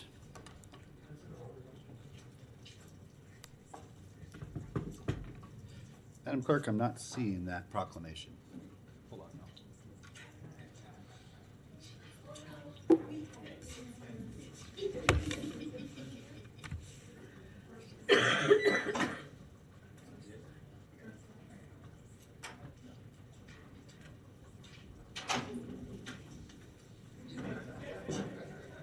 That was, of course, my fault and not the clerk, so come on up, y'all. Would you like to come up to receive the proclamation? Plenty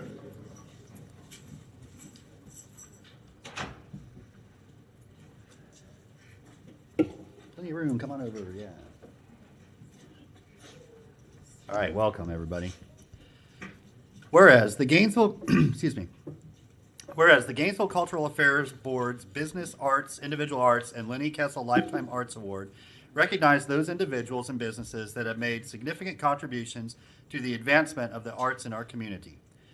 Whereas Business Arts Award recipient, the Civic Media Center, recently celebrated 26 years of serving the Gainesville community as a nonprofit community event space, info shop, and library. Since 1993, the Civic Media Center has hosted countless art exhibits, concerts, film screenings, creative workshops, puppet shows, theater, performance art, poetry jams, dance parties, book signings, and functioned as a lighthouse for students, activists, artists, and anyone looking to plug in to the richness of the Gainesville community.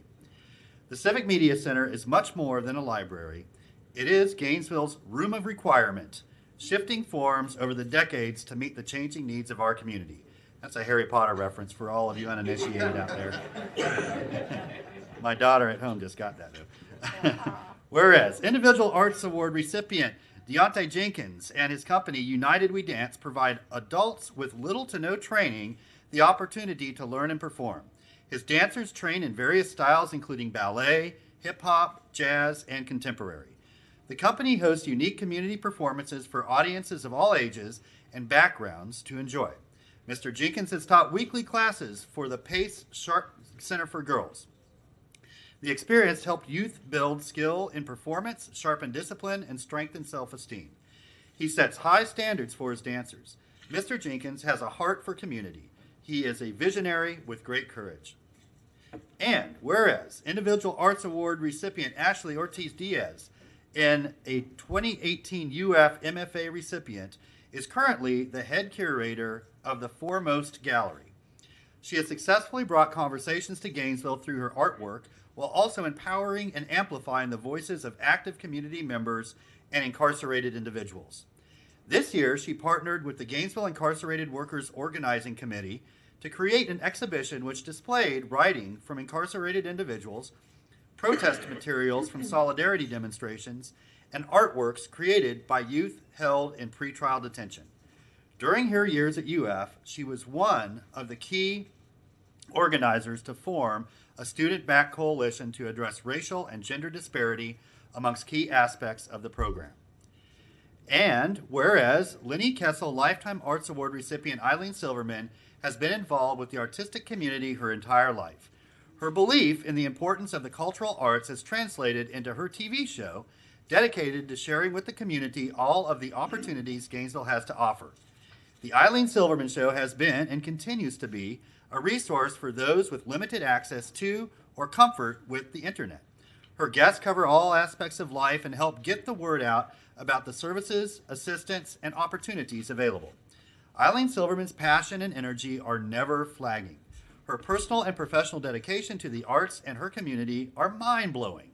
Her support of charities, fundraisers, and the arts community make Gainesville a beautiful place to live. Now, therefore, I, Lauren Poe, by the authority vested in me as the mayor of the city of Gainesville, do hereby proclaim March 5th, 2020 as Civic Media Center, Deontay Jenkins, Ashley Ortiz-Diaz, and Eileen Silverman Day in the city of Gainesville, and invite all of our citizens to join me to recognize the Civic Media Center, Deontay Jenkins, Ashley Ortiz-Diaz, and Eileen Silverman as recipients of the 2020 Arts Awards and express our appreciation for their overall dedication to the cultural life of our community. In witness whereof, I have hereunto set my hand and caused to be affixed the official seal of the city of Gainesville, Florida, the 17th day of January, 2020. Congratulations, and I invite each of you to come make some comments.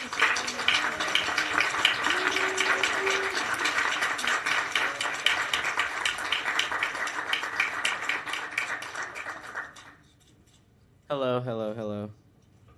Have some. Okay. Good afternoon. I am Deontay Jenkins, a third-year BFA dance major at the University of Florida, hailing from Miami. I would like to start off by thanking God for gifting me the gift of dance and the ability to create and all the other artistic talents He has blessed me with. I would also like to thank my grandmother and the rest of my support system that are always with me and pushing me to do greater. I would also like to give a special thank you to Tatiana for this nomination.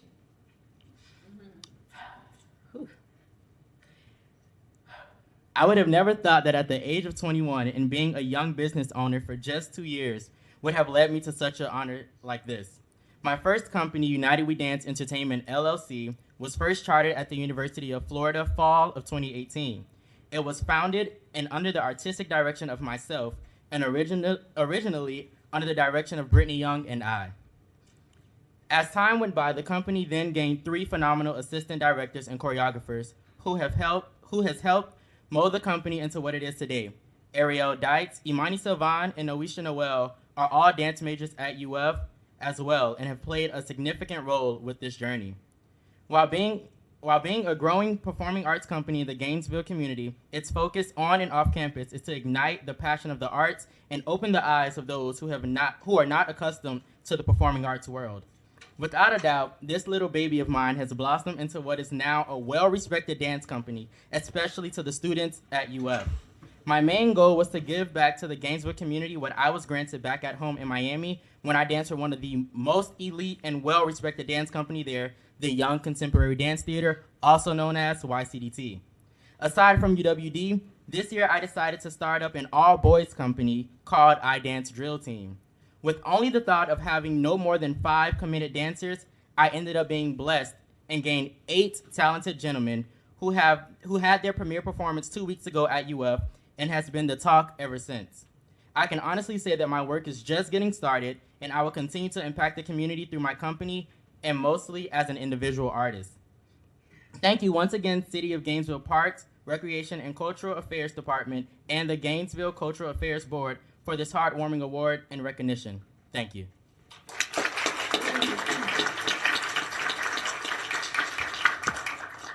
Thank you to Stephanie Lingy, who nominated me. We all know her as the artistic director of the Hippodrome Theater. And thank you to Mayor Poe for the eloquent proclamation, and to the City of Gainesville Parks, Recreation, and Cultural Affairs for recognizing me with the Lenny Kessel Lifetime Arts Award. I humbly accept this award on behalf of the many talented individuals who continue to enrich our community's cultural life and provide me with the opportunity to increase the awareness of the arts and their positive impact on North Central Florida. I thank you very much.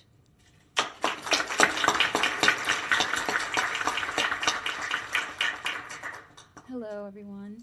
My name is Ashley Ortiz Diaz. I would like to first thank my mom, Monica Ferraez, for her constant support. I'd like to thank my Gainesville community for their support as well. I came here for UF, but really the community in Gainesville has made my work flourish, and it wouldn't be the same without the people and the organizations here. It's really an honor to get this award specifically in the same day as the Civic Media Center, who gave me the space and the time to do my work and my workshops, and I learned so much there. I met the people with the Incarcerated Workers Organizing Committee there, and I look forward to continuing on in working in that vein with the community. That's all I have. Thank you. Hi, Joe Quarter, and I'm really pleased to get this award. This isn't about me at all. This is about hundreds of volunteers, dozens of coordinators who have worked at the Civic Media Center to keep us doing what we do, which is a whole range of things to promote culture, to promote arts, actually, there's a phrase they used to use called counterculture, and that's the outside the mainstream culture, where IWOC can have a place to meet. We have LGBT people there that work with us, that do programs with us. We have a current music series called Connect the Dots, which is specifically geared toward that. We have just all the books we have, all the speakers we brought to town. Noam Chomsky we brought 3 times, Howard Zinn, others, Amy Goodman for our 25th anniversary. We could not do it without the broad community support we get. We get no grants, we get no help from anybody except for the people that care, that take the time to donate, to regularly donate, to come to our events. We have our Springboard event coming up at the Working Food. We're going to have Zohara Simmons be speaking about the radical Martin Luther King. That will be on April 4th. And we're just so proud to have a place here. Again, I get too much credit because it's so many people doing all the things that they do. And the person who was going to speak here didn't show up, so here I am. You get me again at the Thomas Center, maybe. But I'd like to just, it's nice to be recognized. I like what the city's doing. Many directions are moving in very positive ways. And it's a pleasure to get this and be recognized. Appreciate it.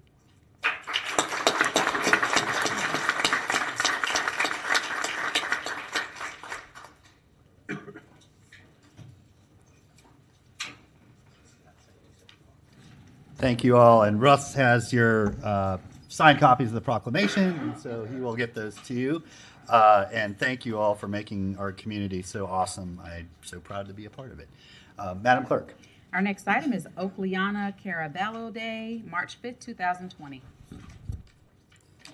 Okay. We'll come up. Hi, how are you? Thanks for being here. Whereas the Gainesville Art and Public Places Trust Public Art Award has been created to recognize those artists, art sponsors, and other individuals and entities who have made significant contributions to the enhancement of the greater environment through public art. And whereas Public Art Award recipient Oakleana Caraballo has demonstrated her overall dedication to public art in Gainesville and Alachua County in many ways through a quality administration of the Art and State Building Program at the University of Florida. In this program, the university carefully assesses and attempts to accommodate access to the arts for all citizens on a statewide level. And whereas Oakleana Caraballo is a best practices proponent and is meticulous in her administration of this art program. She has brought together community members from the various fields involved in our work and is patient in making sure art selection processes are clear and productive for all involved. And whereas Oakleana Caraballo is an active board member of the Florida Association of Public Art Administrators, the statewide organization founded in 1997.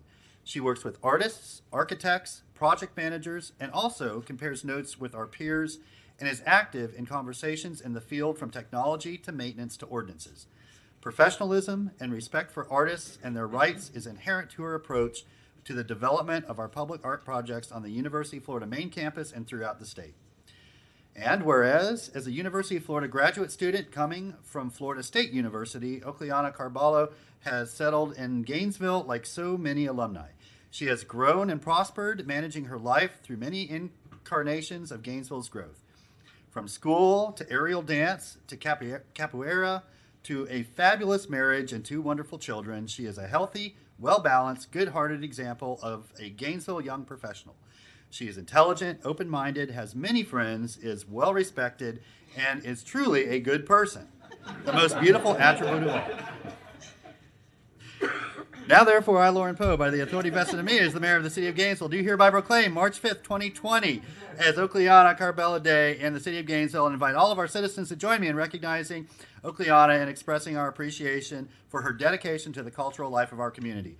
In witness whereof I have hereunto set my hand and caused to be affixed the official seal of the city of Gainesville, Florida. This, when did I sign it? 17th day of January, 2020. Congratulations.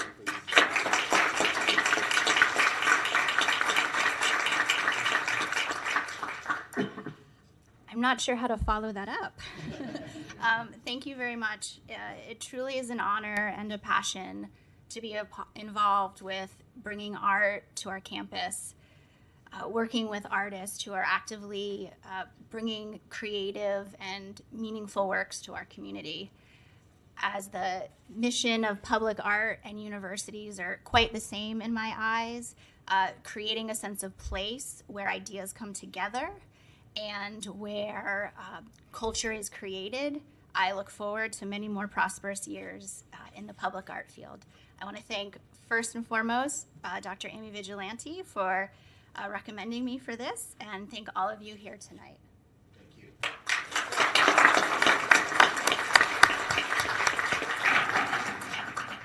Hey, Madam Clerk. Our next item is Nardley Dr. and Shauna Dixon Day, March 5th, 2020. All right. You here for this? Shauna Dixon, I'm accepting it. Okay. Come on. Come on up, guys. Yeah. Welcome. Whereas, in honor of Albert Ray Massey's distinguished and dedicated service to this community and his tireless effort to promote the benefits of parks and recreation services to the citizens of Gainesville, the City of Gainesville Public Recreation and Parks Board officially established the Albert Ray Massey Citizen Volunteer Award in the year 2000 and recognizes the 2019 recipients today. And whereas Nardley Doctor has volunteered her time to serve as a coach for youth basketball for the past 4 years, and more recently served as a coach for Pop Warner cheerleading. Ms. Doctor has excelled at providing developmental opportunities to her players to learn good sportsmanship, as well as understand the importance of academic success. And whereas Ms. Doctor has demonstrated her ability to coach, educate, and develop her players while maintaining positivity and dedication in a manner that demonstrates what all athletic programs should strive to have in their coaches and volunteers. The focus on making each child's experience worthwhile provides even more reason to award Ms. Doctor with this recognition. And whereas Shauna Dixon has organized and brought weekly 5K park run events to the city of Gainesville. Park Run is a free weekly recreational event that is completely volunteer supported and provides a healthy and active opportunity for people of all ages and abilities to participate in and gather as a community. And whereas Ms. Dixon has worked tirelessly to promote Park Run to help the community commit to a healthier lifestyle. With over 61 events, there have been 715 participants who walked or ran a total of 7,913 miles while bringing families, seniors, visitors, and local organizations together. Ms. Dixon's passion to this program each week at Depot Park is a shining example of how one person can volunteer and dedicate their time to make a difference in their community. Now, therefore, I, Lauren Poe, by the authority vested in me as the mayor of the city of Gainesville, do hereby proclaim March 5th, 2020 as Nardley Doctor and Shauna Dixon Day in the city of Gainesville, and invite all of our citizens to join me in recognizing these Albert Ray Massey Citizen Volunteer Award recipients and expressing our appreciation for their service, dedication, and positive contributions to help bring valued recreational opportunities to Gainesville.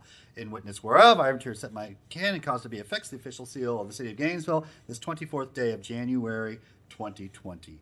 And I've got both of them for y'all. Congratulations. I know both of you are standing in. I'm standing in for Gnarly Doctor. I'm actually one of the nominees that nominated her for this award. Unfortunately, she couldn't get out of the house quickly enough with 2 small children. That's always a struggle. So she will be at the banquet. She's meeting me over at the Thomas Center now, but I'm sure she'll be very, very thankful for this. And likewise, I am not Shauna Dixon, but I am her nominator, Kristen Bryant. I've helped Shauna with Park Run that she thought up about 3 years ago and brought into reality with the help of Depot Park staff that have been incredible partners with our program. Like the proclamation said, we are completely volunteer run and supported for all abilities. We have, grandmas pushing their grandbabies out there walking. We have had folks who, a gentleman who's nearly blind, to the Gainesville area rowing kids who finish in under 20 minutes. So it's still a 5K, whether you finish in 15 minutes or an hour and 20. So we are so thankful to the city of Gainesville to be recognized. We are celebrating International Women's Day this Saturday, so we hope you all come out and support. So we'll see you at 7:30 Depot Park.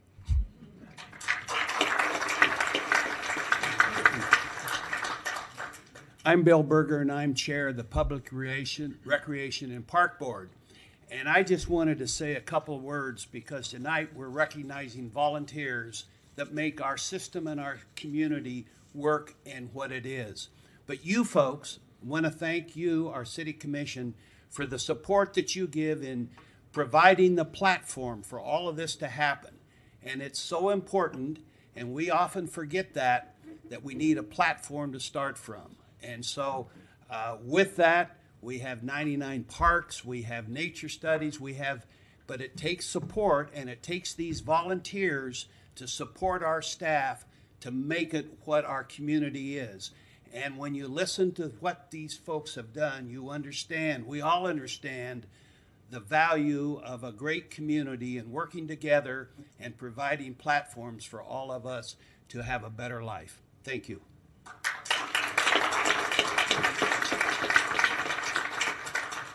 Thank you, Paul. Madam Clerk? Our next item is Maya Lottie, Steve Boisenall, and Susan Breer and Florida Department of Juvenile Justice Day, March 5th, 2020. Okay. Welcome. Whereas the Nature Centers Commission presents the annual Star Awards to recognize individuals, groups, businesses, or organizations for their positive contribution to the Gainesville natural environment. And whereas the Star Good Neighbor Award is being presented to the Florida Department of Juvenile Justice, or DJJ, represented by Dolly Danielle Wyatt. Did I say that right? Wyatt. Okay, thank you. In recognition of their 4th year adopting a City of Gainesville nature park. Periodic work days provide meaningful and engaging service activities for at-risk youth and provides an opportunity for kids to unplug and get outdoors to learn about and help the environment. Gainesville's parks have benefited from the various park improvement activities, which have included fence building, invasive plant control, vegetation height reduction for safety, and litter pickup. Dolly Danielle Wygant, Juvenile Probation Officer Supervisor, recognizes the importance of getting kids outdoors and extends herself above and beyond her typical duties to ensure this program continues. And whereas Star volunteer Maya Lottie has been a regular volunteer with the Gainesville Greenway Challenge since March 2018 and has volunteered nearly 72 hours this past year. In addition, Maya has assisted with various other land management projects. With a keen interest in natural resource management protection and a willingness to learn anything, Maya has proven to be a Star volunteer. And whereas Star volunteers Steve Boisenall and Susan Breer have volunteered with Sweetwater Wetlands Park for several years, serving more than 384 hours collectively. They have given time and effort consistently, predictably, and unconditionally. Steve and Susan have provided various services, including keeping the boardwalks clean for park visitors, picking up trash, assisting with educational programs, maintaining trails for increased accessibility, and providing accurate and engaging information to park visitors. Steve and Susan are hardworking, dedicated, and wonderful volunteers. Now, therefore, I, Lauren Poe, by the authority vested in me as the mayor of the city of Gainesville, do hereby proclaim March 5th, 2020 as Maya Lottie, Steve Boisenall, Susan Barr, and Florida Department of Juvenile Justice Day in the city of Gainesville, and invite all of our citizens to join me in recognizing these Star Award recipients and expressing our appreciation for their service, dedication, and positive contributions to Gainesville's natural environment. In witness whereof, I have hereunto set the seal and cause to be affixed the official seal of the city of Florida this 9th day of January 2020. Thank you all so much. Congratulations, and please say a few words.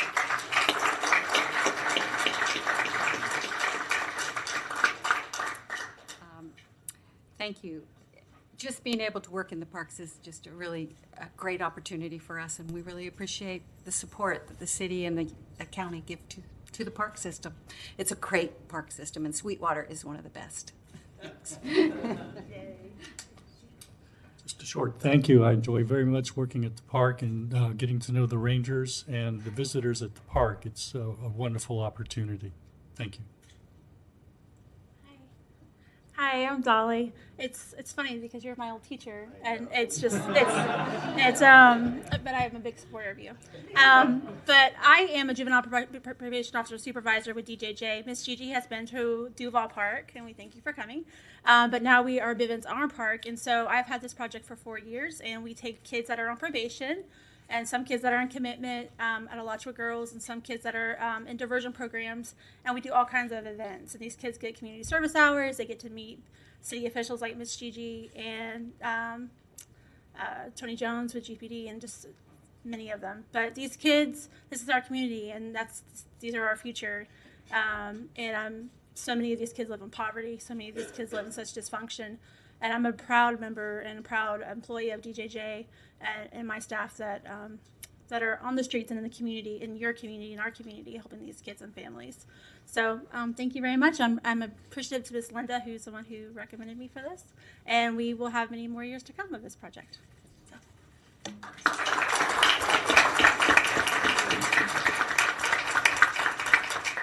Thank you, and it will be no surprise to anybody that Dolly was a model student and made me a huge proponent of cloning when I was on the fence. I will get these to the right people. I realize they are all a little bit different. Okay, Madam Clerk, our last proclamation. Our last proclamation is Census Awareness Month, March 2020, and Census Stand Down Day, April 1st, 2020. Okay, who do we have here for the census? Everybody? Is the right answer? Yeah, come on, Mr. Long. How you doing? All right, good deal. Whereas the next decennial census will be taken in the year 2020 and will be used to determine political representation to the United States House of Representatives, state legislatures, and local governments. And whereas data from the census provides the basis for distributing more than $675 billion in federal funds annually to communities across the country to support vital programs impacting the amount of funding that will be provided by the state and federal government for a number of programs, including housing, education, transportation, employment, and healthcare. And whereas the city of Gainesville, Florida has recognized the importance of each and every resident in the 2020 census count and has agreed to be one of the 39,000 governmental entities in partnership with the United States Census Bureau. And whereas the city of Gainesville, Florida agrees to inform residents to participate in and respond to the 2020 census. And whereas April 1st, 2020 marks the official constitutionally mandated Census Day where every resident is called to be counted.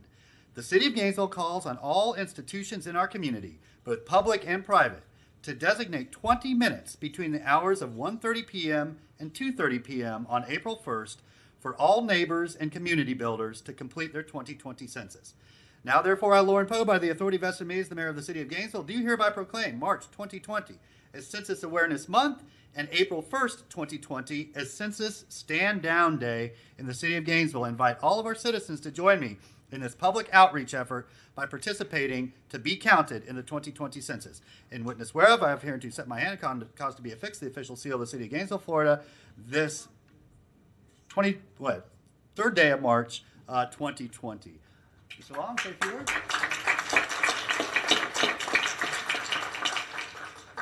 Thank you, Mr. Mayor.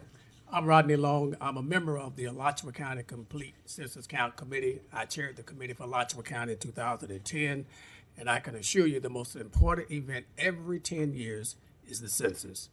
And there's a saying that the money follow the numbers. We must be counted.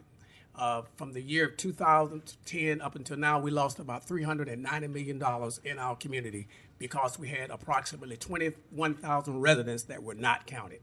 Everyone must be counted. The census will be online this year. It's digital. You should be receiving your postcards in the mail probably the next couple of weeks.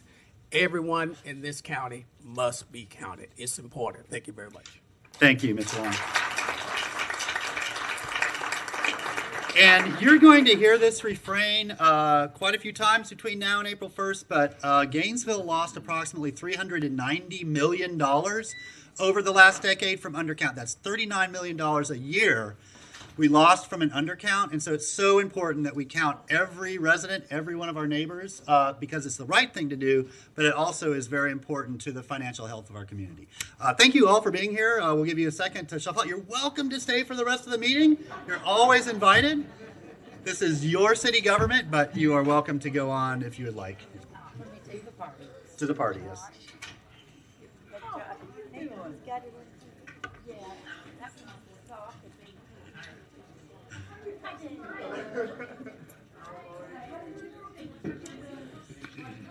All right, this is fun to begin.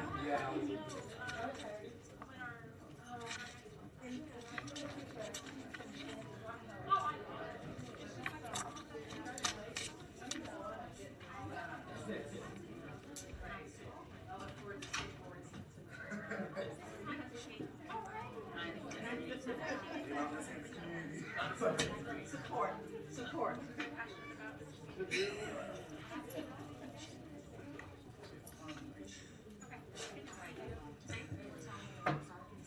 Bye, good to see Keep them you. walking outside. They love it. They need it. Okay, Madam Clerk, returning to our agenda. Our next item is early public comment. We do not have any speakers signed up.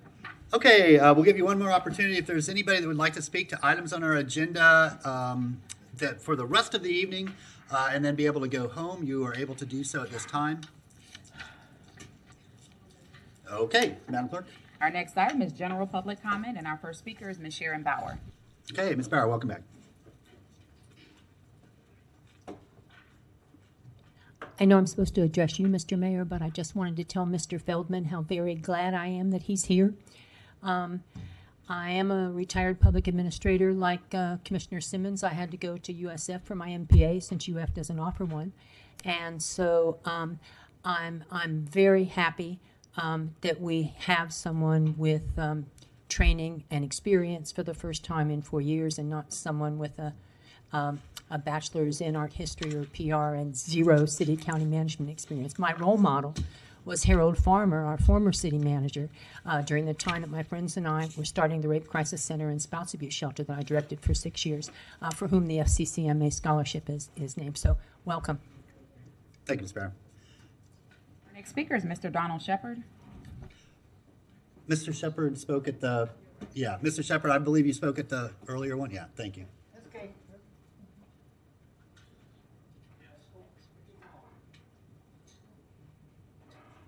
Our next speaker is Mr. Mark. You don't dare try to say your last name. Welcome. Good evening. Hi, Mark Van Soesbergen. Van Soesbergen. Welcome back, everybody. So last time we spoke about like the personality and how the personality wants to like make a group feeling and say yes to things. So what I've learned from it is that when you have a premise being sort of a logical construct in which, you know, A equals B and therefore we should just go ahead and do it, which at the time was basically Gainesville is growing and therefore we need to have more power. That was the premise. And 100% logical. So, but what I learned about it, I don't know, but what I learned about it, when you have a premise that like involves more than say $10 million or something like that, then what you do is you give the premise to your cousin and you ask your cousin to see if there's any holes in it, because just in case there is.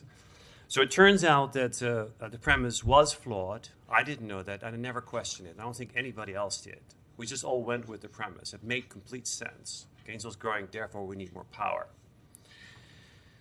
So, going forward, I think it's a pretty easy thing to do going forward. Is like whenever we find another premise that involves more than $1 million, or say 10 million or more, like $100 million, we just question it and give it to somebody to see if there's any if there's any different version of it.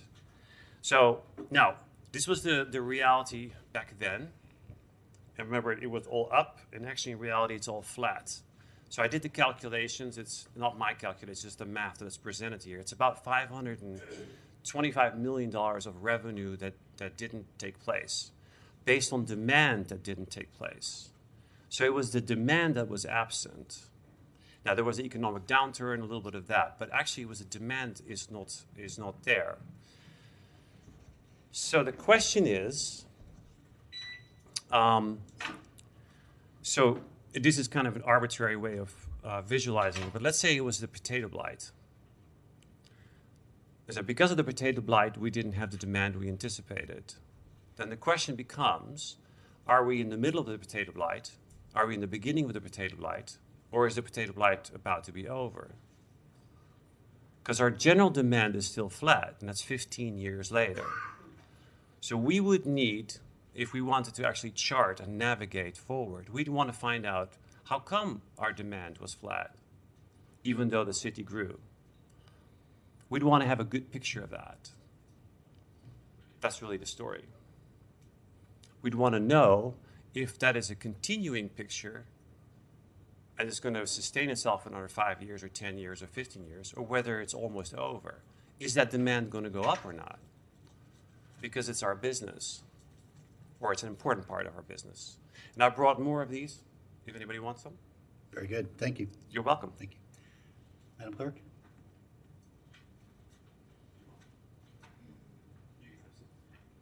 That's it.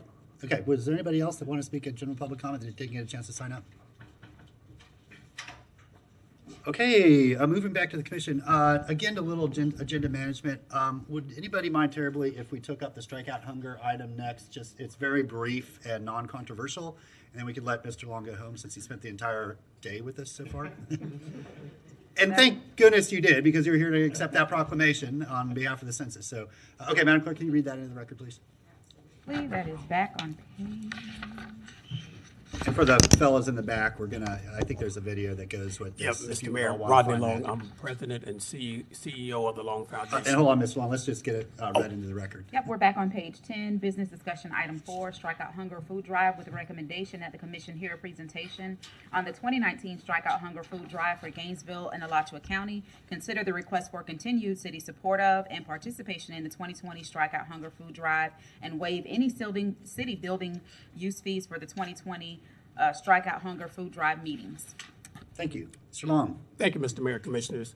I'm Rodney Long. I'm president of the Long Foundation and the Martin Luther King Jr. Commission. I'm your partner for the last, seem like decades, with this event. I appreciate the city's support. Each year, as a part of our co-sponsorship, we always come back to you and we tell you what the outcomes are, and we try to show you in pictures the review of what things happen. So my presentation is about 7 minutes. I got about a 2.5-minute video that I'll come back and just give you the outcomes, and I'll be asking you for your support. Very good. Thank you.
that concludes the video presentation. And I want to thank John Wachtal, who's been a real champion on behalf of the city, and Assistant City Manager Fred Murray, who worked hand in hand with us every year, and all of your city staff that makes things possible for it. The PowerPoint presentation I have for you is about maybe 3.5 minutes, and it's in your backup. It's mainly what I'm going to tell you is just for public consumption. And I'm going to ask staff if they would just, since I can't see over there, I can't see back there, so I'm going to read my little. Yeah, one over here too. Okay, I can try to read. Well, I'll be challenged if I try to read that way. I probably could look better going that way. Was one up there when I came here earlier today. Yeah, it's quit working for some reason. Okay. Well, anyway, they'll just change the slide, so I'll just tell them the next slide. We'll figure it out. Tonight, I just want to make sure that you understand what the outcomes were. We're very, very pleased with the outcomes this past year. A lot of food banks and pantries and families were actually benefited from this, so we just want to just thank you for that. This year's Strikeout Hunger Food Drive was sponsored by the county, the city, Representative Watson and Farm Share, the Long Foundation and the Martin Luther King Commission. We are the actual principal sponsors. This coming year's event, we're going to have it November the 9th through the 12th. On Monday the 9th, we'll have our community-wide food drop-off. That's where all the organizations come, drop off food to the fairgrounds. On Tuesday, we're going to go through sorting the food so we know what foods we got, and we'll make sure that that happens. On Wednesday, we will make sure that we have our pantry food pickup, where the pantries come out on Wednesday and they pick up all the food that we have. Also on Wednesday, we'll have another big community-wide food giveaway with Representative Watson and Farm Share. And on Thursday, we'll have our big Thanksgiving basket giveaway for needy families in this community. And if there are families in this community that need Thanksgiving baskets, on October the 6th and the 7th at the King Center, we'll have our voucher program. So families need to just come get a voucher. So if you get a voucher, you come out on that day, you just get your basket and you just go for it. So you don't have to wait in lines. We have a mission that we try to work with, and that mission is we try to collaborate with all of our local communities, whether it's businesses, faith-based organizations, to come up with a community-wide food drive. And the goal is to try to make sure that we can distribute those foods and try to make sure we deal with this ever-growing problem that we have in our community, which is hunger. The history of this program started back in 2008 when I was on the county commission. We were in the process of beginning to deal with the hunger abatement plan to try to figure out a way that we can eradicate hunger in Alachua County in 2008, and also to adopt that plan. And in 2009, the city and the county adopted the hunger abatement plan. And since that time, we've had a community-wide food drive. These are the organizations that benefit from our food drive. The Bread of the Mighty Food Bank. Last year, if you all may recall, the Bread of the Mighty Food Bank and all of our pantries had food shortages in November. There was hardly no food for anyone in the community to go to. So our food drive last year helped to benefit the food bank, Elder Care Senior Center, Food for Kids Backpack Program, Lazarus Restoration, Showers of Blessing Harvest Center Bread Ministry, Upper Room Church Bread Ministry, Blessed Hope, and the University of Florida Field and Fork Pantry as well. We had several community partners that made it possible. I'm not going to read the name. That information is in your backup, so you can see that. There were other partners that made this possible. Our faith community, the Alachua County School District, government agencies, including the City of Gainesville, and many, many civic and social organizations. These are some of the outcomes from last year. We had over 150 organizations that participated in this particular drive, churches, faith organizations, civic groups that actually participated. We had a record number of 300 volunteers. And if you all saw those slides, you saw some of the volunteers. We had volunteers from everywhere. University of Florida, Santa Fe, faith organizations that came out and volunteered at least 4 hours, each one of them at minimum. We had over 1,300 families, which about 5 members per family, that benefited from our Thanksgiving baskets that we gave out this past year. We also had 1,000 families from the Alachua County School District that benefited through their winter program that they do, totaling over 52,000 pounds of food. We had over 2,400,000 pounds of turkeys and hams and that type of products we gave away. Almost 30,000 pounds of perishable food items, impacting 350 households, and about 1,500 individuals was given away through Farm Share. We had about 175,000 total pounds of food that's non-perishable and perishable food items that we gave out this past year. So now, what did we do? We had since 2008, we've given out about 1.2 million pounds of perishable and non-perishable food items in this community to organizations, and we're just proud to be able to do that. We're asking you for pretty much what we ask you for every year, that somebody come from the city, be a part of our process. We've already reserved the space at the Thomas Center and the King Center, so we pretty much worked that out. We're going to be asking you for a proclamation. I'll let you know when that's going to be. We're going to need some staff to participate, and John is always there at all the meetings pretty much, so I'm sure he'll probably still be your champion. But we'd like to see some of you all out there. I mean, your constituents are out there, so we'd ask that sometime you all come out and participate. Other than John, come out and participate. Let the community see you. You can come out on any of the days that we're out there. You can come out and help sort food, or you can come and give out food baskets and just be among the people so they can see that you're out there. You got plenty of opportunities that you can do that on. We're going to have it Monday, Tuesday, Wednesday, and Thursday of that week, so we'd like for you to come out. Your Public Works Department, each year they provide some orange cones. We like to have those as well. And your Communications Department, we'd like for you all to put our public service announcement on your Communications Department. So as promised to you, Mr. Mayor, that's my end of my presentation, and I'll be more than happy to answer any questions. Thank you, Mr. Long. Are there any questions for Mr. Long, or is there a motion? I'll second. The motion is to hear the presentation, to consider a request for continuing city support and participation in 2020 food drive, and waive any city and building use fees for the drive as well. I think a few other things that you threw in there, some cones and some other logistical It's all listed support. it's all listed. Same old, yeah. Pretty much the Same as same we've been stuff you doing. do every year. Okay, so motion and second to that effect. Madam Clerk, were there any members of the public that signed up to speak to this item? Would any members of the public wish to speak to this item? Sure. That's not our rules. I, as a Shepherd. people representative, can speak very highly of this. Mr. Long has struggled, and the people that are involved in this program have made this part of our lives. I, myself, even got food from the banks, food banks, to take and stretch my food dollars, and so I owe it to the people that this thanks for this food drive, and let's continue this from year to come. Thank you. Thank you. Anybody else?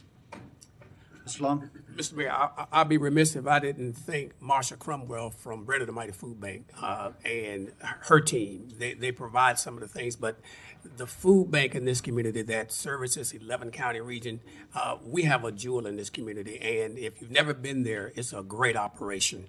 And without them and the other food banks in this community, many people in this community will go actually hungry every particular day. So we appreciate your support in making this a success. Yeah, I'm glad you mentioned Bread of the Mighty, and she is a force of our community, and what a lot of people don't realize is for all the organizations that are giving out food to people, they get it from her. Exactly. Yeah, they think about, whatever it's the Reichert House or a church giving out food, they get it from her. So they're at the epicenter of all of our efforts. They're wonderful. They do a great job. Well, thank you, Mr. Long. Thank you for your continued advocacy for this and your leadership on it. And with that, we'll move to a vote. All in favor, say aye. Aye. All opposed? Motion passes unanimously. Thank you, and we'll see you in November. We're looking for you. Oh, by the way, each of you got the save the date email for the upcoming April 3rd MLK prayer breakfast. I hope to see all of you there. Thank you. Okay, Madam Clerk. Resolution? Yep, back to regular agenda. RE1 on page 14. This is a public hearing and resolution for the Regional Transit System Program of Projects for 2020 with the recommendation that the Commission accept comments at a public hearing on the Regional Transit System Program of Projects for fiscal year 2020 and adopt the resolution authorizing the Regional Transit System to file grant applications with the Federal Transit Administration and Florida Department of Transportation as outlined in the Program of Projects for fiscal year 2020. Okay, thank you. So this will authorize us to be eligible for and accept almost $50 million in grant funding. Eligible for. Not saying we're getting it. Eligible for. But we need to approve this in order to be qualified for this. Ms. McCready, is there anything else you want to add to that? Okay, Commissioner Ariola. Any members of the public sign up to speak to this? No? Okay, Commissioner Ariola. Very well, Mr. Mayor, I move the recommendation. Second. Okay, motion is second to adopt the proposed resolution 191008. With that, I'll move to a roll call vote. Commissioner Warren. Aye. Commissioner Ward. Aye. Commissioner Ariola. Aye. Commissioner Hayes Santos. Commissioner Johnson. Commissioner Simmons. And Mayor Poe. Aye, that motion passes unanimously. Next item, please. Our next item is the first reading of ordinance number 180115, an ordinance of the City of Gainesville, Florida, amending Chapter 26 of the City Code of Ordinances to create Article 7, micro-mobility services, to regulate micro-mobility services within the City of Gainesville, Florida, establishing permit requirements, establishing operational requirements, establishing revocation, appeals, and suspension processes, amending Appendix A, Schedule of Fees, Rates, and Charges to establish regulatory fees, providing directions to the codifier, providing a severability clause, providing a repealing clause, and providing an effective date. Thank you. Ms. Shalley. Thank you, Mayor. Before you get into this ordinance and the next one, I just wanted for anyone listening, because you all have canceled the March 19th City Commission meeting, the second reading of both of these ordinances will occur on April 2nd, and they'll be re-advertised also to make sure the public's clear on that. Okay, thank you for that reminder. Okay, Ms. McCready, are you going to do the presentation? There's one in our backup. It's the old one, okay. Okay. Commissioner Ariola. A motion after public comment. I Okay. didn't see any other lights, so I just. Yeah, there are some. I'll come back to you. Commissioner Santos. Mayor. I'm supportive of the motion. I've been traveling a decent amount and going to other cities that have these, and even talking to staff and some elected officials in other cities. And one of the things that I think we should change for ours that seems to work well is a lot of cities don't have the time limit. They allow them to be used 24 hours a day. And one of the reasons why they've worked well in other cities that have allowed them for 24 hours a day is a lot of people who work at night, like say bartenders, they're getting off at 3, 4 in the morning, and they already have mobility issues, even getting to their car or getting to their house, and it's unsafe at that time, and being able to move a little faster. That's actually who they found to use them a lot, is kind of those workers who are working at night and being able to get that last mile. So that's one of the changes that I would like for us to make, is that we allow it to be used 24 hours. If this really is a last mile, first mile type of transit. And that's one of the places I've used it. I've used it from someone's house to the transit and transit back. And I think we should allow that to be used 24 hours a day. We have a workforce that works all night, not just during the day. So I don't know the comments, but I think we should allow it for 24 hours a day. Thank you. Okay. Thank you. Yeah, there are two other things that since we last talked about this, I've sort of turned a keen eye in my travels on how they work different places. And I will tell you, for all of you, and I know you all visit different cities and have seen them, it ranges from a complete cacophony of devices littered about everywhere to very orderly and organized. I was talking to a resident of Tel Aviv who's had them for a while, a couple years, and we actually predicted and I think have put in place some solutions to some of the problems that they have encountered, particularly the equity problem. What they found is massive scooters all in their central sort of downtown area, and then out where more people lived and access to transit was harder, you couldn't find them as much. So I think we tried to address that. But two things that I saw there, one of which is really easy to do, the other, I don't know that we're ready to do it this time, but I think we might want to think about it as we enter the 1 year sort of pilot period. They had license plates, and they actually required people, when they got done using them, to take a picture showing the license plate and upload it to like an app. Whether there's somebody on the other end looking at the picture and verifying and all that, who knows, but it definitely increased accountability. The second reason I really like that idea is if there is a conflict, especially one of the hit and scoot varieties, there's something people can look at and be like, it was this scooter at this time, and you'd be able to cross-reference that to who was renting it at that time and hold that person accountable. I'm not going to suggest that today because that's a whole nother layer. I see these guys, blood shooting out the sides of their eyeballs. But I would like in the motion if we can have our staff look into that procedure and who does it and how we might be able to implement it. I think it does add a significantly higher degree of accountability, especially for the user. The easier thing that I think we can do at this point is they had very simple parking boxes outlined where they were supposed to be staged. And so just periodically throughout the city, and it was just a simple white line with a little spray painted, scooter parking area throughout the city. And people used them. That was the amazing thing. Because there was this spot, it made it very clear where they were supposed. And every now and then you'd see a scooter sort of on its own, but by and far, people use this. And I think that just simple little thing of putting some paint on the ground will help minimize the concern that we have and what we've seen in other cities of them being sort of just left anywhere, and then leaving it up to the company to find and relocate. I mean, we know they're expected to do that, but the fewer that they have to do like that, the more of them they're going to be able to get in place, and it's just going to work better. So I'd like to consider both those things. One, adding like a painted designated area for the parking, and then asking our staff to look into the license plate verification type system that some other communities use, and then 6 months down the road come back to us as we're looking at updating our next year's year two's ordinance, what that might look like. Commissioner Jesus Santos. Thank you, Mr. Mayor. I think some of them already, I think the apps already make you take pictures of them when you leave. I think that's kind of a thing that's already embedded into a lot of the companies. So it depends on the... I think it depends on the manufacturer if they do that. In DC, they've added, I think they had like 90 different boxes on like those little dead areas between parking and a stop sign, those little areas there that seem to work really well and people were using there. So I'd like to make a motion, or should we wait to...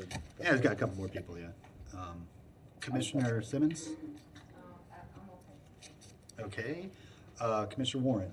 Thank you. I think we had discussed the item about the issue related to using it 24 hours a day, and I didn't know if staff would be able to come up and recall what was the problem about 24 hours. Pro and con. So, I know there's representatives from the university here.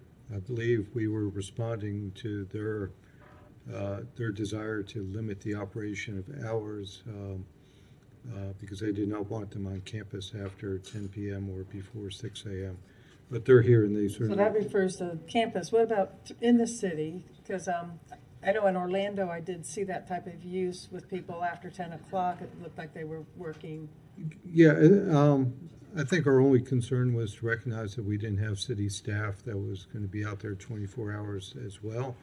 But I think with working with GPD, we can address whatever issues there are. And I think originally too, we were trying to make the regulations consistent on and off campus, so it was seamless. Doesn't mean we have to be, but I know that was a discussion. Speed limits, all that kind of stuff. So that's probably where that came from. Do you want to speak to that? Welcome. Good evening. Thank you, Mayor. Matt Williams, Director of the Office of Sustainability for the University of Florida, and Scott Fox, Senior Director of Transportation and Parking Services for the university. So very briefly, yes, we've been working under the shared agreement that we would have these cut off at night. In most of the conversations that we've had with other college towns, they've recommended that a cutoff at night was probably a very good thing for safety perspectives and reasons. We've heard the discussions about staff that work through the evening hours as well. At this point, we don't think that we would be in a position that we would really want to see these operating all night long as well. Also, based on my personal experiences in other towns, I'm not sure how many of them would still have a charge by that point as well. So I've seen a lot of them in DC in particular, where by 11 o'clock at night, they're pretty much dead. So that it would at least be a part of our concern for 24/7, both on safety perspectives, and that's coming from Shands, University Police Department, and other administrators as well. Okay, thank you. May I add that we see great benefit to the Zanesville community and the university community, and we're excited about their arrival. We're cautiously optimistic. At the same time, we're not sure that the e-scooter is the best late-night safe ride choice for our students, and that's why we would encourage you to consider a curfew. Okay, thank you. Mr. Hoffman?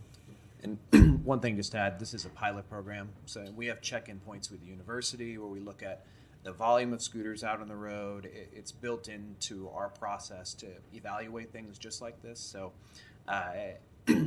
if you allow us to kind of ease into some of these things, and some of the things that you mentioned were already on our radar, for example, marking specific spots for parking.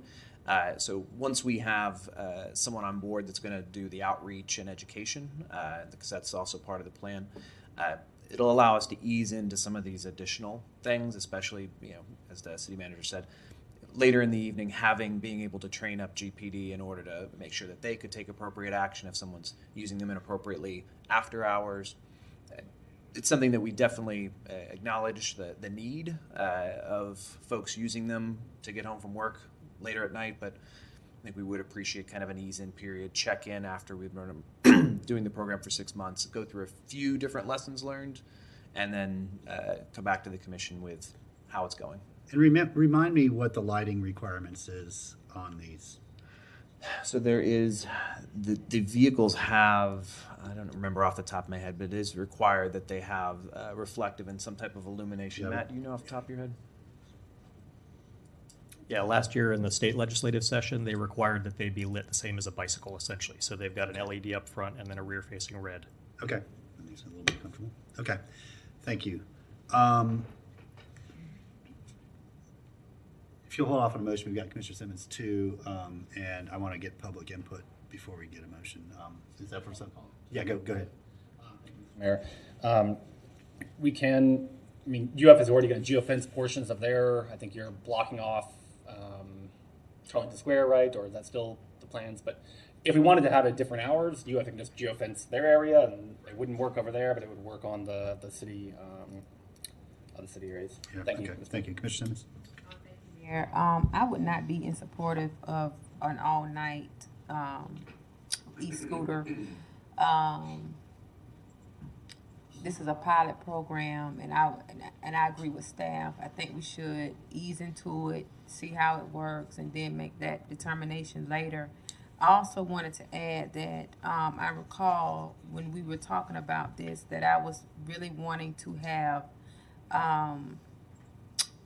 up to a certain amount of times the vendor was going to do outreach. It's not in the ordinance, but on the application, will it stipulate that?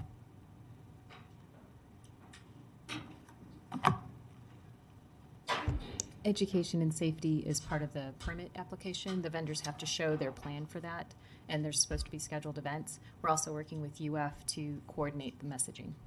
Right, and so what I wanted was to have not a definite number, but at least have up to a certain amount of number outreach activities that take place throughout the period. So I just wanted to make sure that that the public is being very well educated on this. And so are we. Okay. It's part of the permit itself. Okay, so thank you, Mayor. But Okay. yeah. Thank you. Commissioner Santos? Okay, Madam Clerk, did anybody sign up to speak to this item? No? Okay.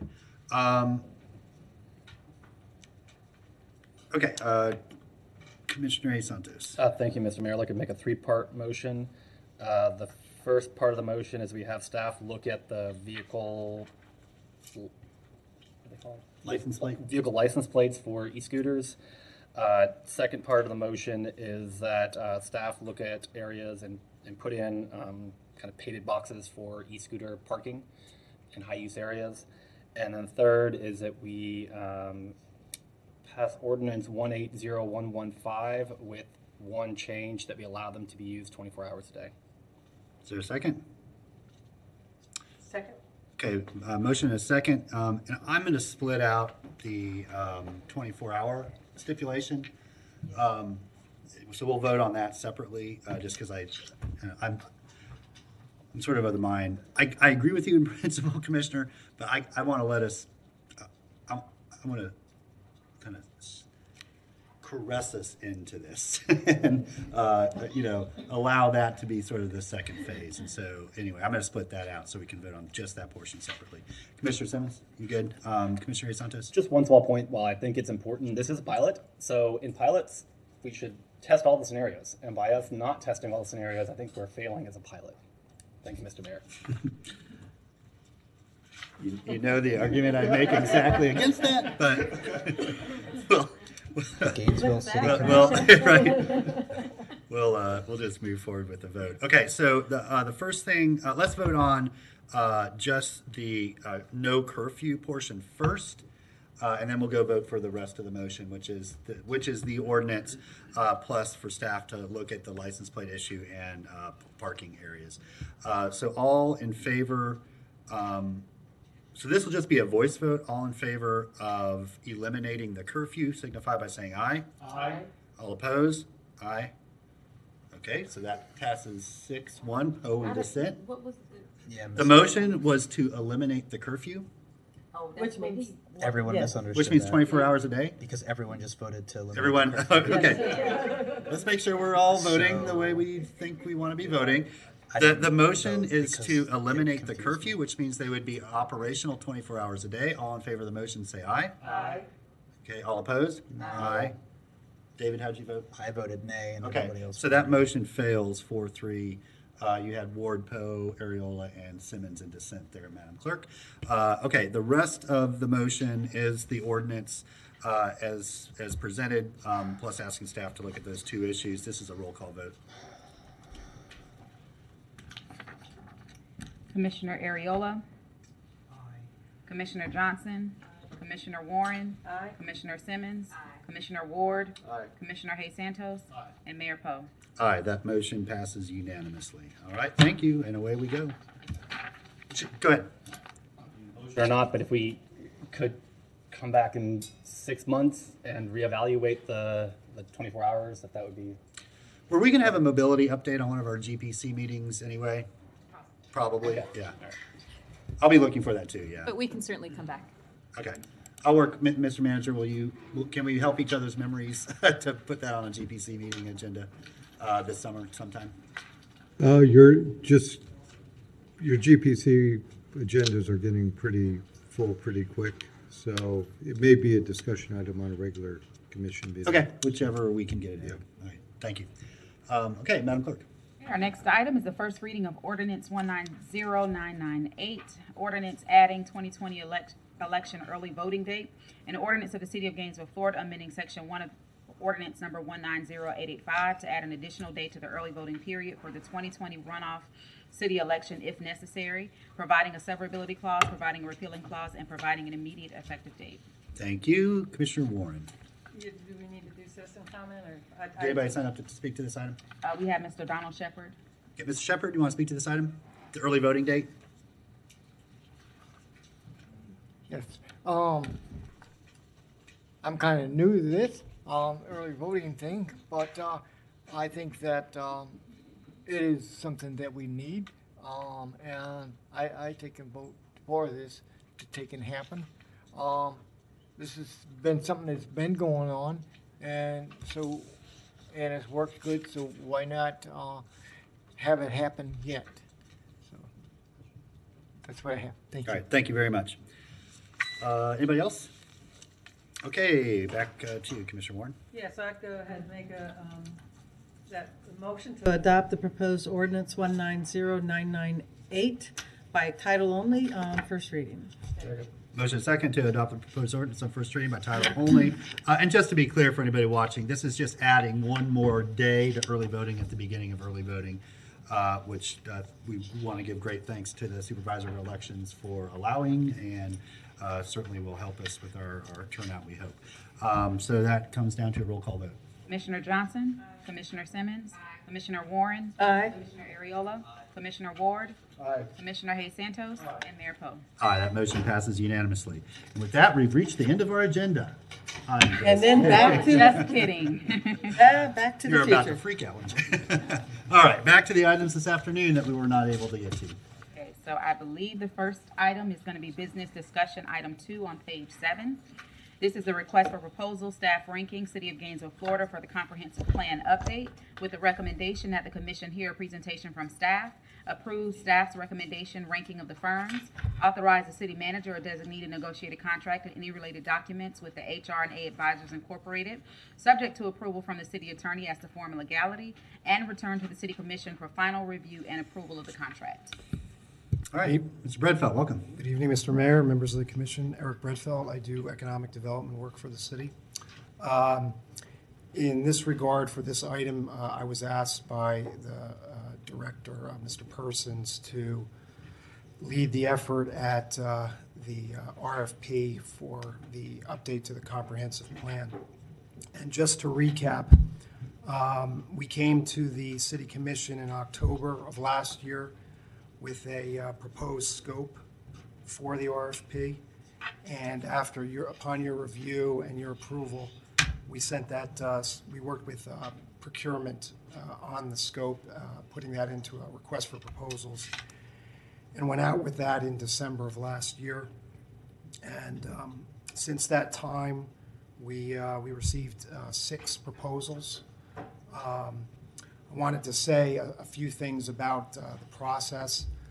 Generally, and that is that we had I think a diverse evaluation team. We had several people on the team that had planning backgrounds, basically some mobility, some economic development, but also we had staff there from Equal Opportunity and also from Strategic Initiative, a person on staff who's has an expertise in civic engagement. And in the RFP document, we actually were very explicit about the Commission's direction on the comprehensive plan as expressed in the resolution that you all adopted regarding the comprehensive plan and what you were seeking, basically. That came out from the Race and Equity Subcommittee and then to the City Commission. So we made that an addendum to the RFP. I think based on the process that we went through, we got 6 very excellent submissions, really. We are, the number one ranked firm is HR&A Advisors. And I think the reason that the consensus of the evaluation group was that HR&A had a very strong inclusive cities practice as part of their firm. Their approach and understanding and their of the project, and also the staff assigned to it, and the idea that that they would try to bring in a local partner as well after working with the community on that was important. This firm has done some projects like the Imagine Boston project and New York City, the comp plan work that New York City did. We felt in the evaluation, particularly the oral piece of it, that their approach to planning activities was based on a very transformative model, which was not only the meat and potatoes of a comprehensive plan, but also trying to focus on issues of inclusion and equity, and looking at all of the pieces of the comprehensive plan in that manner. I did follow up on the references, and references seem to check out. The references that were in the written material, and then I also called one reference that wasn't in the material, and they seem to be all solid on there. The ones that I did get back with all felt that they were a solid group. I did want to also address a couple of the questions I heard at citizen comment that came up about this issue. Yes, it's true that we've gone out for a consultant on this, and the reason we've gone out for it is because I was here 10 years ago when we did the comprehensive plan the last time. At that time, I was the planning director, and it was a different time. We approached the comprehensive plan in a more formulaic way. I think times have changed, and the expectation of the commission is that we get an expertise in here from somebody who can take the comprehensive planning effort to the next level based on the themes that you've all stressed. And of course, the issue of consultants and fees came up. One of the citizens mentioned that as well. Price is always a consideration in the RFP evaluations, and so price was factored into the decision just by the nature of the procurement process. One citizen raised a question of the consultant and the ranking and their the folks that would actually be working on this project. And I think you'll find in the backup materials that the folks who are engaged in the Inclusive Cities practice for H&R and advisors represent the communities that we're trying to get to with this comprehensive plan update. So with that, we're here to answer any questions, myself and Mr. Persons. We have several other folks that were on the evaluation team in the room here, and I did notice there was one of the proposers representatives in the room as well. So. Okay, thank you, Mr. Bredfeld. And I'm just going to comment on the consultant thing too. I agree that we shouldn't go out and hire consultants for any little thing that we might ever need, but this is a huge project, and so we would either need to hire new staff just to handle this process. So you're talking about 3 FTEs with benefits and everything else, or our current professional staff that would shepherd this process would not be doing the other work that we need them to do, which means that we wouldn't provide as high level service to our residents while they diverted their attention for 18 months to doing this. And so there's a real value to allow our regular professional staff to continue doing their job. I want to say never, but we're rarely complimented by doing our work too quickly, for people, and so there's a lot of pressure on our professional staff for the regular workload they have, and I think there is good reason to have folks that are able to bring an outside perspective on what we do here and work with the sort of community in toto to develop this plan that the commission is taking very seriously. So, I think it's, ever since I've been on the commission, people have said, don't hire consultants, use your in-house professional staff. But that simply means they can't do all the other assigned duties that they have on a regular basis that they're under a lot of pressure to complete. So thank you for that, Mr. Bredfeld. And so we have the recommendations and rankings in front of us. We'll turn to the commission for questions. Commissioner Ariola. Mr. Mayor, I was prepared to make the motion, but I see the full bevy of lights. I will turn back to you when it is time to make a motion. I know I've said that before tonight, but this time I mean it. You've been very patient. Commissioner Warren. Thank you, Mayor. I think it's interesting that we're looking at this on the same day that we're looking at our CRA. And I'm not seeing mention of the CRA's process in here, and I think we should really make sure that we do incorporate it in this with a comprehensive plan, because there are so many things that are dually focused.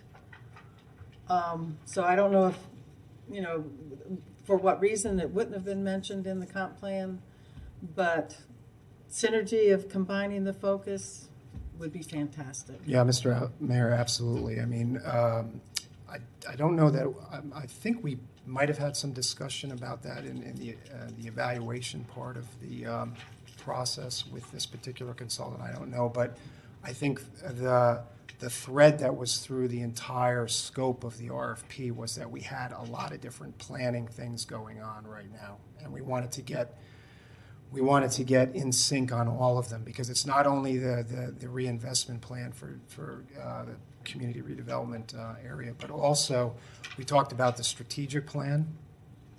We talked about our relationship with UF and UF strategic plan. So, yeah, there's an emphasis on trying to get things into alignment. And I'm sorry to interrupt, but the transit development plan, the mobility plan, I mean, we have all these things. That is one of many that the comprehensive plan is superior to all of those. Well, and I understand that. It's just that this also talks about housing and affordability. You know, there's also the power district. But I just, just want to make sure that we're not trying to do one thing with this hand and something else with this hand when they should be, Right. what was that show? Karate Kidding it together. True. Well, Mr. Mayor, I think that the staff, when it gets to the point, assuming the commission approves the ranking and then we go to contract, then those specific details will be worked out in that process. But even though we've already had that conversation with all the consultants, and I think they're aware of it. It's part of the conversation about budgeting planning too. I feel like we separate things in the conversations too much. And I hope that with this year's budget, we'll look at the GRU and the cities more together. But anyways, I appreciate that you did talk about that. But there's so many times that we talk about doing A and then B and then C, and we need to do A and B and C.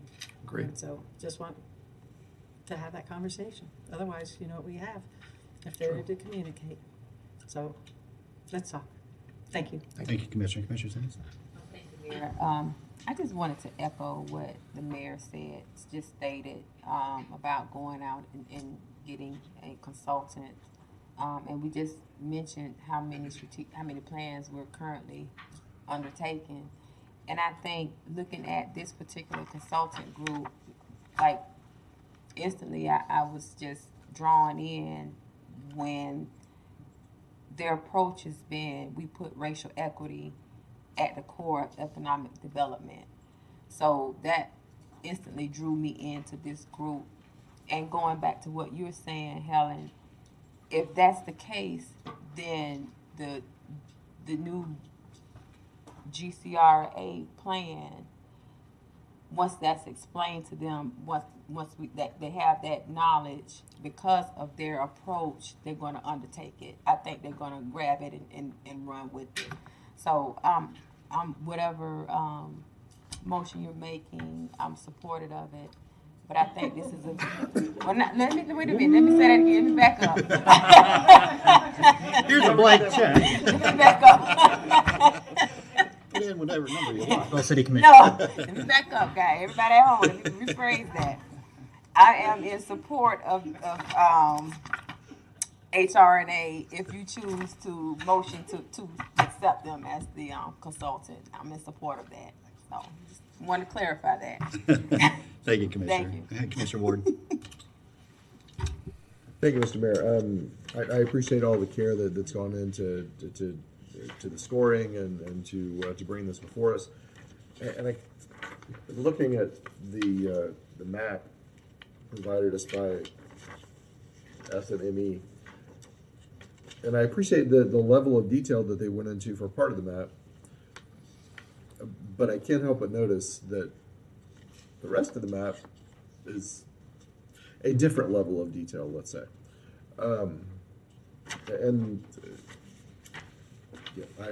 Since we had the map, all of us in front of all of us, that matters to me, and it will weigh my decision, let me say.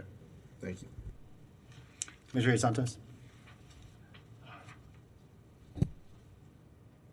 Thank you, Mayor. So one question, and so on our future comp plan, I think a lot of the commissioners have very strong feelings about what we're going to do and what we want out of the future comp plan. And what came out of the CRA plan, the commission wasn't really involved at all, and just kind of plopped how. So in terms of how is the commission, as well as the committee, but how is the commission going to be kind of involved throughout the process to make, I don't want something at the very end that here's the comp plan, and so I want us to make sure that it's being checked in, and then we're also, I have a strong idea, I know all of us have strong opinions on this. Yeah. I want to make sure that they're.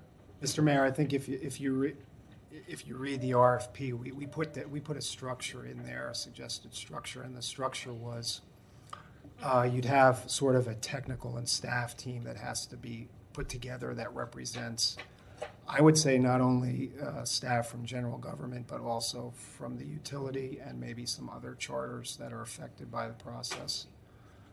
This has to be a citywide comprehensive plan, and it's got to be done by city staff across the city organization. It can't just be done by the Department of Sustainable Development. If it's just their project, then it won't. It needs to be bought into by the entire organization, number one. Number two is we talked about having sort of more of a stakeholder meeting, a stakeholder group that would be representatives of the community that would be consulted throughout this. And then, as Commissioner Hayes Santos mentioned, importantly, and some of you know this, I know Mr. Mayor, you know this, that the last time we went through the comprehensive plan, what we tried to do was try to bring portions of the update of the comprehensive plan to not only the city commission, but the plan board in digestible portions. So like whatever the timeline that H&RA put out there is a pretty compact timeline. I don't know if, you know, we're going to see how that plays out, but we're talking about 9 months to a year probably. That's ambitious. But I feel like it's very important that, you know, the comp plan can not just be created as an internal working document and then just thrown out there for review on one piece. You have to see it in digestible pieces. I'm not sure I'm going to be the person that's going to be involved in the implementation of this, but I think I'll be involved in the project. But I would strongly recommend that we roll this out in smaller digestible pieces, not only for the plan board and the commission, but the public as well. And then we also put a heavy emphasis on using all of our citizen engagement tools. So when this thing is developing through its iterations, it's all out there for people to see. So there'll really be no excuse. It'll all be out there as we go through the iterations. Somebody will just be able to get to it very quickly. So, Mayor, if it's a desire of the City Commission, we certainly can, after tasks 2 and 3 in the H&RA proposal, do a check-in with the Commission either as a discussion item or a GPC item, depending on what availability.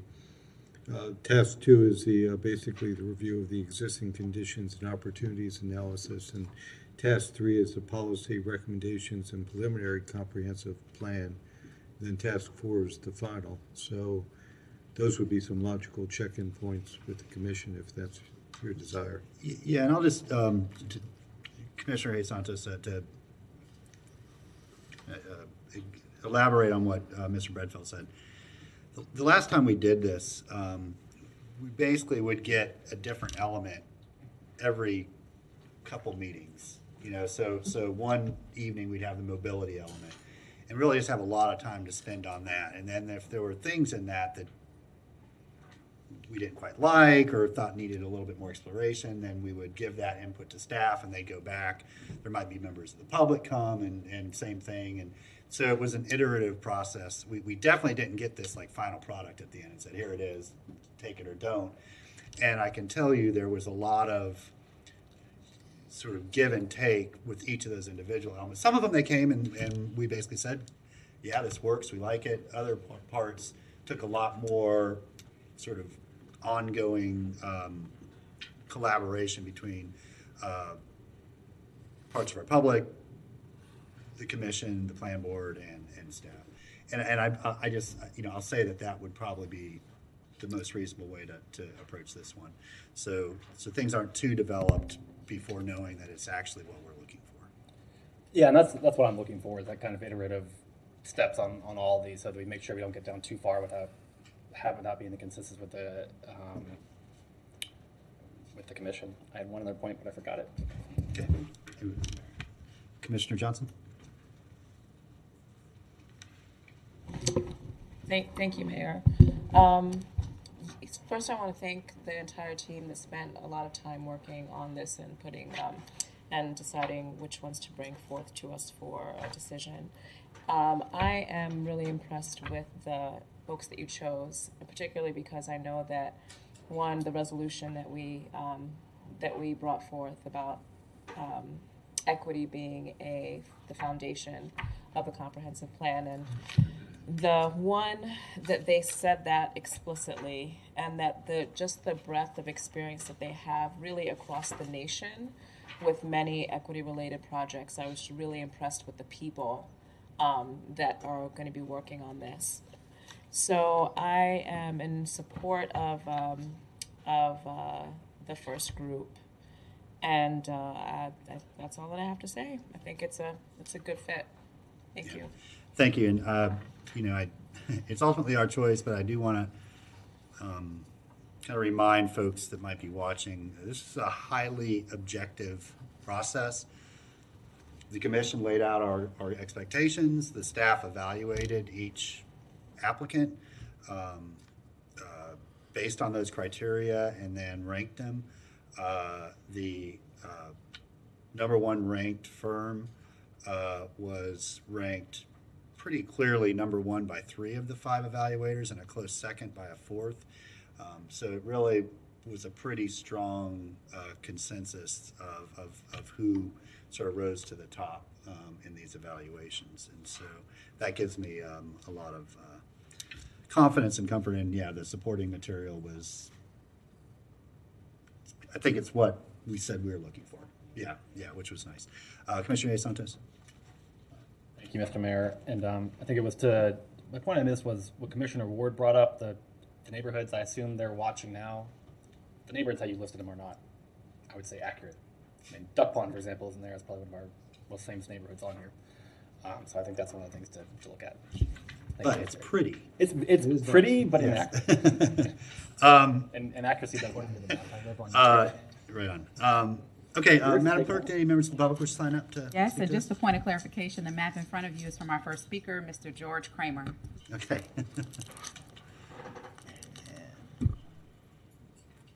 Welcome, Mr. Kramer. All right, good evening. So my name is George Kramer. I'm with S&ME. I lead our design and planning practice for Florida, and I appreciate the opportunity to be here.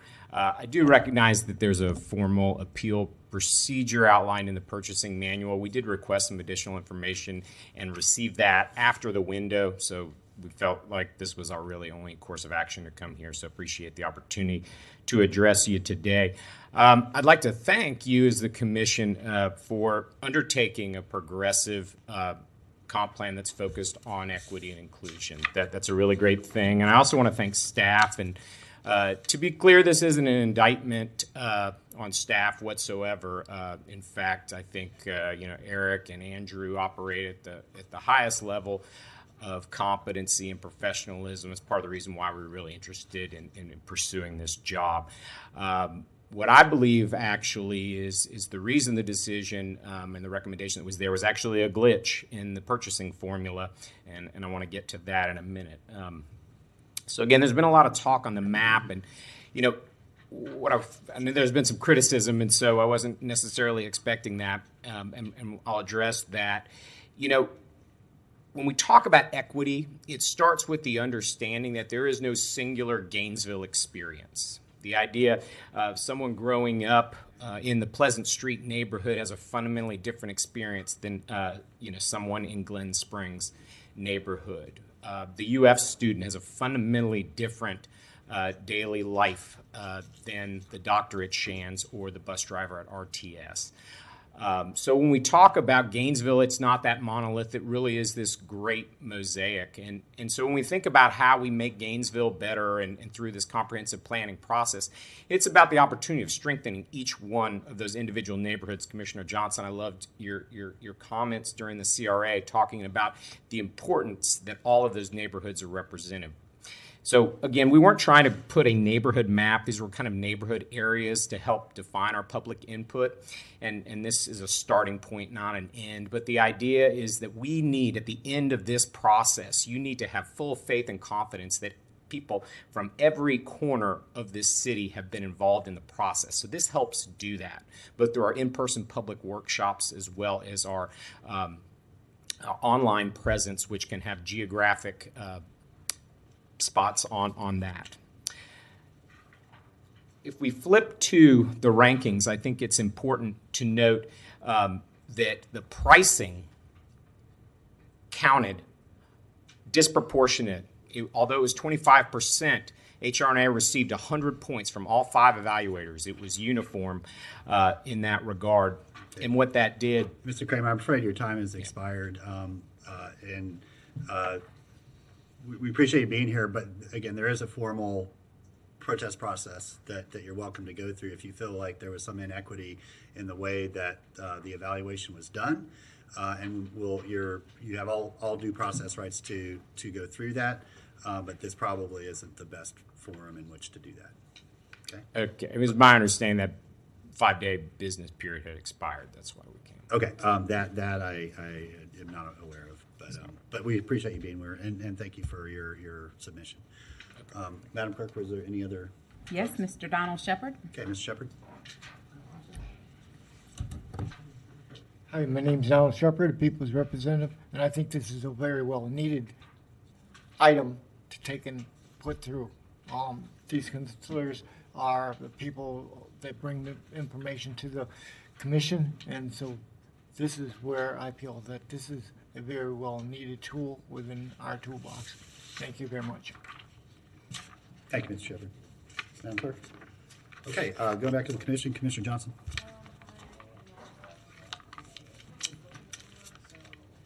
If I find it, I'll click on again. Okay, Commissioner Ariola. Mr. Mayor, I move the recommendation and approve the listing and authorize the manager to begin negotiations. Okay, thank you. The motion is to approve the staff's ranking, authorize city manager to negotiate, and return to the city commission with the final contract. Motion and second. Commissioner Johnson. Thank you. Yes, I found what I was looking for, and actually, the gentleman from SME made me think of this. Is the engagement, the public engagement process. I am happy with what I see here, but I also want to make explicitly clear that the engagement process is not just going to be meetings. They're going to be giving us a plan about ways that they're going to engage the public outside of meetings and surveys and such. Okay, thanks. Mr. Persons gives a big old nod. Yes. Okay, okay, great. Okay, with that, we'll go to a voice vote. All in favor say aye. Aye. All opposed? That motion passes unanimously. All right, thank you, Ms. Bredwell, especially for your assistance with this. Okay, Madam Clerk. Our next item is business discussion item 3 on page 8, city parking lot number 10, status report with the recommendation that the commission hear presentation from staff, consider an amendment to the contract for sale and purchase of lot 10 per buyer, request extending the performance requirements to September 1st, 2020, and direct the city manager to execute the amendment and any related document. All right, thank you. Mr. Bredfeld, welcome back. Good evening, Mr. Mayor, members of the commission. Eric Bredfeld, I do economic development work for the city. We're back here for lot 10. Just to recap, based on what I wrote up in the agenda item. We came to the city in May of 2019. And at that time, staff was directed to execute a contract for purchase and sale of lot 10 with 1 + 1 = 3 of Gainesville LLC. And at that time, the contract price was $2.34 million, which was the market appraisal at the time.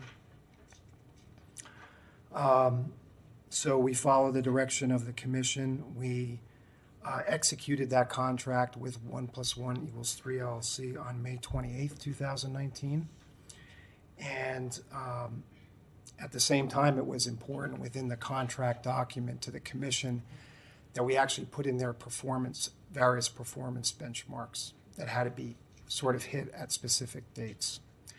And I've outlined in the agenda item what those were and then their status. And so we've gone through the last several months. The buyer has performed on several of the performance benchmarks. They've done as you recall, we had some initial conversation about the environmental status of the property. So the buyer did do soil borings on the property in the summer and confirmed that there were no issues with the site. The buyer did do the site due diligence in terms of meeting with the staff and attending First Step to make sure that the proposal was going to work in terms of the scope of the code parameters. Importantly, in your backup, the buyer has entered into has secured a parking agreement for the spaces that are held in the southwest parking garage. For those of you who haven't been around as long as others, you'll remember that when we went through this the last time, the staff was asked to basically negotiate on parking spaces on behalf of the developer with the group that has the rights to the parking spaces. So this time we did not want to go there. We wanted the developer or the buyer to handle that. They handled that. We got to the end of the calendar year last year, December 20th. The two benchmarks that were on there that were supposed to be met were tie down your final binding financing commitments and have your approvals, basically your site plan approvals. And once those were in hand, then basically we were expecting to go to closing at the end of January. So that was basically the timeline. So what I'm here to report to you is that the buyer has done several of the things, but hasn't met all the performance benchmarks. In the contract, in the section that talks about performance benchmarks, it basically indicates that you gave there was some discretion that was given to staff, and it said basically that if the benchmarks aren't met, then the staff may make a written demand of the buyer, and then the buyer has 15 days to respond, and if the buyer doesn't respond, the contract automatically terminates. We got to December 20th. There's backup material, the email correspondence that Mr. Fogler and I had.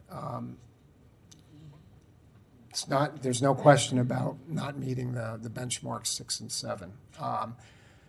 We understood, at least in my position, that this was an important project for the City Commission. I didn't feel comfortable in my recommendation to the new manager. It was that wasn't totally comfortable writing that letter of demand at that time because Mr. Fogler was still trying to work on this thing. He had reached some of the performance benchmarks, and he had been working with a new investment group that I report in the agenda item that came to town just a couple of weeks ago, 3 weeks ago, that myself and Mr. Hoffman also met with. And so, but at the same time, the performance benchmarks did come and go. So that's why we're here tonight, because the buyer in your backup material has made a request to extend the benchmarks that were due December 20th out to September of 2020, September 1st. And we thought it was appropriate to bring it to the commission for your consideration. Now, I've also reported in one of the other things that we wanted to do, just as felt like was a good business practice, is we did get the property reappraised, because the appraisal under the current contract price was from 2 years ago, and the appraisal that's in your backup shows that according to the appraisal, that the price of the property has doubled. Okay, so I think it's $4.5 million versus $2.3 million. I also want to remind the commission at the same time that when we went out a couple of years ago and we had the appraisal at $2.34 million, we had 3 respondents. One came in that suggested they would pay the appraised value. The other 2 came in at $750,000 and $500,000 for the property. So my only point there is that I'm reporting out the appraisal, but the appraisal is the appraisal. It's not what the offer might be on the property. So having said all that, the buyer has made has put a letter together, it's in your backup, requests additional time to meet the performance objectives that I mentioned, the final binding commitments on the financing, the final lineup of the hotel franchise, which they've been working with the Marriott flag, and then the site approvals. And we're bringing that forward for your consideration. Okay, thank you, Mr. Redfield. Turning to the commission, Commissioner Hayes Santos. Mr. Mayor. I think this is a reasonable extension, going through 6 months. They've done a lot of work. They've done the environmental studies. Those have come back clean, so it's looking much more favorable. I know I've met with the hoteliers, and then things are moving forward. So I would recommend that we go forward. I know that the appraisal is more. I promise you, no one is going to buy something from the city for that price. For if we start putting on, like, since we do put a lot of stipulations and stuff on, like, that is maybe appraised value if we sold it free and clear. This is not a free and clear deal. There's, like, I think 2 or 3 times larger property where the old 238 West property is for, I think, 7 million, so not too much more, but it's like 3 or 4 times larger than that property, and that hasn't sold. So you can buy that free and clear. So I think definitely I have concerns about there being a downturn that could happen, and if we don't give this a try for 6 months, it will be another. I think it'd be a mistake not to give 6 months. We gave 4 or 5 years, I think, the last applicant, and this one it's getting close. I think so. Thank you, Mr. Mayor. I would move that we accept staff recommendation to give the extension. Second. Yeah, motion and a second. Since we have a motion, did anybody from the public sign up to speak to this? Shepherd. Okay. Mr. Shepherd. Mr. Fogler, did you want to speak? I'm happy to, sir. Okay. Just give your name, yeah. Thanks. Mr. Shepherd? Would you like him to go first, sir? No, you go ahead. You're on the list. Go for it. Okay. Thank you. I'm a gentleman. And people's representative, and as people's representative, I was in the meeting here at the city commission when this all came to place. And I remember the three individuals that made their offers and bids towards that lot 10. And I myself would have loved to see the parking garage unit go in there because of the amount of parking that is needed in our city. But the Marriott program that gave both a place for people to stay plus parking, I thought was the top one to take a bid for. And so that's what I go for, is that conglomerate, the Marriott, to be passed to take and purchase this property. That's my opinion. Yeah, thank you, Mr. Shepherd. Thank you. Madam Clerk?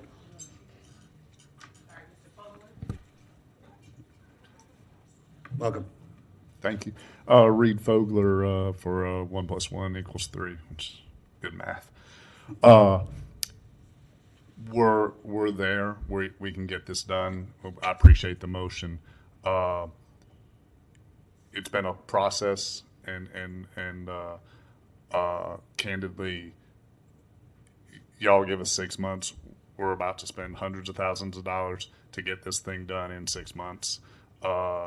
There's lots of little things to work out. Not lots of little things. There's a few little things to work out based on how we wrote it last time that we probably need to go back to legal and did accomplish the benchmarks that haven't been accomplished, like the financing. There's a glitch that our attorney looked at that said, he said, well, we just need to do this. I said, I'm sure we can do that. So there's things to do to get it done. My partners have done, if you look up LRC 2, they've got a project just approved in Tuscaloosa, Alabama, that Nick Saban's somehow a part of. They've got a beautiful hotel going up in Memphis, Tennessee. Yeah, boo Nick, boo Alabama. Everything I had just right. Jump out of my seat. But they're great partners. I'm very excited to have them on board. I've worked really hard, to your point. You know, what would this sell for? You know, candidly, if I didn't live in this town and if I needed this project to make a living, I'd have to go find another job because it's been such a long process. But I want to see it done too. I mean, we all do. And I'm excited. I appreciate the motion. I ask you to consider supporting it. And then we're going to go work our tail off, come back, and build something really great. And we'll all go, finally, it's done. So thank you. All right, thank you, Mr. Fogan. Madam Clerk, anybody else? Okay, back to the commission. Commissioner Ariola. I was going to make the motion. I just want to encourage, get it done. Thank you. What is it? Brevity is something of wit? Is the soul? Your wife would know. Soul of wit. Brevity is the soul of wit. Commissioner Warren. Yeah, thank you. I also am in support of the motion and have seen this go around a couple of times. Had hoped it would have been done by 2020, but I do see things get dragged and take slow. So I'll be around in 4 years when it's done. But how long does the construction take? 2 years? Probably 18 months is a safe window. Okay, And I didn't mean to be rude by saying 4 years. But at this rate, yeah, right. Bring the life downtown. That would be great. Thank you. Thank you. Commissioner Simmons? Thank you, Chair. Mr. Fogler, I appreciate all the effort that you have put into this project. I have a request. As the lots sit vacant, nothing is going on. I've had several of my constituents come to me and wonder about parking. Is it something you will entertain, maybe allowing local businesses to utilize that space while we, if we choose to give you an extension, and because it's just sitting there, and I've had a lot of concerns and was hoping that this was something that the business owners nearby could take advantage of, or at least have an opportunity to use that space. Thank you. We probably, in 6 months' time, we're going to be ready to start going full steam ahead. So as soon as we could, we'd be under that. Now, I will tell you that in this long, drawn-out process, one of the things we have worked on, and Phil Mann and I have met, and is creating some additional on-street parking that really would be of benefit to the city. We'd pick up some of the spaces, but it's a net positive for the city and for us, and would help with the pedestrian-friendly environment. So again, yeah, we want to foster parking. Right now, we don't have control of the lot, so if the city wanted to say, hey, we ought to be utilizing this in a different capacity, we certainly wouldn't stand in the way of that. Is Dan here? Dan, can you come? So Commissioner, that's a discussion we're happy to have. Okay. We control the lot. Okay. Ours, they haven't closed on it yet. Well, what I wanted Dan to do is just share with the commission some of the conversations that he and I have had with local business owners in the area, so the commission can get an idea of the concern and of the needs of businesses that's located near downtown. Mayor, Commissioners, Dan Hoffman, Assistant City Manager. What Commissioner Simmons is referring to, I think a lot of what I observed when we met with some of the businesses a while back and walked around was really probably maybe more about signage and education as to where there was some available parking. We were hesitant at that time to make the lot available for general parking because we wanted to make sure that if there was going to be borings done or other type of work done on the site that it could be done. But I think as we walked around, that day with some of the businesses, there was a lot of parking that they didn't quite realize was available as well. So I think for the parking team, it's about education, getting out there where some of our parking assets are downtown. And talk with the city manager if it makes sense to make some of this available. In the meantime, we could do that. But really, I think educating some of the businesses to where they can park, how far it is from their business, maybe putting up some additional signage as well, so that folks know that there's a garage just a block or two away that's there and available for them. So we can definitely follow up, as the city manager said, with some thoughts about improving the communication with the downtown business owners about where available parking is. And thank you for that. And what I wanted to highlight is we have a lot that's not being utilized, and we have business owners and folks that's coming downtown to do business, even though we do have a parking garage. You have a lot of elderly, you have handicap stickers, folks that may need to park closer to get to their destination. So I would hope that while this is going on and is not being heavy utilized at this moment, that we can take the opportunity to at least educate folks that's nearby about to discuss several parking options, but also have certain spaces available to those who may need just a short walk to businesses located downtown. That is an issue. So I'm hoping that the city manager can get with staff and we come up with some type of solution to at least heed or some of those concerns that local folks downtown are having. And also, I have a memo from Mr. Fogler, so I just wanted to know, ask him, it was a letter that was dated on February 26th. Is this your letter? Because there's no signature. So I just want to verify that you wrote this. Yes, ma'am. I wrote it and then I sent it, but I'm not very technologically advanced, so scanning my signature onto that. But I'll autograph that one for you. All right. I just want your hand copy. Yeah. All right. You can have that. Okay. Thank you, Mayor. You just pass your folder to him. He'll sign it for you right there. Commissioner Ward. Nobody's ever asked for my autograph. Thank you. Commissioner Ward. Thank you, Mr. Mayor. I am, first let me say, I am in favor of the motion. I'm anxious, like everyone, to get moving on it. I know you absolutely are at this point. And I make this promise to everybody, if this doesn't work out, I'm going to buy a bale of sage, and I'm going to set it on fire, and I'm going to drag every inch of that parking lot. And then I'm going to hire some shamans or something to come around and do something and hire everybody who can get rid of whatever the evil spirits on that lot are if we can't get this done. So I'm fully in favor of this. I can't wait to see something great happen there. Thank you. Thank you. Commissioner Santos. Fair. So just on to Commissioner Simmons' question. So do we lease that lot 10 currently to like the valet company? Is that currently how it is, or it's just a city lot?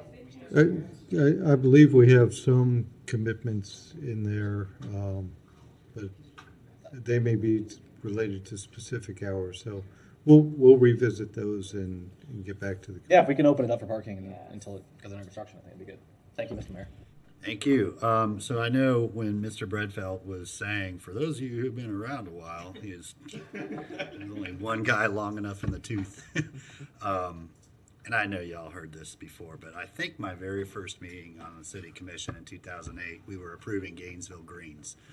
And it was with great fanfare. We were going to have a professional, a living facility marketed to professionals, right in the middle of downtown, and it was going to be a transformational project for the city of Gainesville back in 2008. Gainesville Greens, yeah, multiple, plural. And then, you know, whammo, the bottom fell out of the economy, and we've been working hard ever since. And so I'm more than willing to offer an additional 6 months, especially after everything we've been through. I know that you do great work, Mr. Fogler. You have the capacity to get this done. You know, we just want to make sure that you're working closely with our staff, making sure those I's and T's are dotted and crossed on time. And, you know, we will be very excited to join you on that day when we can't really break. We're not going to throw some dirt, but we'll take a jackhammer to some concrete or something like that. And we'll get a golden jackhammer. There we go. Okay. Well, I'll be excited about that. So thank you for your persistence. With that, we will move to vote. All in favor, say aye. Aye. All opposed? That motion passes unanimously. Thanks for sticking around with us all day. All right, Madam Clerk. Okay, we're on page 11, business discussion item 6, small box discount retailer restrictions, with a recommendation that the commission provide direction to the city manager to begin drafting regulations establishing a minimum separation distance between small box discount retailers for plan board and city commission consideration. Welcome, Ms. Persons. Thank you, Andrew Persons, Interim Director, Department of Sustainable Development. We have for your consideration tonight some information related to small box discount retailers, and we're here to seek commission direction an appetite in terms of potentially looking at some regulations for preventing the proliferation of small box discount retailers for all the reasons that are listed in your backup memo, maps, and I'm here to answer any questions. Okay, any questions from the commission? Commissioner Santos. Thank you, Mr. Mayor.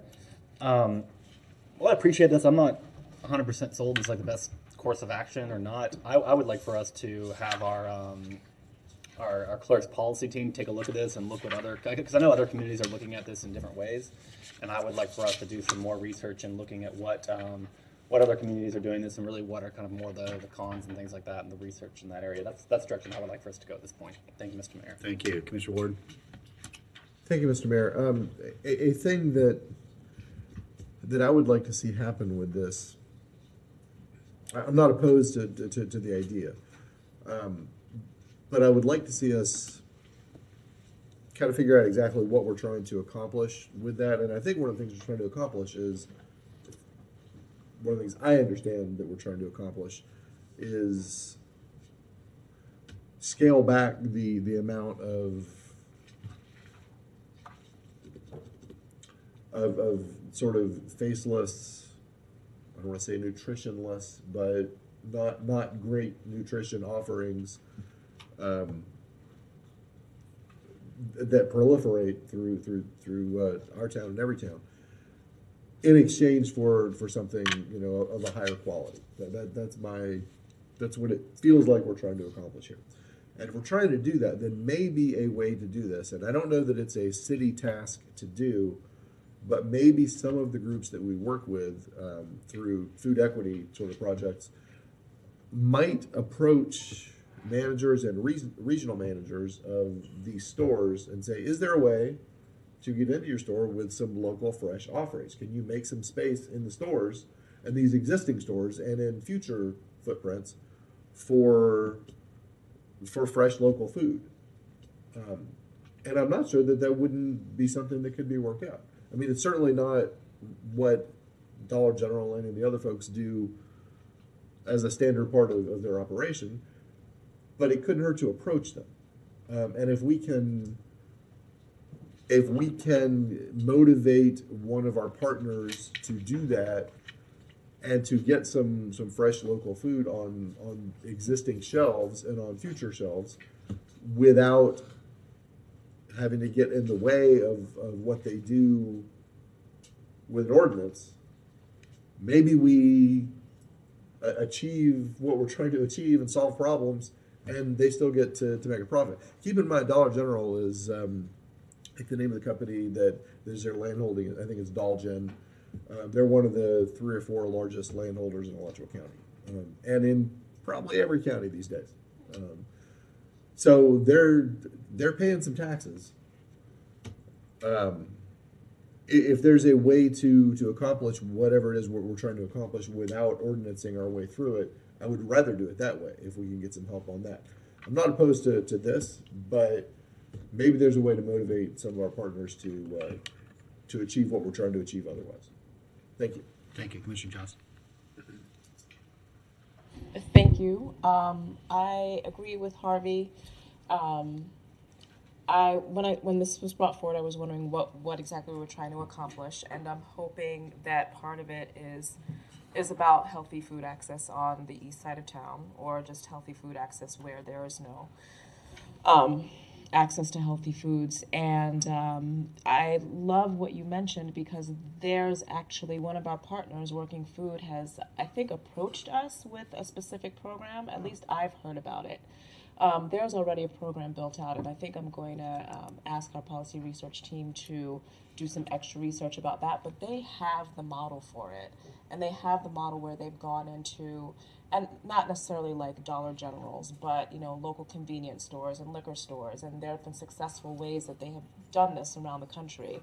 So I would be interested in something more like that, because my fear is that if we don't have something to replace, even though it is not the best food options, if there's not something to replace that, or that at least that we are looking at as a commission holistically at the problem, then I think that we are setting ourselves up for some issues. So if I'd just like to make sure that we have something in place to say we want to make sure that people have access to food and that it's healthy. And these are the ways that we're approaching it. And maybe this is like one way that we're doing it, but these are the 5 different ways that are possible. So yeah, thanks for bringing that up. Okay, thank you, Commissioner Warren.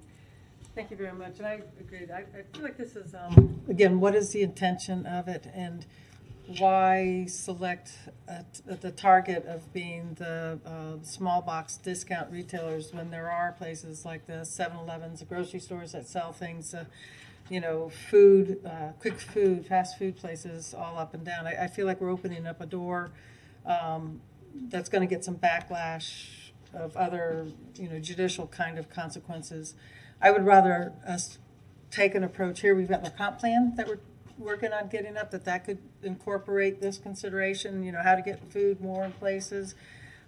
When I've been on the other side of town and I've needed to get somebody Pampers or, supplies for the kids, those stores, that's where I go. And that's the families who live there know that they can get the products that they need for a better price than they can at other places. So I don't want to take away a grocery service to people in the community that is providing something that they need.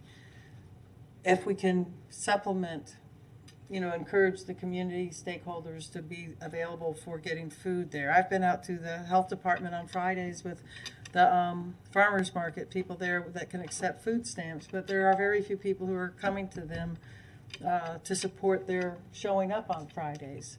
So it's a bigger conversation, and I don't think this is solving the problem that our intentions are, wishing to do. So I'm not going to support doing an ordinance or regulations on this. Again, we're working on a comp plan. We're working on the CRA. I think we can do more problem solving by engaging the stakeholders in the community to make it a win-win. Thank you. Okay, thank you. And Mr. Manager, because you might want to respond to some questions I have as well. I'm in the do more research phase. I'm completely undecided on what the correct path forward is. But I know that one of the things at issue here, and I think there is some solid research to bear this out, is that these type of stores displace locally owned businesses. Which is of concern. And so if one of our goals is to try to encourage and sustain locally owned businesses, and I've heard this conversation in terms of these sort of low cost discount stores, but also chains. I've heard folks say they want to ban chains from certain parts of our city versus a locally owned store. That's all part of a larger discussion. And so I think it's an important discussion to have. I do think there's a lot more value in helping create an environment that supports and nourishes and sustains a locally owned business versus a national or international discount store. But I don't know what the right way to go forward with that. I don't know if it's just a sort of distance per square mile or what, not distance per square mile. That's distance separation requirements. Yeah, a density per square mile or whatever. I don't know what that right thing is. So, I'm in whatever camp is. Refer this to policy, get some more research on it. So I think one of them is, to state it positively, how do we encourage, nourish, and sustain locally owned businesses? Second, how can we better interact with all types of businesses to provide access to essentials of living? I think food is the one we've been talking a lot about, but there's some other things as well. I think these stores might provide access, say to feminine products that might not otherwise be around the block, So there are those things to consider. And so I want to look at all of those, sort of as one policy. And then, have a, a discussion, perhaps, something, I know I'll hate this word, I'm gonna say this in David's direction, a workshop. Because I think we need, there's obviously a lot of parts to this conversation. I think we need to have this, an interactive conversation to figure out, what exactly are our goals, what do we agree on as our goals, and then what policy steps can be taken to help us achieve those goals. So with that, Mr. Manager, I know you have some thoughts on this. I do, and I think I share a lot of the same sentiment, but I want to couch it in a slightly different format. So what we're trying to do here is be strategic, recognizing that communities around us, not necessarily here in Alachua County, but in other counties around us, and so it's just a matter of time, are starting to put in place moratoriums for these small box retailers, which means that if they're going to make capital investments, they're going to look where they have available land, and they're going to potentially proliferate more here in Gainesville unless we start taking some action. So our intent today was not to come back at a next meeting or the next meeting after that with any specific proposals, but to start that research process, and we can certainly do it hand in hand with the clerk's research arm to come back and give the commission some proposals that we may come back and say we don't think that there's any issue at all and you shouldn't regulate it, and that's our staff recommendation. But what we want to do is at least get your direction to move forward to study this, and that trips what we call zoning in place, or zoning in progress, which will allow us to stop any potential proliferation of small box retailers into the city of Gainesville until the commission can formulate a policy on it and move forward. The studies show, for the most part that, and we put this in the backup, is that small box retailers, just by the name discount, don't necessarily mean discount, and some of the products that they're selling, are potentially more expensive than what you can buy from what I'll call mom and pop retailers, or what else is available on the market. There's issues about what type of products they sell and the nutritional value of the food stock in there. And perhaps if the small box retailers understand that we are contemplating something, they may be a little bit more cooperative with the local not-for-profits that are interested in assisting them create a better opportunity. So I would encourage you to support moving forward with the research and analysis, both by through the clerk and with our departmental staff, so that we can bring you back alternatives to consider. Thank you, Mr. Feldman. Mr. Simmons? Thank you, Mayor. So when the manager uses the term land, strategic, proliferation, things of that nature, now we have a different conversation, because I think the initial, from what I gather from the initial conversation, is let's put a moratorium, I can't pronounce the word, on small box discount retailers. But now we're getting into the meat of it. So let's be strategic, and let's look at our land use and how it's being used. Let's look at who's doing what in our neighborhoods and our communities. And I like the way this conversation is going. But when you have something, I'm looking at something like, let's just get rid of all of this, with not a real good explanation to why, then that's a problem, because people do use these types of stores other than for groceries. They do have other commodities that we utilize, everyday appliances, everyday things that we use. But what I want to look at is, if we use the path as strategy, land, and how these stores are accumulating all of this, what's the solution? Are we looking at putting grocery stores in this space? Are we looking at putting fresh alternatives in these space? Because you're going to stop something, or you there's going to be unintended consequences if we move forward with something like this. What are we replacing it with? And I think that's something I would be interested in looking at, having our research team look at other examples, and how can we utilize our land development code, our CRA, and what leverage can we have when we look at the big picture and we can identify some of these concerns that we have. But once we do that, let's have something in place to make sure that the needs are being met. Not just walking into something and saying, you know what, we think this is going to be an issue, let's do away with it. But you're just creating another issue. So how do we balance that and be strategic as we move forward in our discussion? We've been discussing our future, the 10 years, all day today. So how does this play a part in it?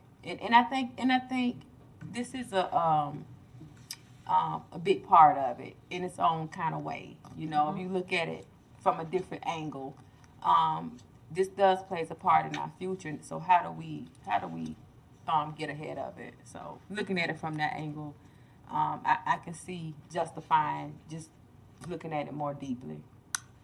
Thank you. Thank Commissioner you. Johnson. Thank you, Mayor. When we work towards a motion, the name of the program that I'd like for the for our policy team to research, it's the Healthy Neighborhood Market Network. Thank you. Commissioner Warren.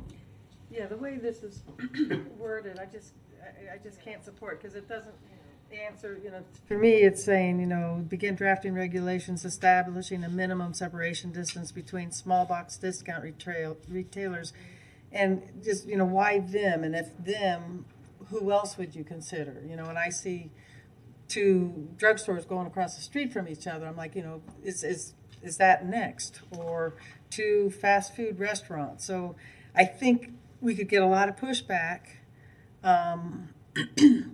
Just this type of motion, taking on some operation. You know, I just can't accept this as it's worded. Okay, thank you. Commissioner Ward. Thank you, Mr. Mayor. I don't have a problem with pushing back against small box discount retailers. We all know there are just a couple that proliferate everywhere, and they're generally not good for the economy. They're just generally not. They do provide a service, and I want to be careful that we don't leave neighborhoods devoid of the service that they provide. But don't get me wrong, I have no problem pushing back against some of these folks because they're essentially predatory, and I have no problem with that. But I want to know what we're doing before we start to pass anything like that. And I want to see if there's a way to work with them to make them not predatory. You know, if there's a way to leverage their model for good things, then I would much prefer to do that. They're in lots of neighborhoods where you certainly wouldn't expect them. But what occurs to me the more I think about this kind of conceptually is that I don't think they're putting anybody out of business, you know, because they're taking up a space in a vacuum, and that's sad because there used to be small local businesses providing. There didn't used to be a vacuum, I should say. You know, the market naturally builds itself in neighborhoods around a city, but because of the financial might of a national or international operation like this, and they're certainly not the first, there's just no space in the market for a mom and pop retailer. Or there hasn't been. I haven't seen that pop up. We talked earlier today about the success of a neighborhood like Grove Street, but even in that neighborhood, there's really not just a store, you know, just a general store kind of thing. There's Publix if you walk far enough, and there's a grocery, kind of. But this ready-made drop down, and all of a sudden it's ready to serve all the needs of everybody on the block, like a Dollar General does, is kind of a monolithic presence.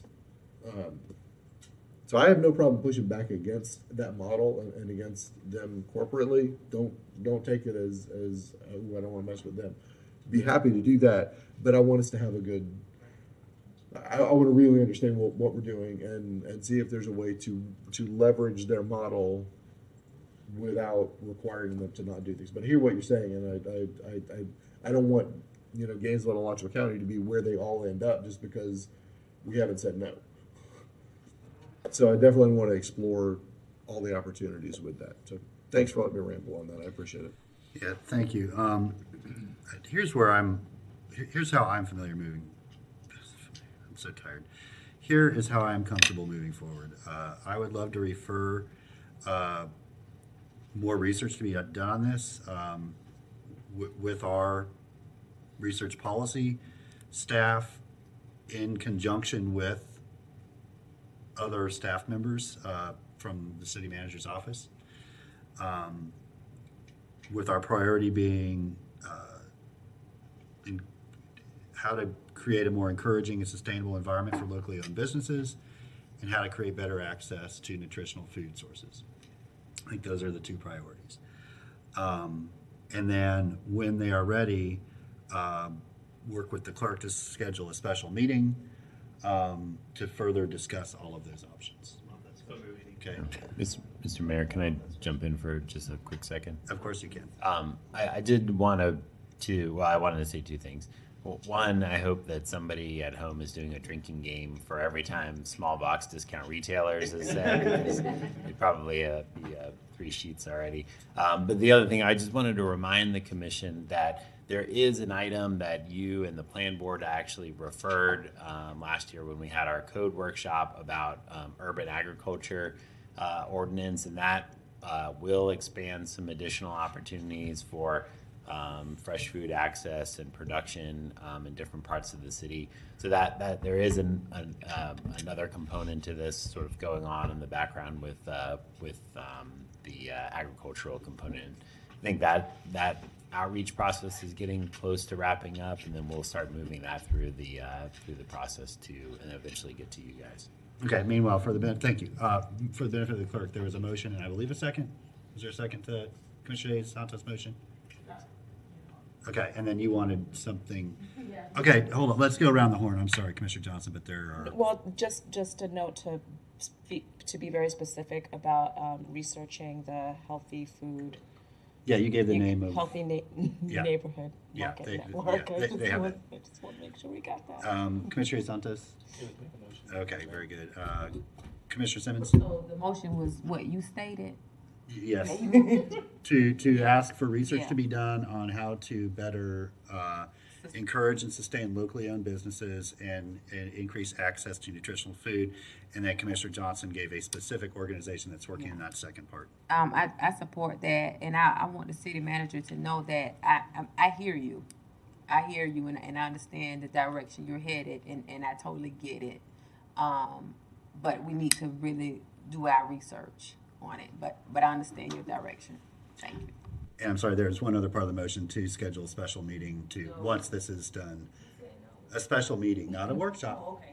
A special meeting where we can take action. Commissioner Warren. Yeah, thank you. This conversation reminds me a lot of what I heard growing up when we were talking about the local variety store 5 and 10 that was owned by the parents that I went to school with when Kmart came, and it's a conversation that gets repeated a lot. So I like the way you worded, let's put the focus on how we can find a way to get our stakeholders to provide the food. Of course, the thing that makes these discount retailers a valuable resource for many people is because they are able to buy in quantity, and they can put things at a price that's easier for people to afford than if you're just one family and buying the quantity of one family's capital allowance. a question for you, Mr. Persons. With the, you were just talking about some things that may allow us to get more food in the community. There was a time when we were talking about, there were some produce trucks that were trying to go into some of the apartment complexes, and there was a policy at that point that wasn't allowing produce vendors to go through neighborhoods. But where are we on that now? Now that we allow food trucks to park in places and sell food, do we still have a space for farmers to come into town with their fresh produce and go to like a big apartment complex and? Right. Yeah. Generally, I don't believe that we regulate those vendors. So they are able to do that. Right. And I think what you'll hopefully see with the urban agriculture ordinance is is basically making that more explicitly allowed, as opposed to sort of implicitly allowed as it now is. That's great. I like that direction. Thank you very much. Thank you. Madam Clerk, did we have anybody sign up to speak to this item? Okay. Then moving back to the commission, all in favor of the motion say aye. Aye. All opposed? The motion passes unanimously. Okay, Madam Clerk. Is commission comment? Commissioner comment? Sorry, general public comment? Oh, I'm sorry. Hey, general public comment, people who haven't been able to comment yet today? Nope. Okay. Commission comment? Commissioner Ariola. Thank you, Mr. Mayor. This won't require a motion, but I did want to ask that the commission consider at the next time where we're scheduling our general policy discussions. A few months ago, I asked our policy research team to look into municipal healthcare options, and this sort of dovetails really nicely with our direction to pursue a consultant for how we're going to sort of address our overall benefits plan. And so I'd like for us to schedule that at our next possible general policy meeting, not the one next week, but the one after our recess. Well, I think we've already scheduled them for this quarter, unless there's an opening. So we'll need to take it up in our next quarter. Okay. Which we'll take up after recess, right? That's precisely what I mean. Okay. So yeah, that'll be our first meeting. And I'd love to talk about that. Yeah, absolutely. That'll be exciting conversation. And in the meantime, there is the research paper available in the drive. So if you all would like to brush up, dust up, get all educated, good. Go for it. Very good. Commissioner Ward. Thank you, Mr. Mayor. I want to thank everyone for what I think was a productive meeting today. I feel like we had some good conversation. We had some interesting conversation, but I enjoyed and always enjoy working with all of you, and I want you to know I appreciate that. And I want to remind everyone that tomorrow morning at 9 o'clock, early voting begins. So, don't be shy about getting out there and getting that done. Thanks. Bye. Is anybody going to be dropping out of the election between now and election day that I need to not waste my vote on? I'm not. I'm so glad I waited to vote this election, I got to tell you. Commissioner Hayes Santos. Thank you, Mr. Mayor. More solemn note, one of our local downtown residents, Granny, passed away, and I know there's some events that are happening tomorrow. I don't know if anybody from staff has any. It's tomorrow at 1 o'clock at the Bo Diddley Plaza. And then. Yeah, for Granny Rose. Yeah, very tragic, and not to hijack your point, but sort of brings together a lot of things that we need to do better on. Addressing homelessness, Vision Zero, and so far that person who committed vehicular homicide has not been found. So we need the help from the community to find out who was driving that car, who struck and killed one of our neighbors. Tomorrow at 1, if you can make it Bo Diddley Plaza, all are welcome, of course. Commissioner Ariola. Mr. Mayor, on that solemn note, I'd like to just call it. That's a good note to end on. I've got some items. Sorry. First of all, I'd like to thank Officer Teasley and Giles, who somehow continue to pull the short straw and get assigned duty. But thank you for making the People's House a safe place for everybody to come. Really appreciate your service, not just tonight, but always. And I just want to give you all an update. So you remember with some urgency, I brought you a request for the city to send the executive branch, specifically the Department of State, a letter affirming our willingness to accept legally vetted and approved refugees, because an executive order was signed saying if you had not affirmed that you would do that, that they would automatically not be allowed to come. I believe shortly after that action, the executive order was struck down by the courts. However, I did get a letter back from the Bureau of Population, Refugees, and Migration of the U.S. Department of State saying, "Thank you for your letter. Currently, the Department of State is not processing or publishing letters consenting to the initial resettlement of refugees in fiscal year 20 due to a January 15th, 2020 preliminary injunction issued by the U.S. District Court." So basically, because that court issued the injunction, they're not accepting any letters whatsoever. I would just like to ask Ms. Shalley and our legal staff to try to just stay tuned, and if there comes a time when the courts make a ruling and it looks like we would need to reaffirm this, I just can quickly resend that later, dated, as close to as possible after the date of that happening. But they basically rejected our letter since this is in limbo.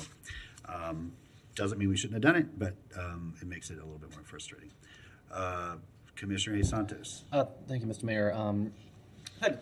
Coronavirus is happening, and I've had a lot of people wanting to get more information. I'm wondering, where does our public go to get information?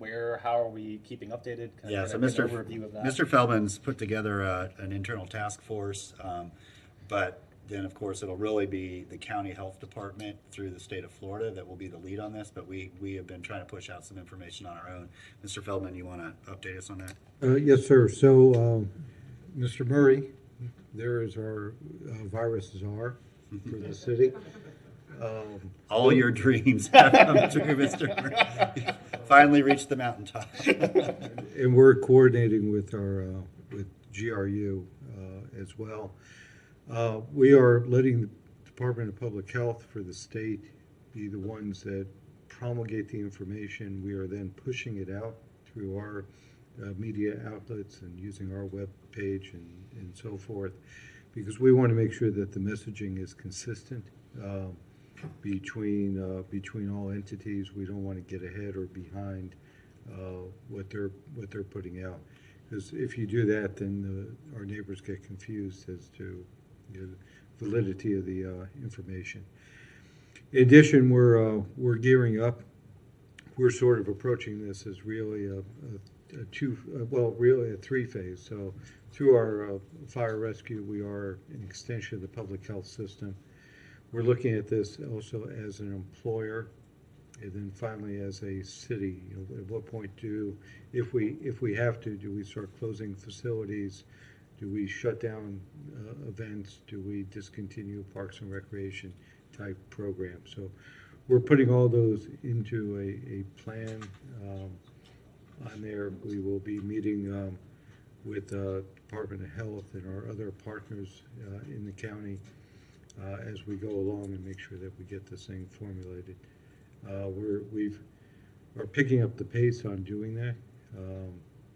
On there, one of the things that I do want to point out that we are paying particular attention to is that if this does hit, it will probably hit just about the time of the census.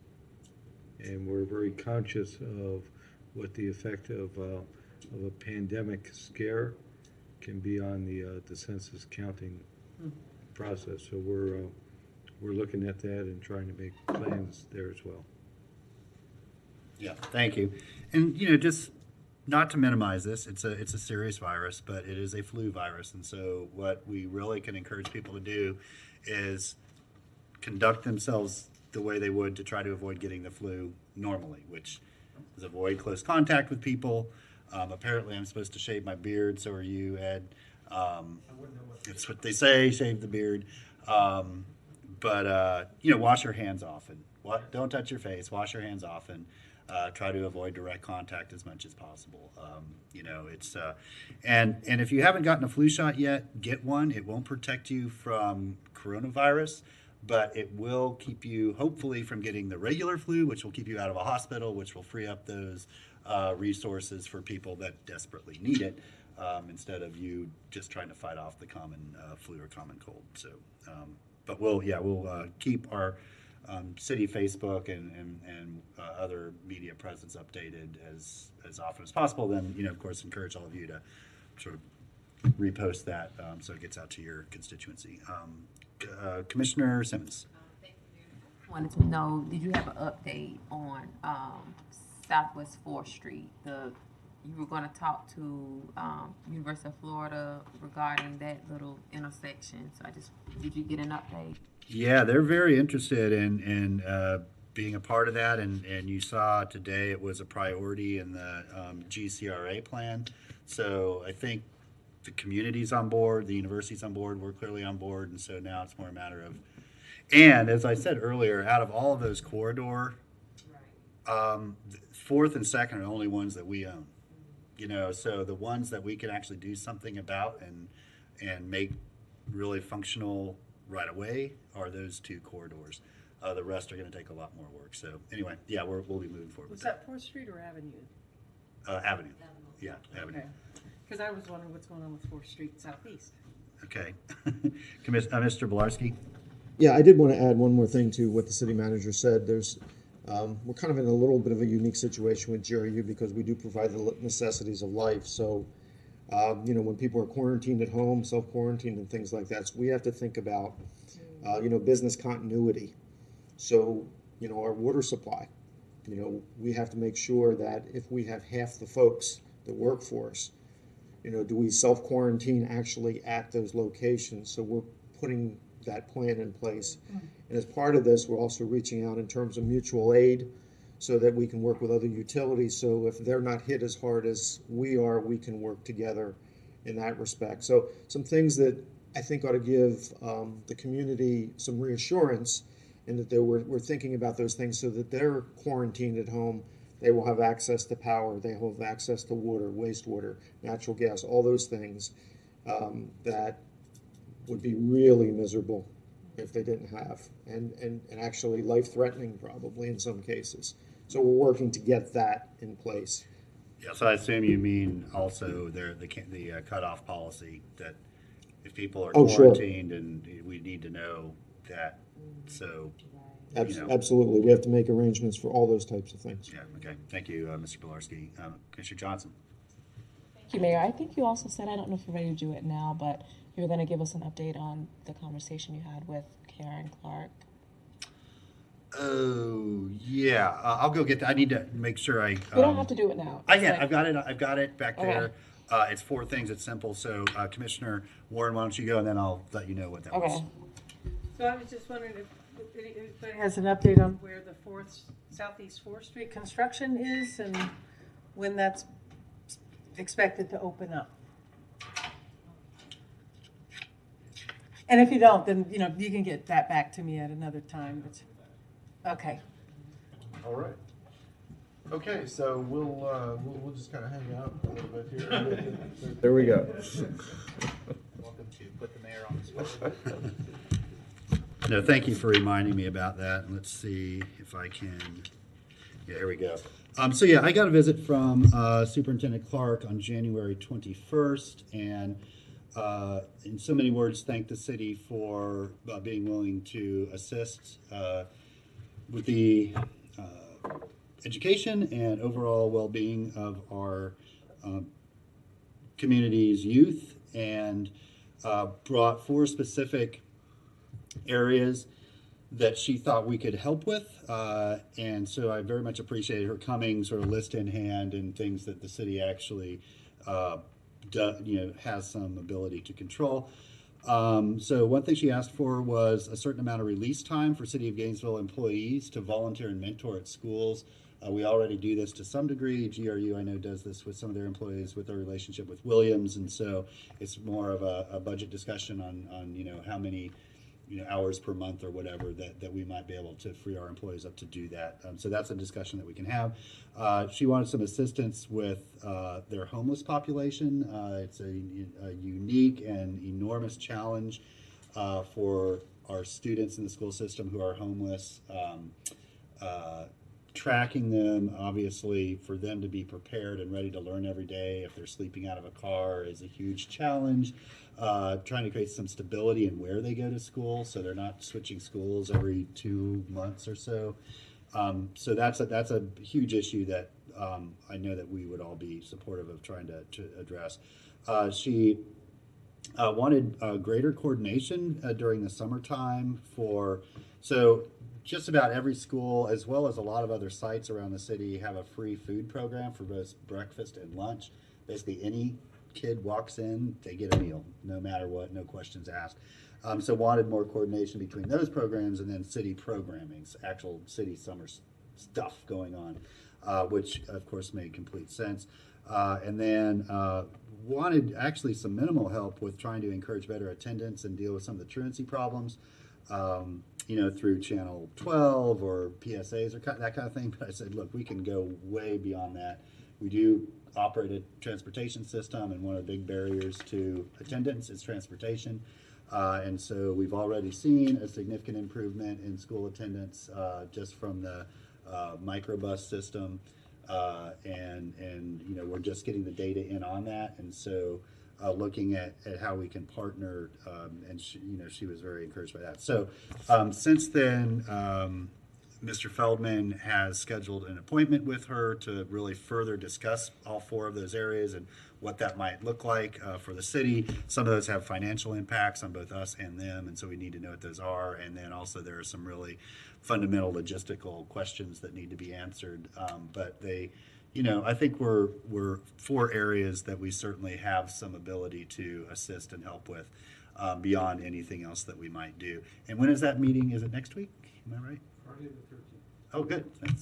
Everyone thinks that's a bad luck day. That's like, I've had several birthdays on Friday the 13th and always found them to be completely delightful. So I'm sure it'll be a very positive meeting. So yeah, so I'm encouraged by that. Lastly, and this is the last time I'll do this, but I wanted to wish Ginger Bigby congratulations on making it through your almost second week and your first regular meeting. We're so glad that you're a part of our city, and I know that you've jumped in head first and are really getting into the organization and learning lots of great things and doing great work. So welcome, and we're so glad that you're here. And please let us know what we can do to assist you and make sure that your office is successful. All right. With that, seeing no further business before us, we are adjourned. Everybody have a good night.